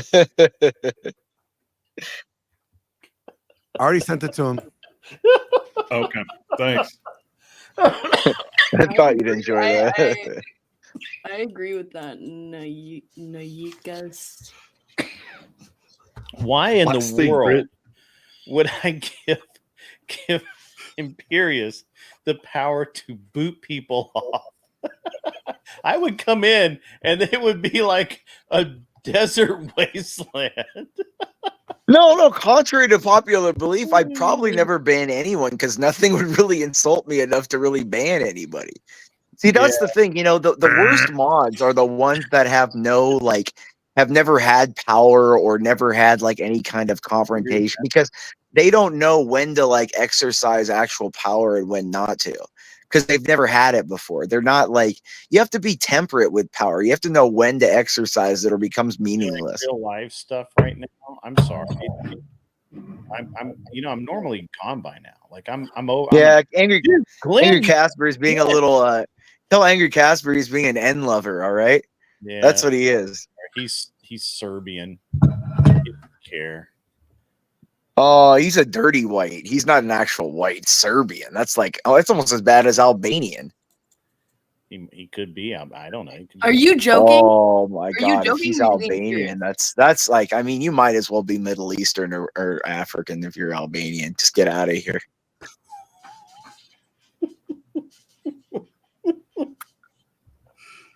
And that is why. That is why. I don't even have to finish the sentence.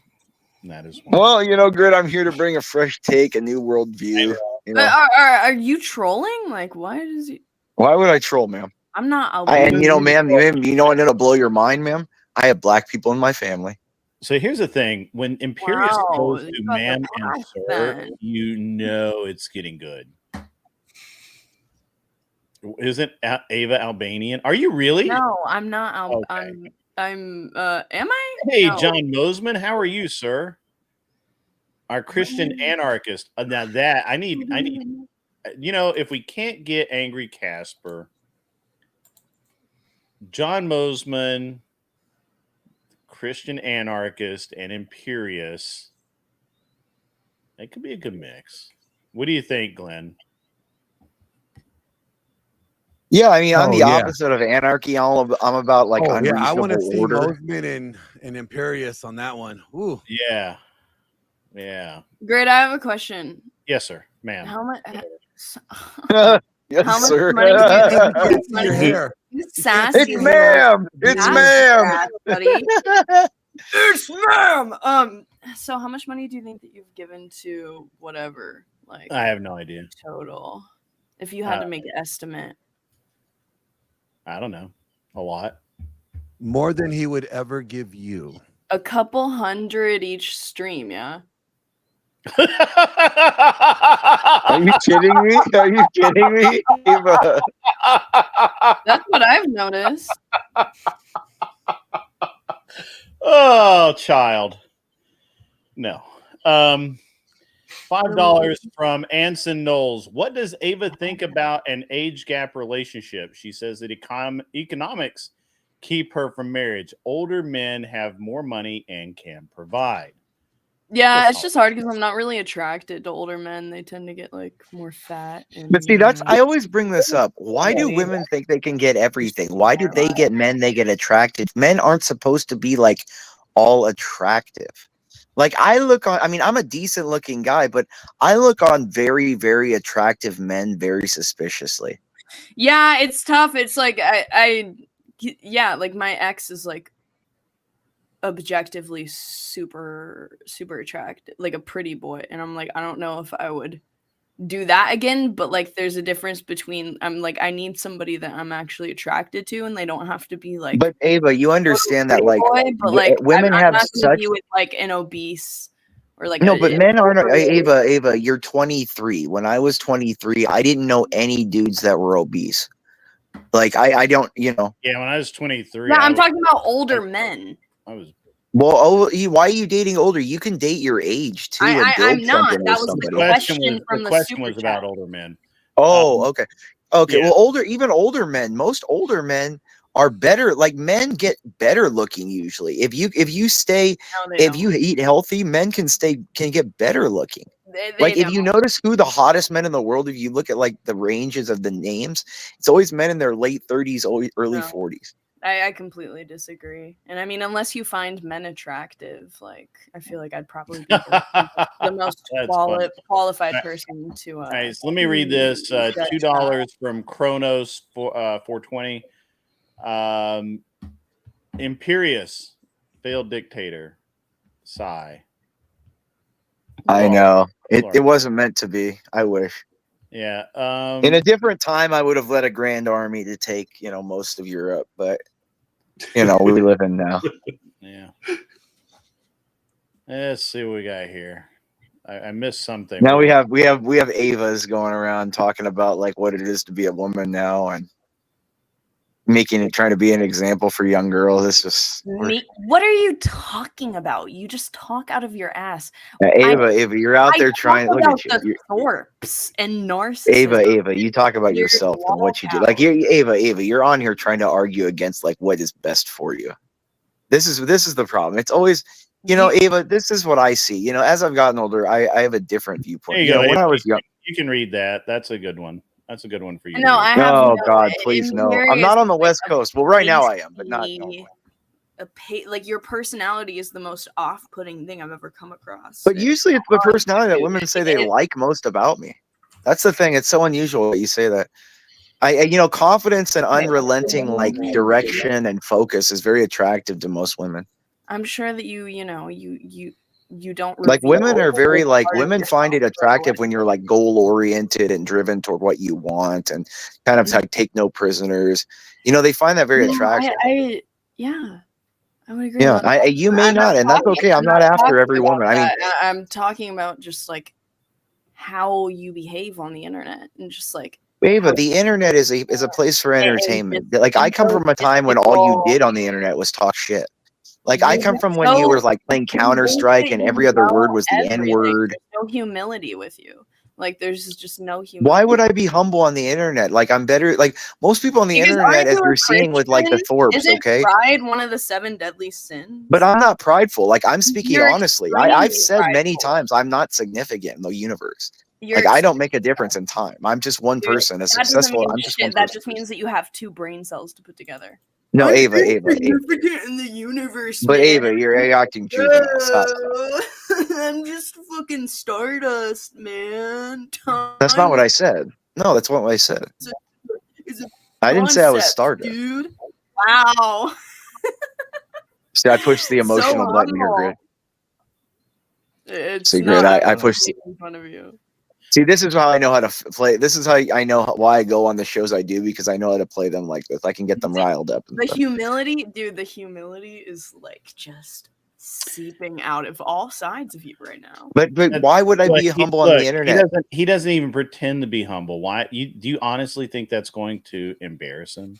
It's just a contradiction, and it's something that I find extremely. What contradiction? Like being humble to like in an arena of because you're like always like talking about how you're a Christian and this. Yeah, I get. Yeah, but the thing is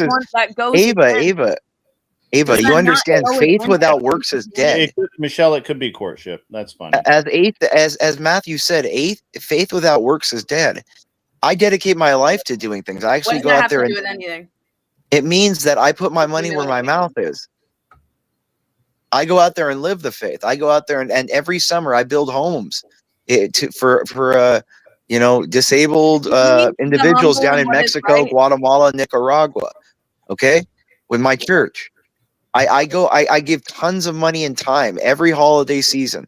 Even Coming Grid, up here once. even Grid just admitted that you're the opposite. Yeah, but that's not the point. I'm not playing a character Do of nothing out of humility online. selfish ambition or vain. No, ma'am, Rather ma'am. humility, Ma'am, others love ma'am. yourself. How I am here on the internet, you need to realize the internet is not real to people who have good lives and live real life.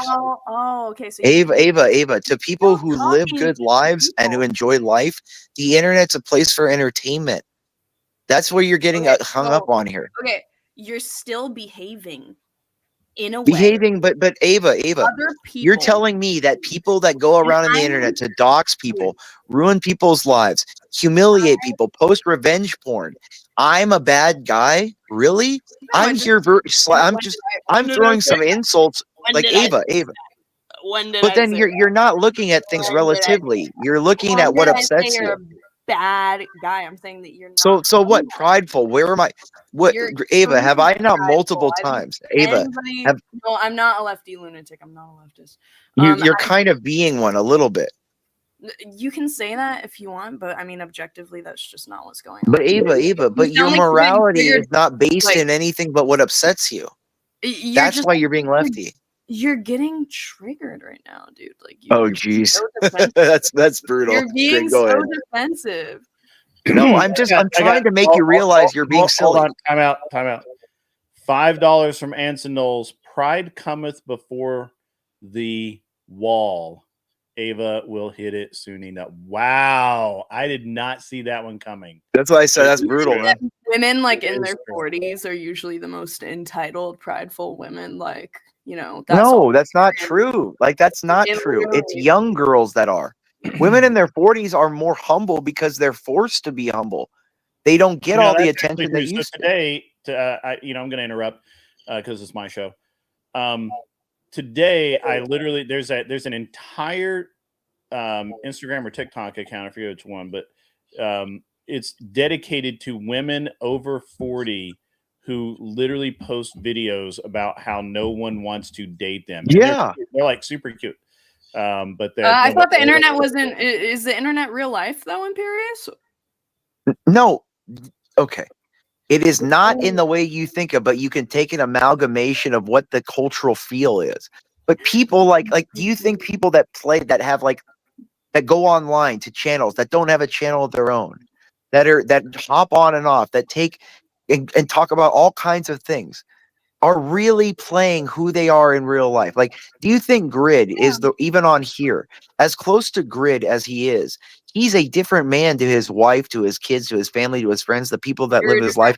Him with literally every single human. No, with close people too. Yeah, I'm on here playing entertainment because it entertains me, and I sugar in a little bit of truth to hopefully wake people up. You couldn't take anything that you say seriously, or then don't. I don't care. No, you got to be able to identify and separate the truth that is in the humor that I'm putting it in. It's not you don't make anybody laugh with your pride. But apparently I do, because a lot of people have me back on and want me on. So Ava, I know you're trying to like. How does that mean? Ava, you're trying to Ava. You're trying to attack me, but it's not working. You're acting silly. It really is. Like, I mean, genuinely, It is silly. Yes, I know. Grid agreed with me that you are not. Yes, I am prideful because that's how I am on here. Yes. Okay, that doesn't. So all of a sudden, yes. I didn't see the verse in the Bible that said, if you're on the internet, it's okay to behave. Yeah. Do you? Like, okay. So when yes. It's your cop out. It's your fucking. Yeah. Does it also? So if I don't have the intent to be prideful, so Ava, embellishment. Is there nothing about embellishment in the Bible? Is there nothing about grandiosity in the Bible? I'm not a Christian. You are. Okay, so Ava, you're using things you don't know to talk. Time out. I got to read stuff. Sorry, Grid. I didn't see it. That's all right. $5 from K2. Keep on trucking. When I was 23, women dated 30-year-olds, and now they think it's weird. What the fuck happened? I think it's just her. Yeah, she's jaded somehow. She's been jaded. Hold on. So we're and you know, look, No, I don't think people can say 30-year-olds. anything they want to, That's probably my you know, cutoff. on like this. It's fine. I'm kind of curious though, and by the way, OPC Don, I don't really have an opinion on the new Porsche engine. I'm still a fan of the old ones, so I don't. And maybe I'll get an opinion at some point, but I don't really have one right now. An opinion on the 6-stroke engine, of course. I'm curious, and I'm just going to move the because you know you guys are getting circular arguments now, and I don't like those. So, why did you ask me about what I contribute to whatever? Why? Sure. Yeah. Why? Why does it matter? Why did you avoid answering the question? I didn't avoid. I just said I didn't know how much, and I don't. Well, you could figure it out if you thought a little bit about it. I would hope that, you know. No, not you really. I had mean, it was basically not about it. You know, I throwing money over out the space of about 8 months or so, I contributed quite a bit. Yeah. I'm just curious the amount. I'm just kind of curious why you asked that question. Because I think it's interesting how much money you give to them. And I'm curious. You give a lot of money to a lot of different things. Do you? But you don't care to ask. Yeah, but you're like notoriously one of their number one payers. Oh, that's interesting. I mean, yeah, like he recognizes your name. He said, Hey, Ava, that's not a diss. You understand they're called. Why do you think that I'm dissing? Well, but you're the way you're implying is that it's somehow a negative. You understand that, like, whole businesses and casinos. Hold on, Ava. You understand that entire corporations and businesses cater to their whales, their high-end clients. Like, do you think this is somehow like a negative thing? You're assuming. I'm sorry. Wait. Putting that implication on what I'm saying instead of just asking if I assume. I mean, it doesn't. Not that it matters, but I give money to many things. Okay. So you don't ask about those things because it's not public. All I know about was the whatever donations. Sure. So you could go watch all of the back episodes and count every donation, and then you come up with a number. Okay. Hey, Grid. I mean, I don't want to. I'm not going to do that. I couldn't hear you, Glenn. I'm sorry, I couldn't hear you, Glenn. What was that? No, it's me. That wasn't me. That was Mr. Boulay. Mr. Boulay. Okay. You know, she brings up the question of money, right? And she's, you know, making this. I don't want accusation. That's probably the wrong word, right? Tell her or tell us roughly how much did I just show everybody tonight in money? Well, I have no idea. What? I don't pay attention. About $12,000. If I had to guess, you've shown probably 3-4 ounces of gold. That's what's today, like 2,800 an ounce. So I don't know. Let's say around 13 to 15 grand. Yeah. Okay. Well, now you can do the math. Well, yes, I know actual worth of things that have worth. Yeah. Exactly. Did you see how I knew how much gold cost roughly? Because I pay attention. That shows you how short-sighted you are, because you're basing his money on what, $100, 200 TTS, and I just showed you over $12,000 in gold on this. I'm not curious about the money. Wake up, young lady. About how much he has supported. Okay, I've got to read this super chat, guys. I got to read this. Another $5 American comes in from Anson Knowles. Women are preoccupied with men who have resources. She better not be attracted to me. She may be she's attracted to you for your deep wallet expressed in your TTS whatever game. Yeah, it's just the peacocking, classic peacocking. Women fall for that all day. But great, yeah. But the thing is what they're not. This is what I talk about in general, and I think grown men like our age, we understand and we've realized this by now. And this isn't a negative. We don't hold this. We don't hate women for it. But the reality, and the men and women love completely different. Well, I think it's interesting too. I think that people just have different aspects of what wealth is, right? Like, and I'm, you're 38. You're probably not quite a partner yet at a law firm. So I'm going to guess. I don't know what part of the country. No, I work for a corporation anyway. So. All right. So if you work for if you're a corporate lawyer, 38 years old, been in the industry, I'm going to say you make probably between somewhere 175 to 250 with some bonuses in there. Probably your take home after taxes, assuming you're single and whatever. I can figure things out because I know things, right? Yeah. You're in the range. Yeah. So I pay. So Ava, what's a lot of money to you? I'm just curious. A lot of money. Yeah, what's a lot of money?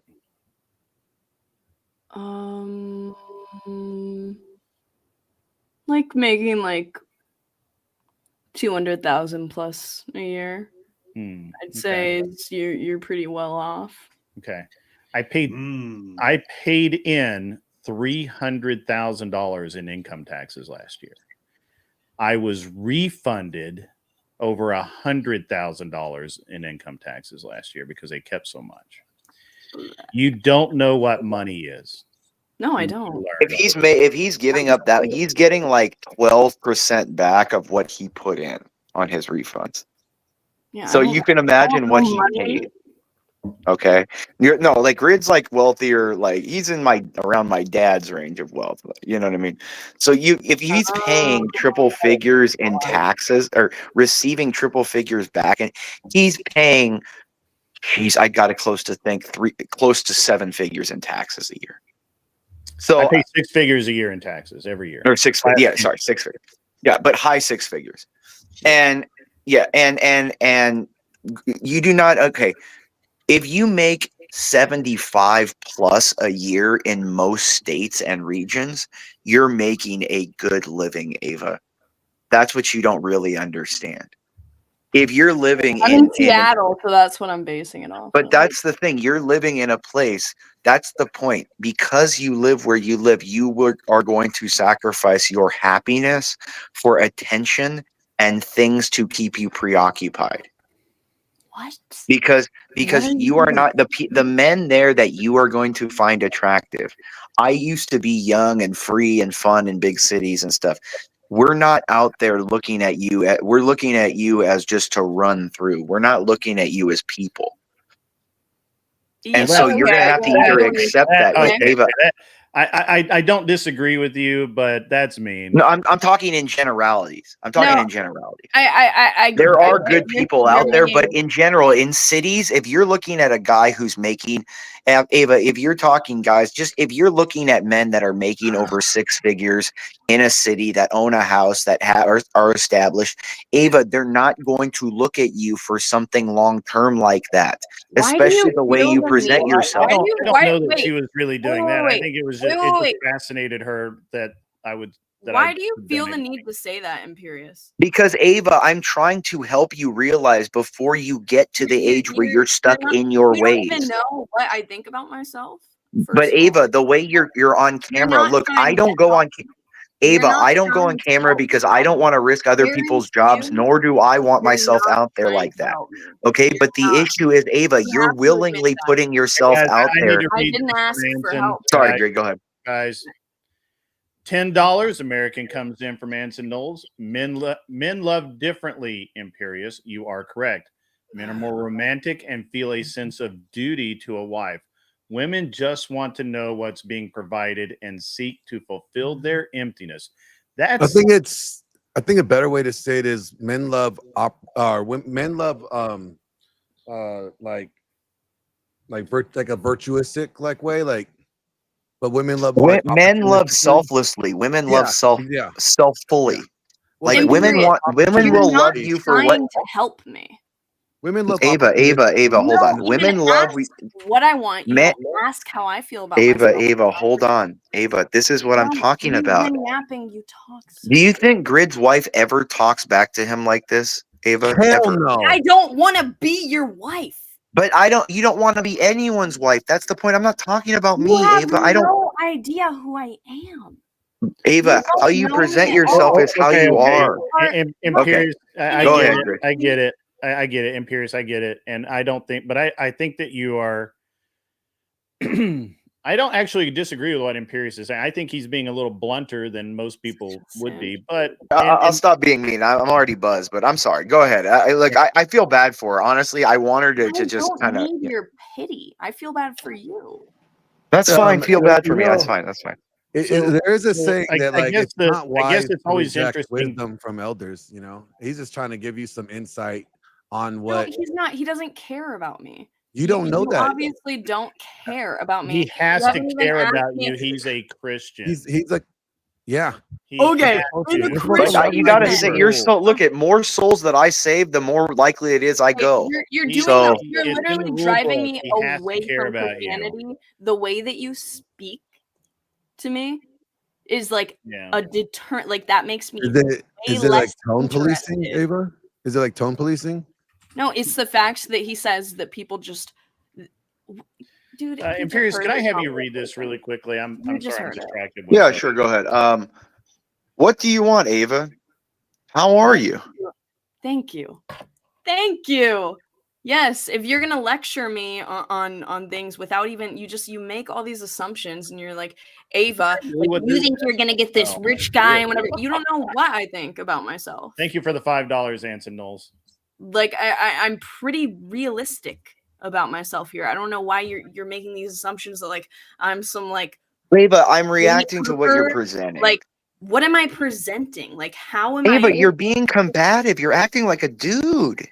I don't because I'm not Okay, interested guys, in you. just Ava. No, I'm not Ava. I'm not even mad at you, Ava. Like I don't even have anything Man, against you at I all. behave like this around every single man.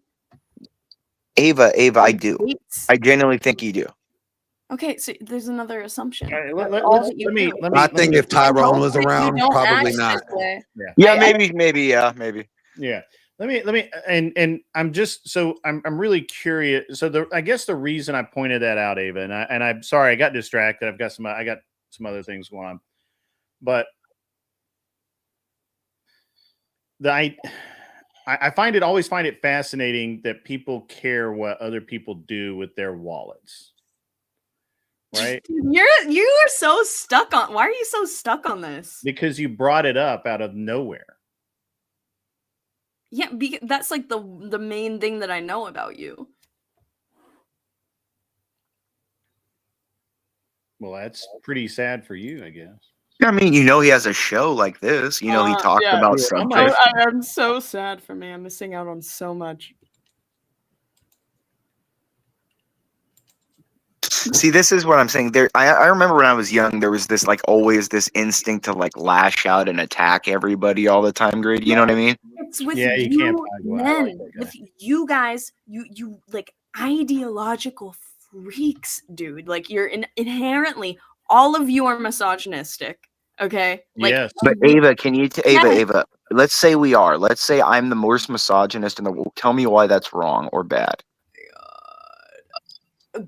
I want to know Do you how know I am. the definition of a misogynist? Yes, I do. I want to know what. Yes, is the but I definition need you to of tell how I me am. why that's women, bad. You think that women are lesser than men, and that But they I shouldn't be able need to you to- vote. They shouldn't be able to vote. But They- Ava, let's say all that's in true. their role. Yeah. Ava, let's say I believe all that. Can you explain to me why that's wrong or bad?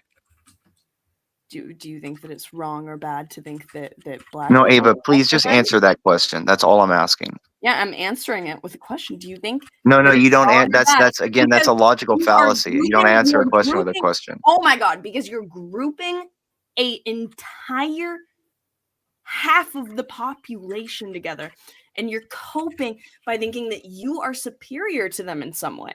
Okay, if that is what you believe, I don't think women are 50% of if the you hate population. women, that's the I definition. think of that's a misogyny. little bit more in America, but It's No, just aren't like they 52? I think they're actually it's a 52 sad yeah, that's what I thing said. I worldwide. think it's a to little have bit to more in compare America. yourself. It's a sad thing to have to compare yourself just for something that is inherent to you. You didn't even work for. No, okay? I'm You not were comparing. born Ava, there. I'm not. You think Ava, I'm not this is- comparing in you any think way. that you I'm know asking. better than women. You think that you know what's right for women. You think that you need to help them because they're such helpless little brainwashed babies. All the modern women, right? It's like you convince yourself that you are superior, that you know better, and it's just sad because it's I like, didn't. We didn't have to. All right, hold on, something Ava. other than just your Hold inherent on, fact that Ava. you're born with a Ava, penis. calm down. Ava, one, Hold on. you are being like a sexist and just painting a really broad brush right now. And if I was darker, You asked me what I would define say a I would think misogynist. you're racist. All right, you're hold on. painting all Let of me us. ask you. Let me ask you a question, Ava. I get that I get that Imperious, he's an acquired taste. He's not particularly user friendly. But he really hasn't said anything that you could honestly say that you are in any way better than he is, or that he has said that he is actually better than you. He simply pointed out that as far as he is concerned, men lead, women follow, and he literally hasn't even said that. What he's been doing this entire time. I said talking as if he knows better than me, and he needs to help me. He's trying to help me by saying in what way does he not know better than you? Looked at and whatever, and it's like it's just. I'm curious in what way do you think that he does not know better than you? I fucking hate that I'm defending Imperious, but in what way do you? In what way do you think he doesn't know better? I don't think that he knows shit. Honestly, I think that you don't think that he knows more than you about how men view women on average? You guys are the only. You guys. No. I'm asking you the question. Can you answer the question? Do you think he knows more than you on how men view and treat women on average? I'd say yes.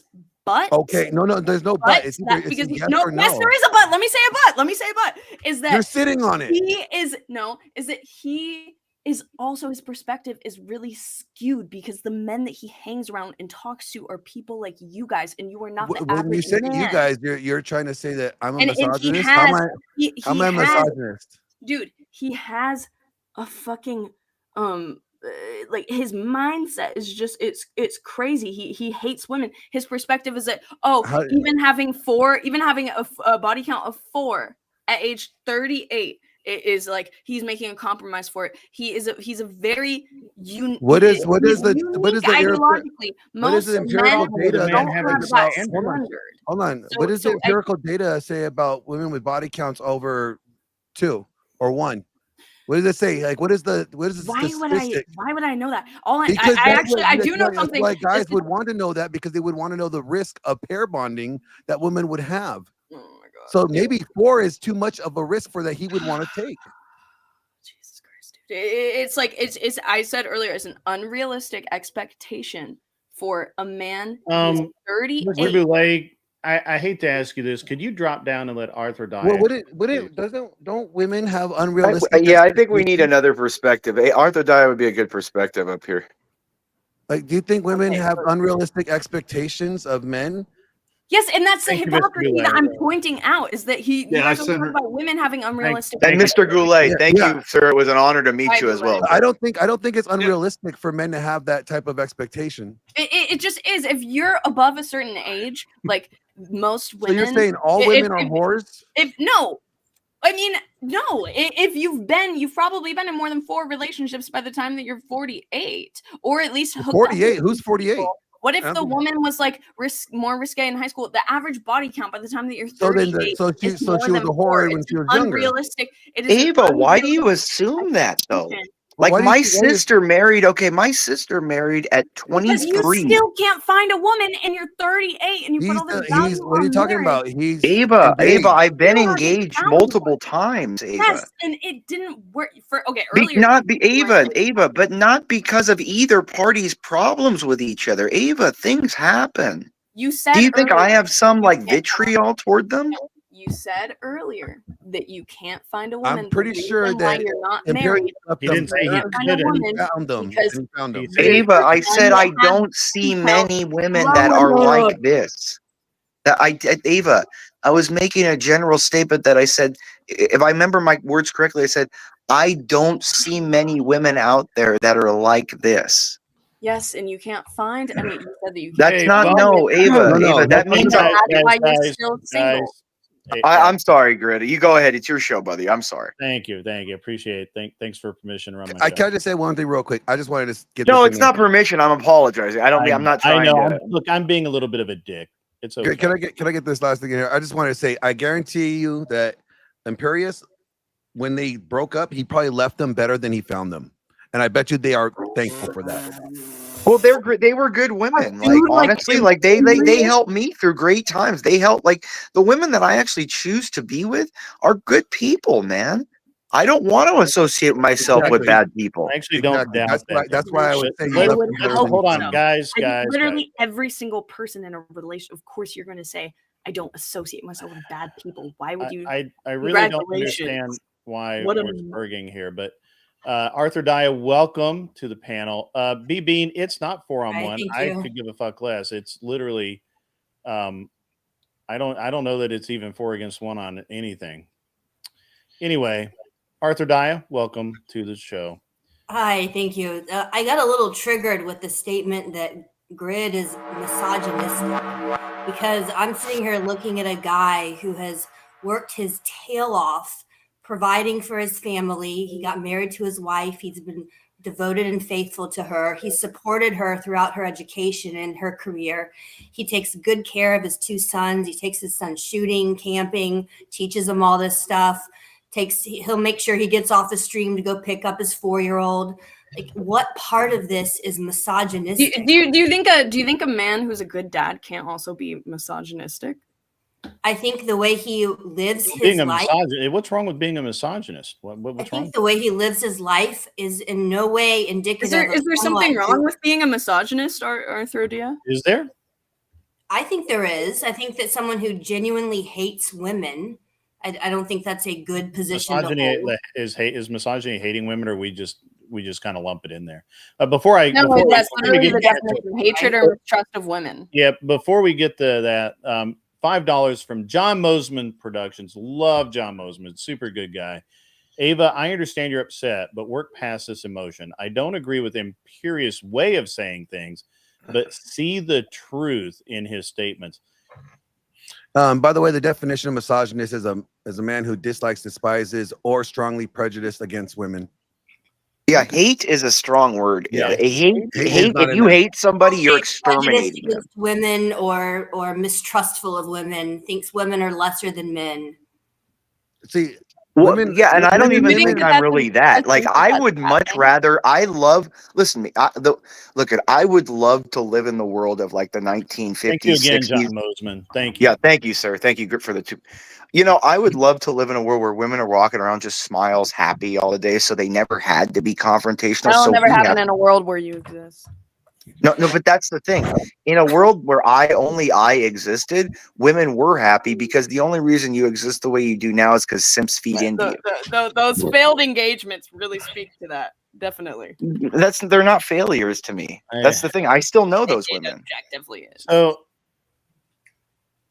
it's a little bit. It's a little low tier to go resort to the personal attacks. I don't care. Stop, Grid, please stop. It's fine, Grid. Come on. I understand you're a big boy. Daddy, But look, come on. No, but look, Grid.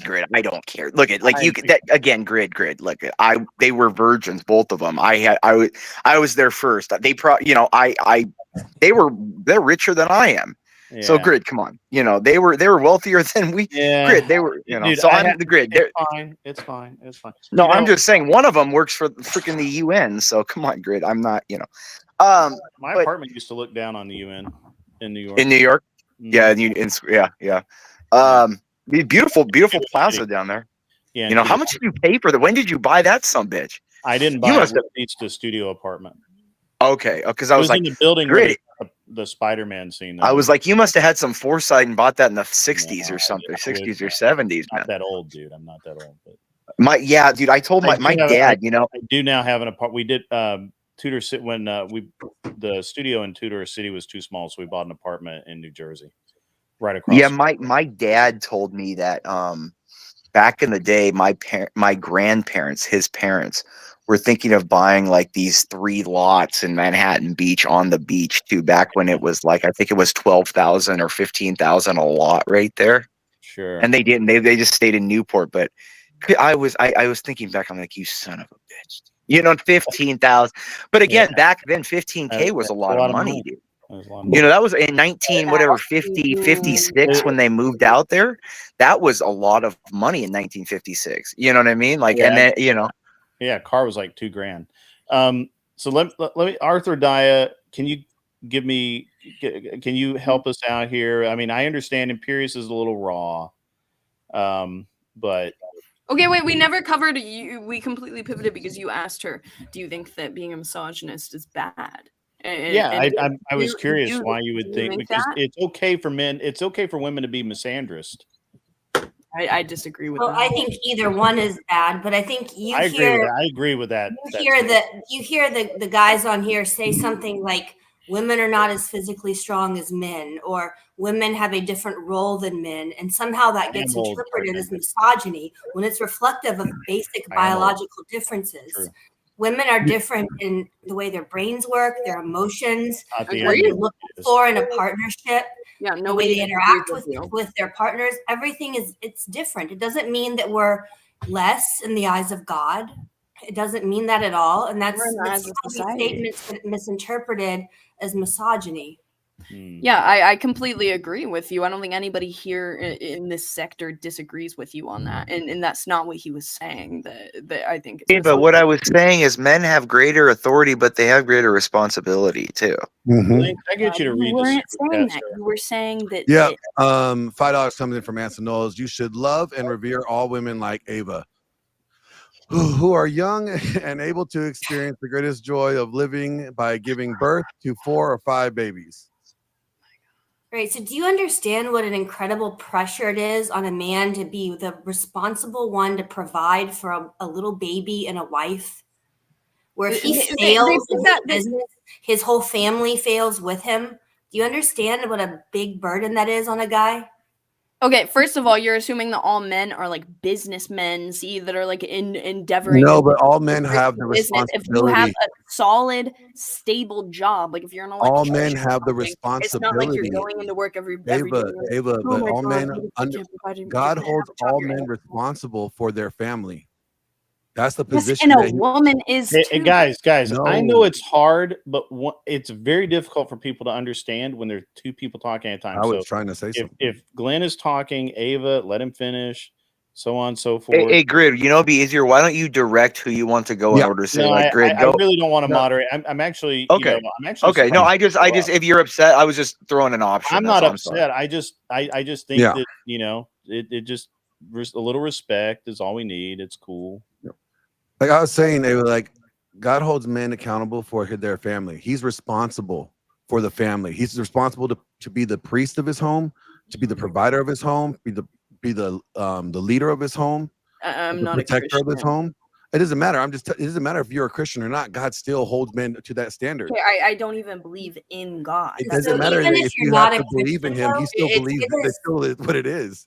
Okay, that's what you're not a Christian. It is very ingrained in men.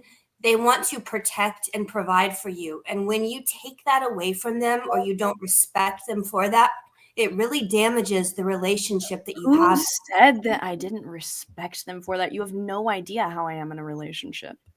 But you're assuming that we're all misogynists, and then what is a misogynist? Because we actually don't hate women at all. I'm not assuming that. You literally you have a prejudice against women. You think that they shouldn't be allowed to vote.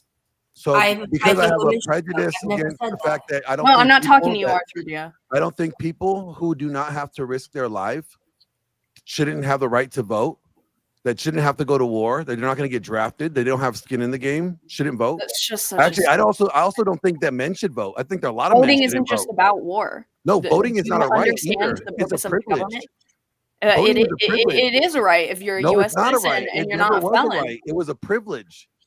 And it became a right. It became abused, and everybody was giving it out like as a participation trophy when they haven't done anything to deserve to earn it. So the position most of the people, when you hear them, the silly meme, repeal the 19th, what most of the people on here are saying is that they don't think just by existing in this country you should earn the right to vote. They think you should have some sort of stake as far as paying taxes, owning property, having served in the military, being up. I get that. That's their I've had this position. conversation before. I've had this conversation with Glenn before. But the point is that if you had that as a standard, then do you know who would win every single time? It wouldn't be Trump. People that are less educated, that are poor. Yes, if you look at the voting demographics, it's going to be Democrats that win every single time. No, actually, if women didn't vote, if women didn't vote, you wouldn't see a Democratic president in the past 60 years. Yeah, so actually, when you look at the data, the low-educated inner-city voters are the ones that go very heavily Democrat.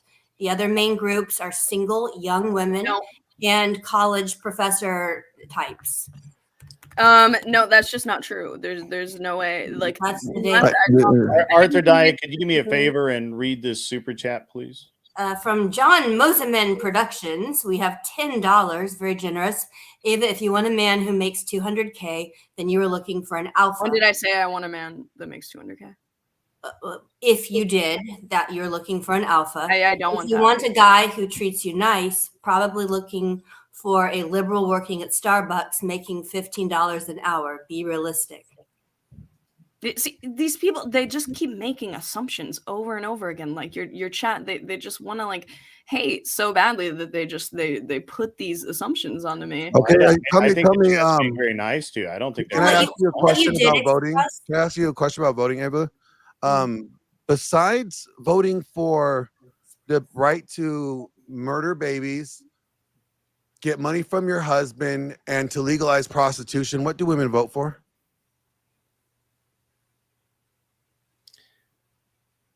She frozen? Oh. Yeah, she'll come back. Sometimes her internet goes in and out. I think it's it'll go in and out sometimes. Yeah. No, I mean I feel for her a little bit. I mean the thing is who gave the Furby the link? What about? I think Process is down there too. If you want to give you want your mods to give him the link, I think he might have an interesting perspective, being a liberal type guy. I don't see Process, but he was in the chat a second ago. I saw. Gotcha. Who's giving out the link? I ain't give out no link. It was based racer. I think was last. That's who sent it. No, I doubt it because he didn't ask me. Mr. Boulay sent me the link. I don't know who's. Because I told him to. Right. I just found these statistics, and it actually proves that Democrats. Okay, we'll get to that. We'll get to that. But you didn't answer my question though about besides murdering babies, getting money from their husbands in divorce, and what was the last one? Making prostitution legal. What do women vote for? Because it seems like they only vote for laws or people that will make policies that help them avoid consequences of their actions. She's frozen, but when you look at the Gen Z data, the young guys in Gen Z are being very conservative. They're in church. The women in Gen Z vote Democrat, and their stated reason for voting Democrat is they are very concerned that their right to an abortion would be taken away if they vote Republican. So that is hold on. I think what happened is voting in that Ava called in. You're interrupting. I think that Ava handed out the link. I didn't call in any reinforcements. Well, there's nobody. Who gave them the link? None of the mods seem to have given them the link. I didn't give any. Ask them who. It wasn't me. All right. I'm going to get Process up here. Process, how did you get the link? Who sent you the link?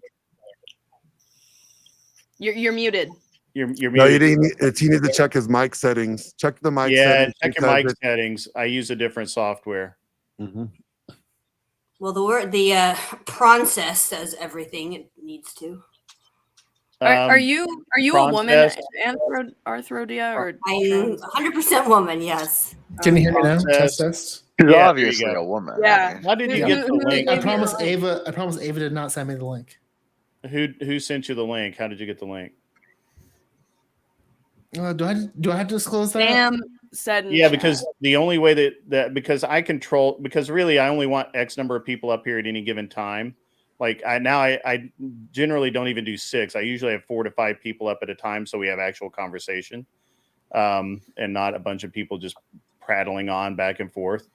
So I'll tell you, somebody, I invited Melanie. Who do we have up backstage now? Also, that was me. I'm sorry.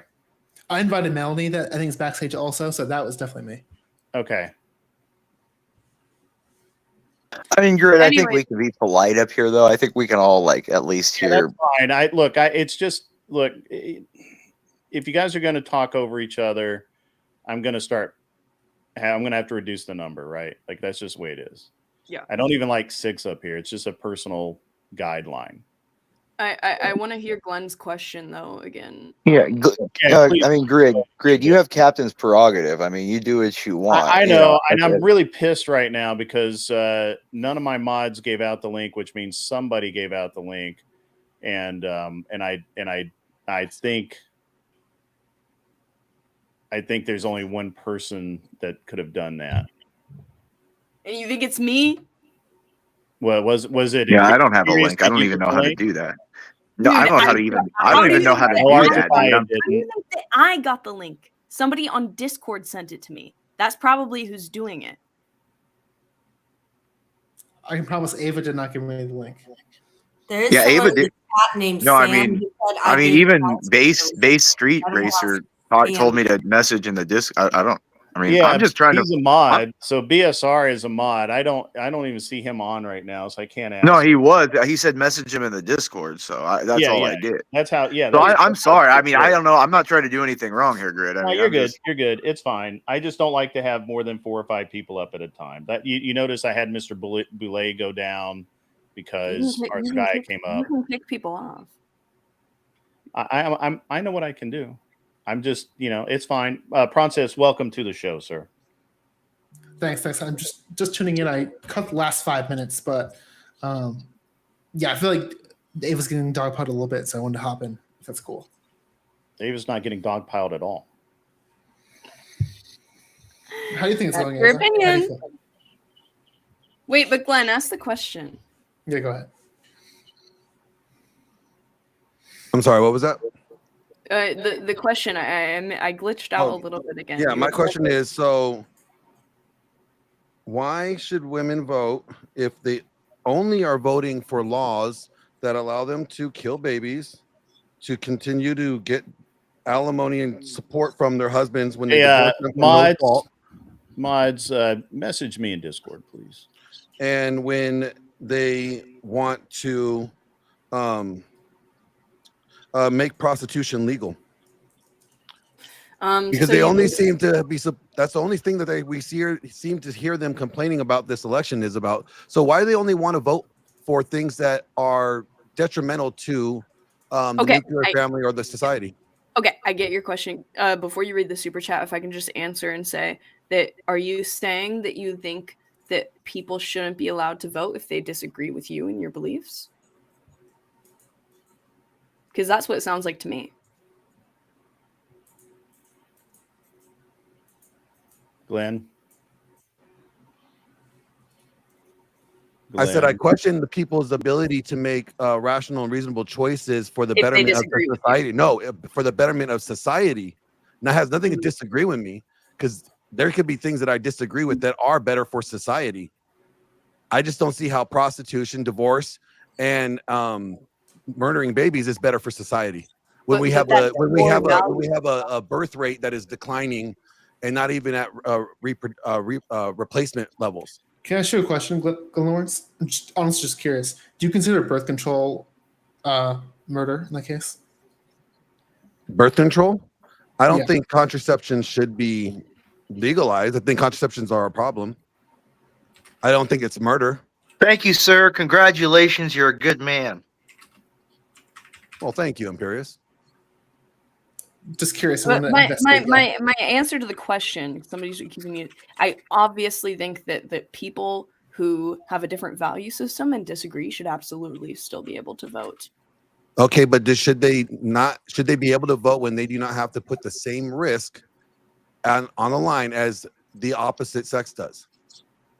If you're equal, if you men and women are equal in your world, right? Talking about the draft. Then you should be able to get drafted. But women are not. Yeah, I agree with you. Why should you have the right? Can we go ahead and read the super chat before? Yeah, $2 from Anson Knowles. The process is simping. That's my job.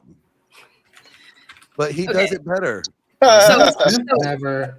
Okay, so to answer the question, so I agree. I think that women should have to be drafted, but also voting entails much more than just military action. There's a multitude of different things. Okay, what does voting entail? You mean like economic policy, Mm-hmm.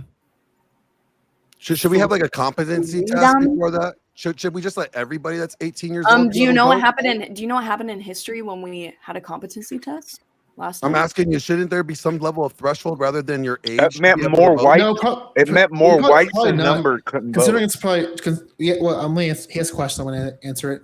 Considering it's probably like arguably our number one most important right that could be exercised, we probably shouldn't put like any major safeguards that would kind of tribute from doing that. We should probably Wait, hold on. You think that's our possible. most important? Hold on. Do you I said think that's our most? arguably. What would, one of our no, most but what important. would you personally think is our most important right? I would say that could be it because it kind of affects everything else. Like Yeah, I'm not trying to be. be bad. I'm not being bad faith. I'm just asking you personally. What would you think is the pinnacle right? I don't think it's I think it's no clear answer. It kind of has to look at it, but maybe voting you could say is the most important because it kind of affects all the other ones. Well, I think there's a clear right that's the apex. I think the Second Amendment. No, I'd say the Second Amendment is the clear right. Is the clear most important quote right. I mean, I personally don't believe in quote rights, but if you were talking about the most important right, it would be the second. I mean, everyone can have their favorite, right? I don't care. No, it's not a favorite, sir. Everything is predilected on the fact that you have the right to arm against the government and tyranny because force and violence supersede all other things. Without that, there is no concept of rights. Without martial force, there are no rights. That's true. Rights only exist over the barrel of a gun. Mr. Lawrence, could you please? Might take him a minute to catch up. Or being programmed there you go. by secularist faith. They are religious zealots and demand adherence. It's funny. So Ava, why do you think that would Gen Z women Thank you, Anson vote Knowles, for the $10. against their own economic benefit and vote solely on the basis of their ability to obtain an abortion?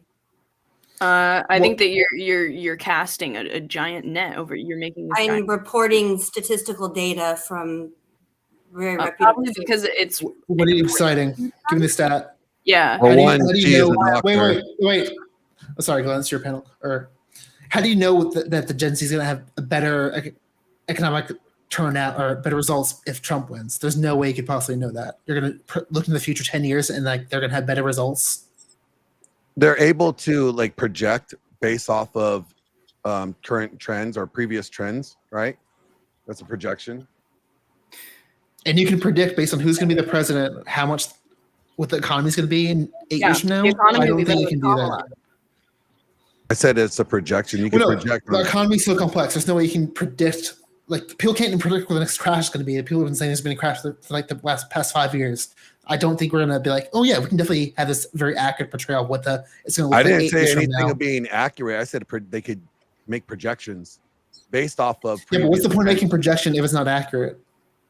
None of it's entirely accurate. These are projections. These are possibilities of what previous trends show that have happened and what is likely to happen if it continues on this trend. That's a pretty bold claim that it's going to be there's going to be a better result for Gen Z if Trump wins it than versus Kamala. That's a bold claim, so you got to back that up. I'm not the one that made it. I'm just answering the question about projections. So He's talking about a prescriptive hypothesis. He's saying that if A happens, B is likely to happen because of A's traits. So, like, let's say because Kamala Harris has a high trend of spending, okay, and has a high trend of a high likelihood of wanting to restrict business ventures and increase spending at the same time on domestic and social issues, inflation is likelier to rise. Jamie Dimon today just came out and endorsed Trump publicly.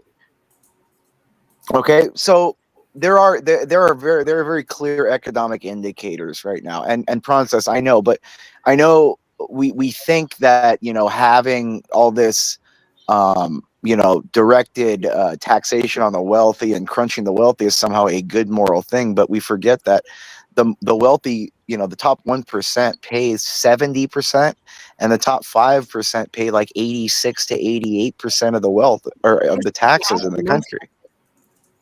So you got to, if you're going to crunch those people, they're going to stop spending, and then there's less excess capital. Banks are going to constrict.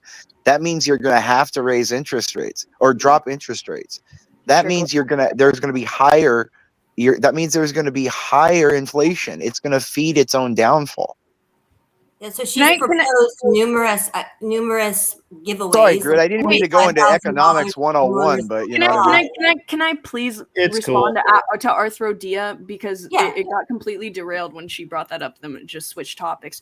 I looked it up. I just looked up what is the main influence of what is the main thing that influences Gen Z women's voting choices, and the first thing that came up was Gen Z women voters consider issues like cost of living, healthcare, and gun violence to be the top issues of importance, according to a new national survey by the YWCA.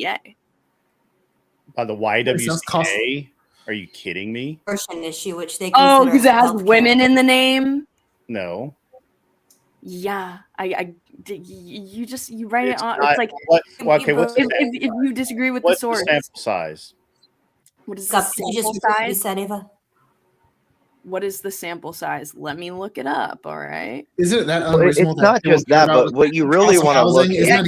Isn't that a huge thing? And like people are talking about constantly right now. You don't think women care about the cost of housing? Hold on, you got a super chat, Grid. You got a super. I'm hold sorry. on. Guys. Yeah, I'm sorry. I'm on another screen. I apologize. Give me one second. No, I'm just helping you out because, like, trust me, when I donate to channels and they miss it, like CT misses like 3 of my chats a day. That's why I always come on and yell at him when I see him. And I try and really catch them. I apologize, Mr. Knowles. I will get to it in just one second. I've got. I've managed to jack up my screens somehow. Let me. So I do care about the cost of housing, but when you provide a $25,000 housing credit, the net effect of that is now everyone walking around with an extra $25K in their pockets is going to have the people selling the houses simply charge an extra $25K. It will raise the price of houses. It's not going to help. Aren't they also going to build a lot more? Isn't that part of the policy? Also, they aren't only just giving money; they're also also increasing the supply a lot at the same time. How are you going to increase supply of housing that fast? They're going to make more houses. Like, wait. What do you think? How many houses do you think they can build a year? Grid, you maybe know a little bit more about this than I do. It's a stupid thing to even talk about. You can't take it seriously. It's just dumb. Don't. Yeah, you can't. I mean, the projection. How many did she say? 3 million. She wants to build by her.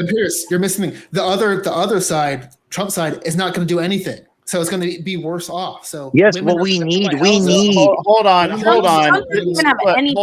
This is stupid. It's a stupid argument because we have 18,000 empty apartments in Nashville alone. We have literally, I think 20 developments, which is something like another almost 1,000 apartments that have stopped because nobody is able to or wants to move into them. We don't have a housing shortage. We have an income problem, and building houses is only going to make it worse. I mean, this is how stupid are people? I just don't understand this at all. It's like you guys don't live in reality. It's like you live in like some fantasy land where it's all of a sudden, it's just numbers. Great. Process. Hold on. You like numbers. I'll give you the straight numbers. Hold on. Let me give Process numbers since he likes numbers. He's a numbers guy. Process.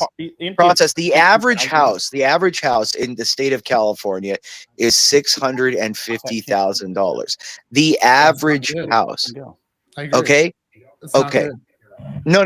That's impossibility. But yet they're building houses, right? That's what's being promised, and they are building some houses. Grid just now tell me, Now tell me, Process.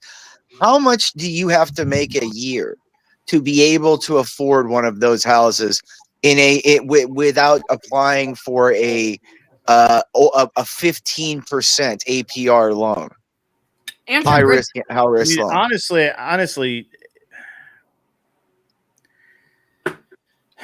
I mean, what? It's simple math, right? I mean, am I the only one who understands mortgages? I mean, you have to put 20% down payment on a loan. If you have to only put, well, you don't always have to. Look, no, but that's a safe. I would never put less. Well, I know what I do. I'm just saying that it is possible. I'm not going to say it's not possible that somebody could walk in. Or matter of fact, I know that banks are counting on people being able to walk in and buy a house with some subsidizing of some kind, and literally be able to put 3% down, but that wrecks the economy. That's exactly what got us in this spot in the first place. Is people bought houses that they shouldn't buy.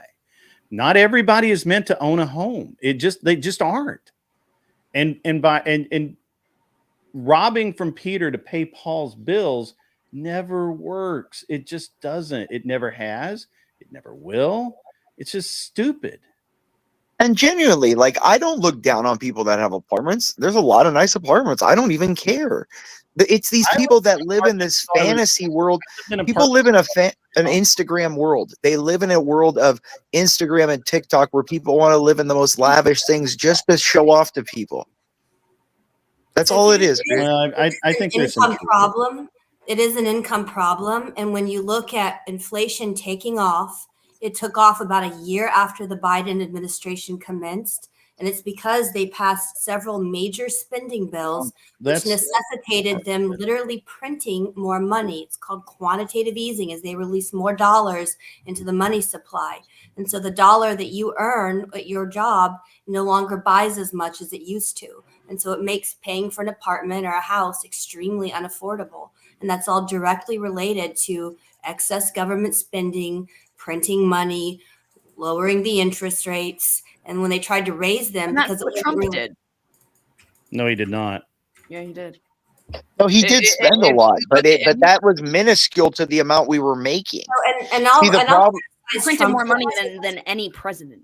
Yeah, but he was also making more. It's as long as you have more income, you can do that. It's a fine system. Look, everything's fine they're doing if the income is balanced. If you're taking in that much, you can print and do what you want. Like in the 90s with the tech boom, you could print whatever you want, and they did.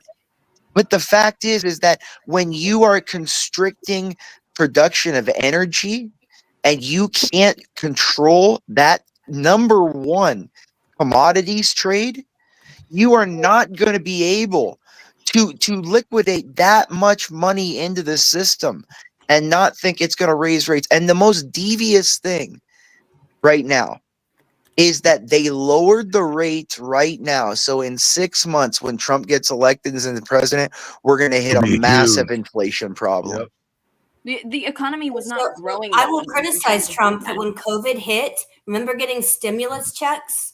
They literally printed money and sent out a bunch of checks. And that's why the value of that money, when you increase the supply, went way up. You remember that Paycheck Protection Program, which was a bunch of small business loans? They injected a bunch of money into the economy through that program. And again, the value of the dollar decreased. And Trump was responsible for some of that in the last year of his administration. Biden took it to the nth degree when he took over. He did even more of it.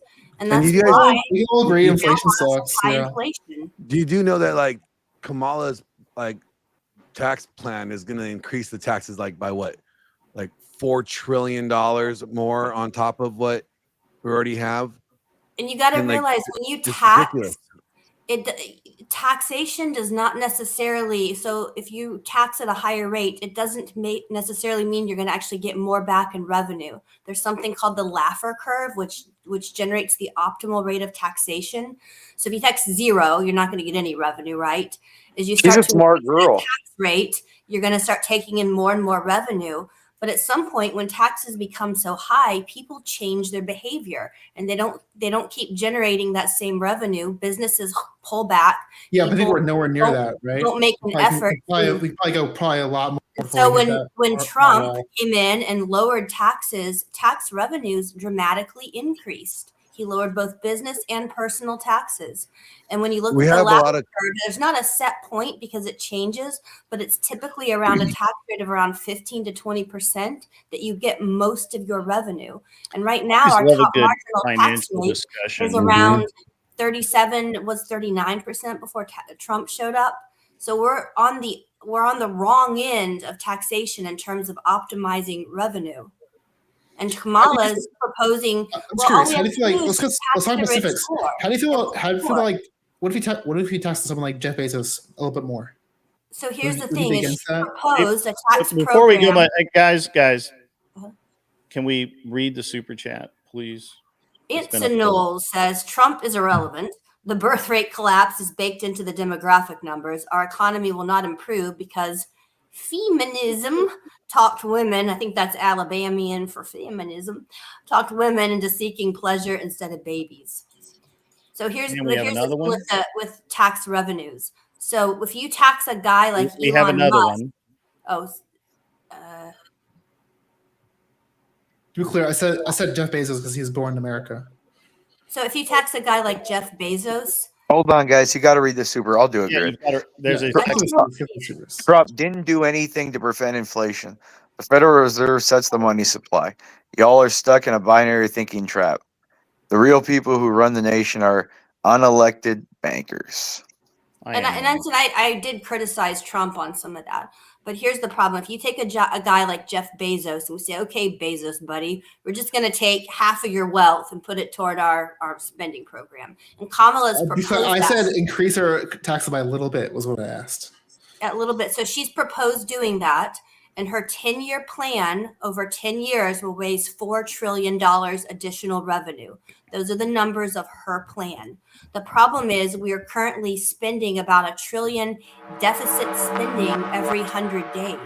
And so to be overspending by $3 trillion a year and have a plan for only generating $4 trillion over 10 years in no way addresses our spending problem. We're going to have to keep printing more money, and you will see inflation continue to go up, and you will see it make it harder and harder for you to ever purchase a house and support a family and get But we can't just look at the debt and be like, oh well, we can't raise taxes because it doesn't make, because we're losing more money. We still get more taxes because then it'll be easier to have less debt. Or how about we If one more thing, guys. If we use that to not get any more taxes, we'll just end up more and more and more in debt. That'll make us in a worse hole, not better, right? Well, Princess, can we just stop funding a war that we shouldn't be funding? And maybe cut back on a lot of the welfare, state and get more checks and balances there rather than having ridiculous spending. Like that would be saving money that would help us. Let's discuss the obvious. Let's discuss all this stuff. All of this comes back to the excess population of probably over 30 million people that are all here, draining those resources, increasing the inflation, putting more stress on the infrastructure. This is the big undertone of all this. The inflation, if 30 million people are ejected, housing prices will plummet. Wages will increase because the desperate need for workers will be able to negotiate high. We have 30 million people because we are uplifting corporate infrastructure right now. Do you know how much our schools have to spend on the Frances, as a liberal, how much our hospitals I would think hold on. Health care. Well, yeah, exactly. No, it's not just that, but what about roads, the sewer systems, the electrical systems, the car insurance? All these things have to be taken into account of how much money this costs. And as Frances, as a liberal, I would think illegal aliens. So we're talking about illegal aliens. Yes. Yeah. Well, that's why we should make them citizens so they can pay taxes. Hell yeah. But even if they were, let's say, if they were paying taxes, hold on. Let's say where they were paying taxes. Even if you had them paying taxes, the amount of money that would influx into the system would be outweighed by the expenditure of what they would cost. No. See, I totally disagree. not high skilled, high You can't. income. Okay, how can you? Can I just address this? No, because if you set these people up to be contributing in society, then you can like education. Like these could be the next Jeff Bezos. But how much does education cost? Rather than you just throw them to the side, then they actually can't contribute to the society. Yeah, but how much does education cost? Almost done. I think it's definitely enough valuable that we should be giving it. Okay, I would say two things. Should we not invest in education? Is that what I'm hearing? No, it's that. Yeah. Hold on. Two things.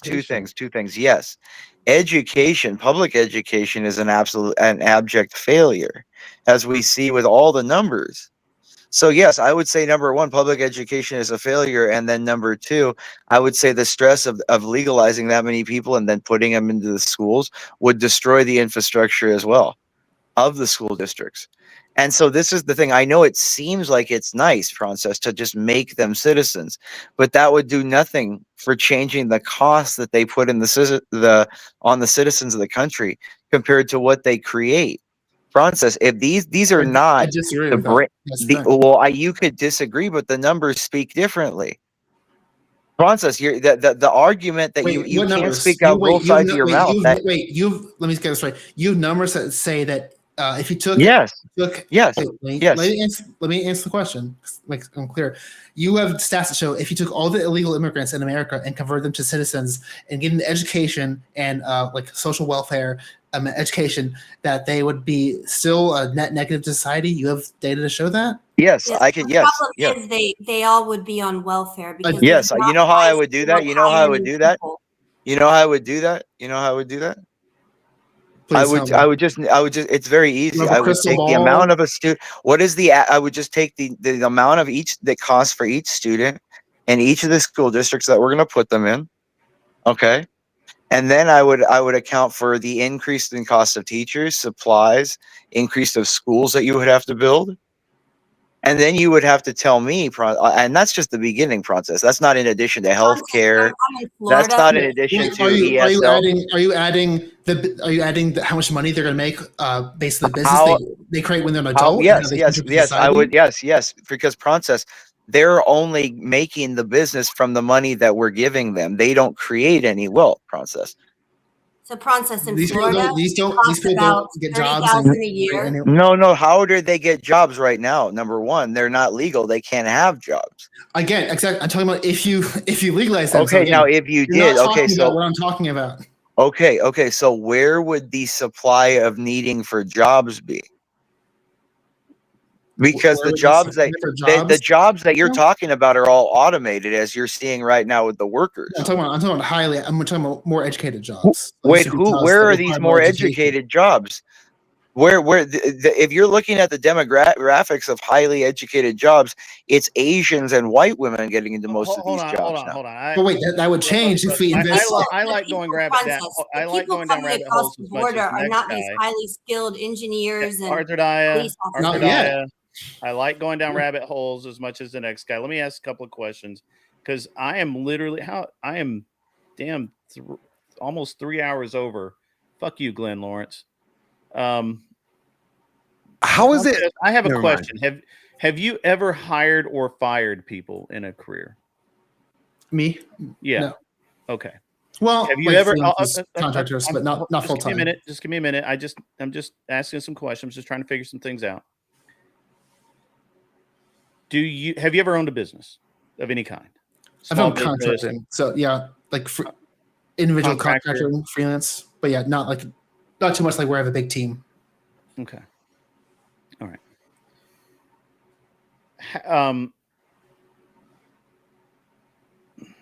I don't know how to, just out of curiosity, right? And you don't have to give me an exact number. I don't expect an exact number. How much have you paid into the income tax system in a year? I honestly don't know what the rate is off the top of my head, but like whatever the standard rate is. Do you get a refund every year? Yes, it was high a couple of years, and the last couple of years it was I owed a little bit of money, so you ended up owing money. Were you happy about that? I'm not unhappy. when I was young, getting a refund seems cool, but now I realize like, oh, I should bet it's better to invest that money. So Yeah, right. Okay, okay, that's good. That's a grown up position. How much extra did you write in? Like, sorry, what are you asking? Well, you want to spend all my money. I'm asking how much more of yours are you willing to give to support the social this is a dumb point. It's not an individual thing. That's why I'm only okay with raising tax rates as a whole. If one individual pays extra taxes, that doesn't really accomplish anything. So I don't know where across that the board, then you're not saying that only the dread evil corporations, that they're going to raise taxes on.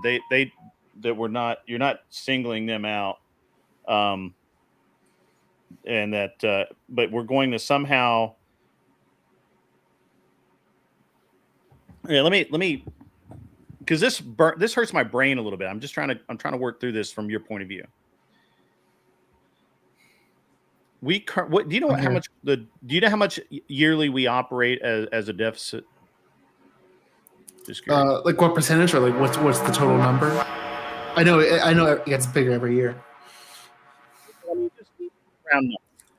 Your audio shut out a little bit. You can look it up. I mean, it's a lot, right? I know it's a shit ton. It's around 1.9 trillion. I just Googled it. Okay, I'll accept that number. $1.9 trillion. So by spending more, somehow we're going to fix that. So, like, we're talking about taxes, so I don't know why you're bringing up spending. I'm talking about getting more money from. You get the money to spend. Okay, so if you can also use it to pay off the debt you're talking about. I was talking about how much the debt is. You can use that tax money to pay off the debt, or at least lower. I'm not worried about how much the debt. I just don't want it to get. Oh, you brought up the debt, so I just want to make sure. Yeah. We're not. I said how much of a deficit. So we do every year. We do what's called deficit spending. Yeah, I can't do that. Okay, if I run out of money in my bank account, the bank closes my account. The government doesn't work that way, and that's probably okay. But at some point, it has to start making sense. And nothing that you seem to support makes sense. $25,000 credit towards buying a house does not make sense. That only increases the price of every single house. I didn't say I support that. Okay, well, all right. I made this. I wasn't able to hear the whole conversation. I was distracted. So if you don't support that, great. I'm not okay. So I'll take that back. You don't. I brought up that was not the only thing they're doing. They have a multi-tier thing to address housing. That's not like the only thing they're going to do to address housing. No, but process. But I think the fundamental thing of what Grit is trying to say is that the government cannot produce more money. It doesn't create wealth. It uses existing wealth to try to direct it at things it wants to do. I'm just trying to understand why you hold the position that you hold beyond it's Democrat. I want to vote for it. And sorry, Grid, what's your question to be clear? I'm just trying to kind of understand. I'm trying to understand two things. Just because I'm a pretty direct, honest person. I'm not trying to trick you or anything. Yeah, I'm genuine. Go ahead. So the problem is, if you take away Jeff Bezos's wealth, he can't go build his business with that wealth. He can't employ all the millions. Let's just give me a minute. Just give me a minute, because I'm really interested. Because to be honest with you, I rarely ever have leftists come on, so I'm really interested. And I'm not sure that you're a leftist per se. I'm making an assumption. Left leaning. Okay, that's fine. So if we take all of the programs that she has not really truly actually said what she's going to do or anything like that, we just have this one program and some other small things that she says, which are kind of pie in the sky stuff. But if we take that, and it's not going to fix the problem, it doesn't address any of the actual problems. Beyond, it's a Democrat. I'm a Democrat, and it makes me feel good to vote with Democrats.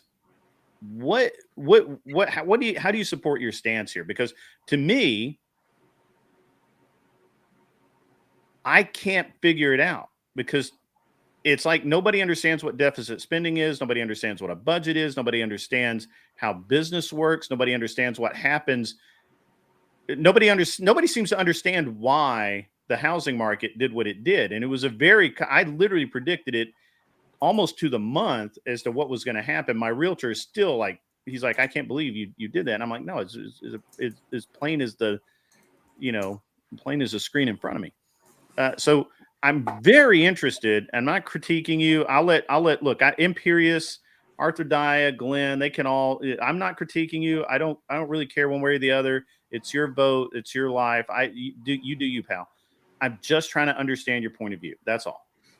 Yeah. And I won't go off too long, but I think the big thing is, I guess I do think the policies will have some effect. Maybe not as much as you imagine. It sounds like sometimes you think it might be detrimental. I definitely disagree there. I would say the big thing is, like, I don't know, and maybe you guys can educate me. Like, I don't know what Trump's policies to address any of these issues would be. I can give you. Bring that. Yeah, go ahead. Okay, let me give you some history and some reality, and not what people say, but what happened. Okay, so when Trump took office, there was a policy, and red pill guys loved this policy, and Trump ended it. And that is that if you wanted to own an investment property, typically you have to use what's called a commercial mortgage. Standards are higher. It's not, you don't get as much money. You have to put more skin in the game to get the loan. And in general, your rates are higher. Not always, but if I want to go buy a trailer park, or if just so you know, Grid, your audio is going in and out a little bit. Well, it could be. I'll move it closer. Now it sounds good. There you go. I think you're just farther away, Grid. You're just a little far away. Yeah, I'm sorry. You're good now. Around. So when you could not buy a rental house that you weren't going to live in under Trump reformed the bank lending. He put in safeguards, and that's part of what caused the economy to grow. Now, there was a lot that caused the economy to grow, but that was one of the big things. And it prevented people from going out and having 10 mortgages in their name. You following along? Yeah, so far. Okay. And so what that did is now you had to go have an actual business. You had to have actual money. The standards are higher. The banks check more, and that's it.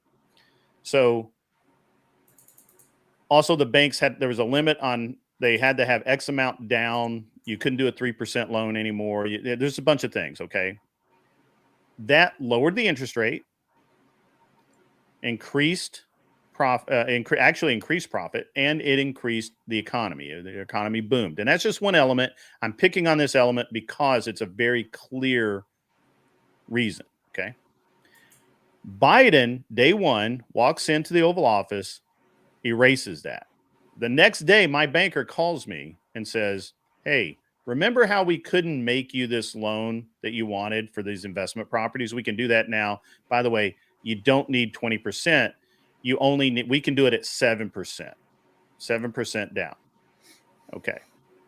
Also, they were going to give me really favorable interest rates. I don't remember what they are. I think it was maybe 3.5, which in a commercial, for an investment property, that's really cheap, or it was. Now it's not. Now it'd be super cheap, but I digress. It only got worse from there. And so what happened is I actually went and looked at a lake house to buy. And I'm talking to the banker and I was talking to the banker and the realtor who were there together, which they're not supposed to do that, but they did. It's conflict of interest. The banker literally looks at me and says, we don't even need to look at your income for you to buy this property. We will only look at the appraised rental value. Okay. So if their appraiser comes out and says, yeah, this house will rent for $2,500 or $3,000 a month, I can have a mortgage up to that. Do you understand how crazy that is? They don't know that I have the money to pay for that house. And that's what that's what's caused a lot of our housing issues. Now, you can point to BlackRock buying up a lot of rental property, and a lot of people do, but in truth, they own less than 1% of the available housing. So where did all the rest go? Well, they all went to people like me. I own several properties. They all went to people like Grant Cardone, who owns a lot of properties. And we were able to do that, or a lot of people were able to do that because the safeguards were pulled off in banking. Because banks make money either way. They make money if you pay off the loan. They make money if you don't pay off the loan. And the more loans they make, the more money they make. So Trump put in safeguards and it helped the economy. Biden removed the safeguards and our economy, short term, it did in fact, the housing prices skyrocketed. You remember, like over 6 months, it went from like people were paying $40,000 over ask. I don't know what area you're in, but in here, around here, I never bought a house for more than, I offered 10,000. My first bid usually be 10 or 15,000 under ask, right? That would be the first thing I'd do. I mean, sometimes more than that. I'll admit, I don't know like the housing issue in particular. I'm just using this as an illustration of the economy, right? No, but I wanted to bring that point because what do you not say? And I could be wrong here. Do you think usually it's the Democrats that are usually more for the regulations on banking and industries in general compared to the right? I think they talk about it. I don't think they do it. I think historically they don't do it. I think that historically, conservatives, I'm not going to say Republicans, I'm going to say conservatives typically want meaningful controls in place. They don't want superfluous stuff. They don't want any fluff, and they don't want anything that gets in the way of actually doing business, but they want meaningful safeguards. And look, all the red pill guys who do the 4R thing, buy, it's the BRRR method, buy, renovate, refinance, and rent, that's how they generate money. And it's a really bad thing. And so I just don't feel like that. I don't feel like that enough people really actually understand. Well, a lot of people run around talking about the economy like they have an idea, and they don't. And even a simple conversation like this, you're like, well, I didn't know that. Well, honestly, not many people do. And not many people would unless you're involved in it, right? Although it was in the papers, it was in the press, it just doesn't get any press, and it's not sexy. It's not nearly as sexy as saying we're going to relocate 2,000 refugees, right? Like that's sexy. That's a great article, but that doesn't affect my wallet nearly as much as allowing people to take out a mortgage for 3% down on $300,000 or $400,000 homes that they can't pay for. I mean, I was probably not around or knowledgeable when that was happening, but sure, I would say it's probably not a good thing that should be happening. Yeah, that's probably not something we encourage. We want to encourage people that ideally own one nice house. I'm sorry, Promptus. I apologize. That was really rude. No, John Galt, hit the link. John Galt, no link. I'm full up right now, and I'm actually about to go to bed. I normally end the program at 11. It's Glenn's if John fault. comes up here, I won't be very nice, Grid. But that's okay. Can I say one more thing? I forget. Yeah, absolutely, man. Look, as parting words. I'm fascinated to hear your side. Yeah, and we can definitely investigate my side more. But I'm just curious because I had to do some live research. I do a lot of research because I get a lot of misinformation. But it's so interesting how you brought up the deficit, and it's probably the thing like you want to hang your head on. But I noticed that, and again, these are some interesting years, but the deficit got a lot bigger, and there's a lot more spending under the Trump compared to the Biden years. Did spend a lot. Big margin. Yeah. I think you have to look at. You also got to factor in that was the beginning of COVID. I did mention it was a weird time. Yeah, So Biden had that also. I freely admit Trump spent a lot of money, but he also he increased. The reason he could spend that much money is because the economy was rising to meet it, right? And he was, of course, he thought he was going to be in 8 years and be able to make there all kinds of reasons, but. I kind of focus on a few key indicators. You know what I'm saying? Like I don't know, and I know a lot that I can't talk about because of my wife's position, his conflict of interest, whatever. And really, I really only like to talk about real estate because there's no possible way I could have a conflict of interest there. I can't talk about stocks. I can't talk about the market. I can't talk about businesses buying businesses. Hey, Grid, you probably shouldn't talk about what you can't talk about. Yeah. I don't like It's always, like I said, Grid, I heard, and I always live my life by it. I heard from law school, I heard from a pretty high up, circuit court judge. He said, you never ask a question you don't know the answer to. Sure. And well, I really don't understand a lot of the left-leaning people's support for Kamala Harris at all. She's never done anything. She's never accomplished anything. The only thing that she's actually accomplished is very questionable. And I just don't understand the support at all. Beyond, I'm a Democrat and I want to vote for a woman. And hey, sometimes it's as simple as that. I'm not throwing rocks here. I'm not trying to. Someone beat says anybody spite down. vote against Trump too. Some people are just like, I will vote anyone but Trump. Yeah, there are some fine. people.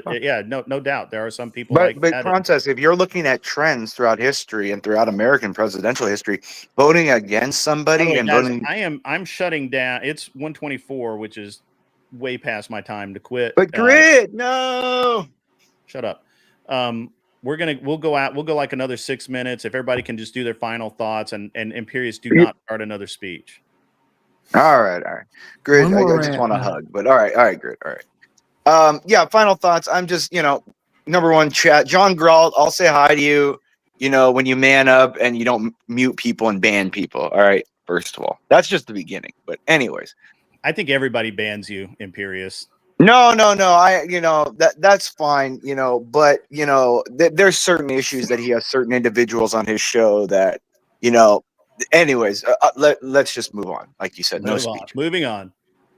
You said no speeches, so I'll adhere to that. Wrap it up. Grid, the problem with left-leaning individuals, all liberals in general, is that everything is a utopian vision type scenario. But the point is they're pointing to a utopia with no foundation to it. They say, oh, it's good for equality. Why is equality good? Does it work? Is it possible? These are not questions that they ask. Why is equal pay good? They don't ask the questions. Why is it there? Why is it good? And it's simple questions, John. Simple questions, Grid. That you just it's very simple to just ask why. Why is it good? Why should it be this way? And it's just it's their own value system that they've created, which they prescript is good because it's good for them. It's good. And in the end, it's just what they want. They want a habitat suitable for themselves. There doesn't need to be reason behind it. They want to feel that the area around them is what they want it to be like. That's all it is. So I'll end it with that. All right. Have a good night, panel. Thank you once again. See you, Imperious. Francis, I do give you props for coming on, and you're the only progressive guy on the panel and engaging with us in good faith, and you do seem genuinely interested in learning and debating and understanding the issues. I think that's fantastic. I've been on a And sure, Arthur I've been on said panel with Francis got Francis some before. big He's a good nuts. That's what she said. Yeah. Arthur Dye, while you're there, I don't know that this got read. Could you please read this? From Anson Knowles, vote for Kamala in November. Show the future queen that you support her. It's not like they'll let the orange man win anyway. Hashtag Kamala is a He's had hottie. too much moonshine tonight. I don't know, Anson. We're trying to slowly reform him. Alabama. He just simps for all the women. It's a problem. See, Francis, I wouldn't let somebody that made that comment. I don't think they should be allowed to vote either. So it's like I'm not just biased towards women. I'm trying to eliminate. He's men biased too. towards everyone. Not even sexist. Okay. They're like there should be a test to say what you think. Yeah. Yeah. Now, Well, for no, the record, Anson is I actually think a you very have, some level intellectual, of skin smart in the guy. game. Yeah. Okay, I'm But sorry I that interrupted would be your my last comment. words. That'll be my Arthur good to Dye. go comment. I always actually process. I do watch you low key. Like when you and Torsha are going at it, I'm like, okay, I'm learning stuff.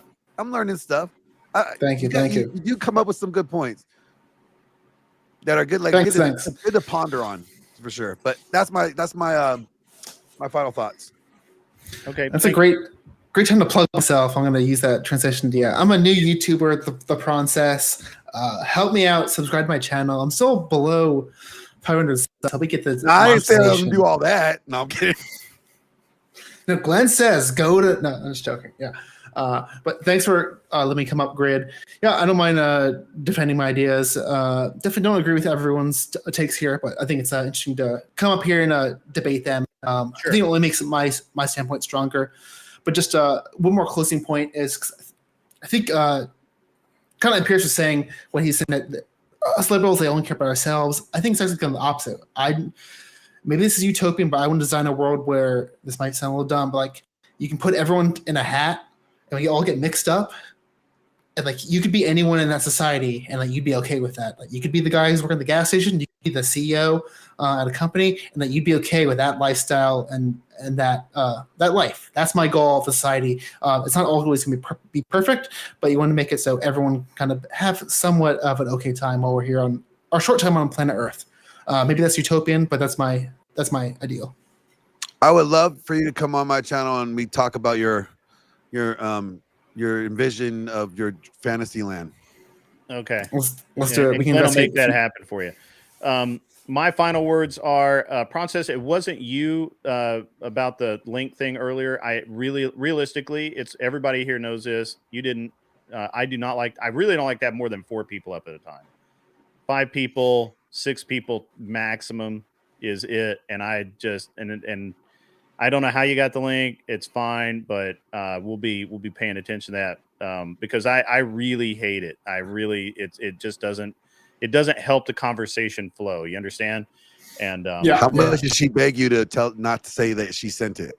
How much did you pay I promise not Ava. You'll learn about me. I'm a very genuine person. It's fine. I don't know, and it could be. I mean, there's always some way somebody sees it on somebody's screen when they're chatting or something. I don't know. Whatever. It's fine. Who cares? I just have a policy. Everybody here knows it. You didn't. It's totally cool. I know that it probably seemed like I was mad at you, but it was not that at all. Angry Casper is in fact angry. His name is obviously Angry White Guy, and so he'll be featured on Glenn's show at some point again, and he will spurg out for you. He'll do that. Yes, guys, it's been a great show. It's been up, down, sideways, a lot of different. I didn't expect to go political tonight. Honestly, I was kind of hoping it wouldn't go political because I need a stream to post for a specific activity that does not need to be political, and unfortunately, this went political right from the word go. So it's all right. We can try again tomorrow night. Yeah, we'll try again tomorrow night. Tomorrow night will be a chill stream. Again, it won't be an open panel. It's always a limited panel. See you, Process. And you guys can come by, hang out, and we'll do cool stuff. I'm going to go home. I'm going to go to bed. Actually, I can't go to bed. I've got to hang out with Glenn. The rest of you guys, get off my lawn and pay your taxes and wear glasses if you need them. See ya. If you marry somebody and neither one of you have anything and you build $300 million together, you deserve half. But Johnny was $300 million in when they met, and I'm quite sure she knew. And Johnny, hey, I'm Johnny. She was like, I know who you are, motherfucker. And they got married, broke up, shit didn't work out, and then he had to give $150 million of his money. And don't get me wrong, ladies, I know a lot of housewives sitting out there going, well, you can't put a price on what I do. But ladies, if you marry a man with $300 million, you ain't no regular housewife. You ain't got to clean the house no more. You get a maid. You ain't cleaning shit. You married a man with $300 million, you ain't cooking no more, you eating out. You married a man with $300 million, you know how a lot of housewives got to get jobs on the side to help make ends meet? He got $300 million, the ends are meeting like a motherfucker. What you gonna do, get a job at a boutique on the weekends and shit? Say, here, Johnny, I made $70, put that with the rest. Now we have $300 million and $70, because I want to do my share. No, all you have to do, you marry a man with $300 million, is fuck your husband. That's it, that's your job. Fuck your husband, that's it. That's just fuck your husband. You fill out a W-2. They say, what you do? You say, I fuck my husband. That's it. And I've had my share of pussy. I have yet. Even if the pussy was great and sparks shot out the woman's ass and cannons bled and the mountains crumbled and the seas roared, no pussy is worth $150 million. No pussy. So be careful. Don't get caught in the trap. Any woman can get any man she wants. If she puts her mind and pussy to it, they can have you. Because they have figured us out. We're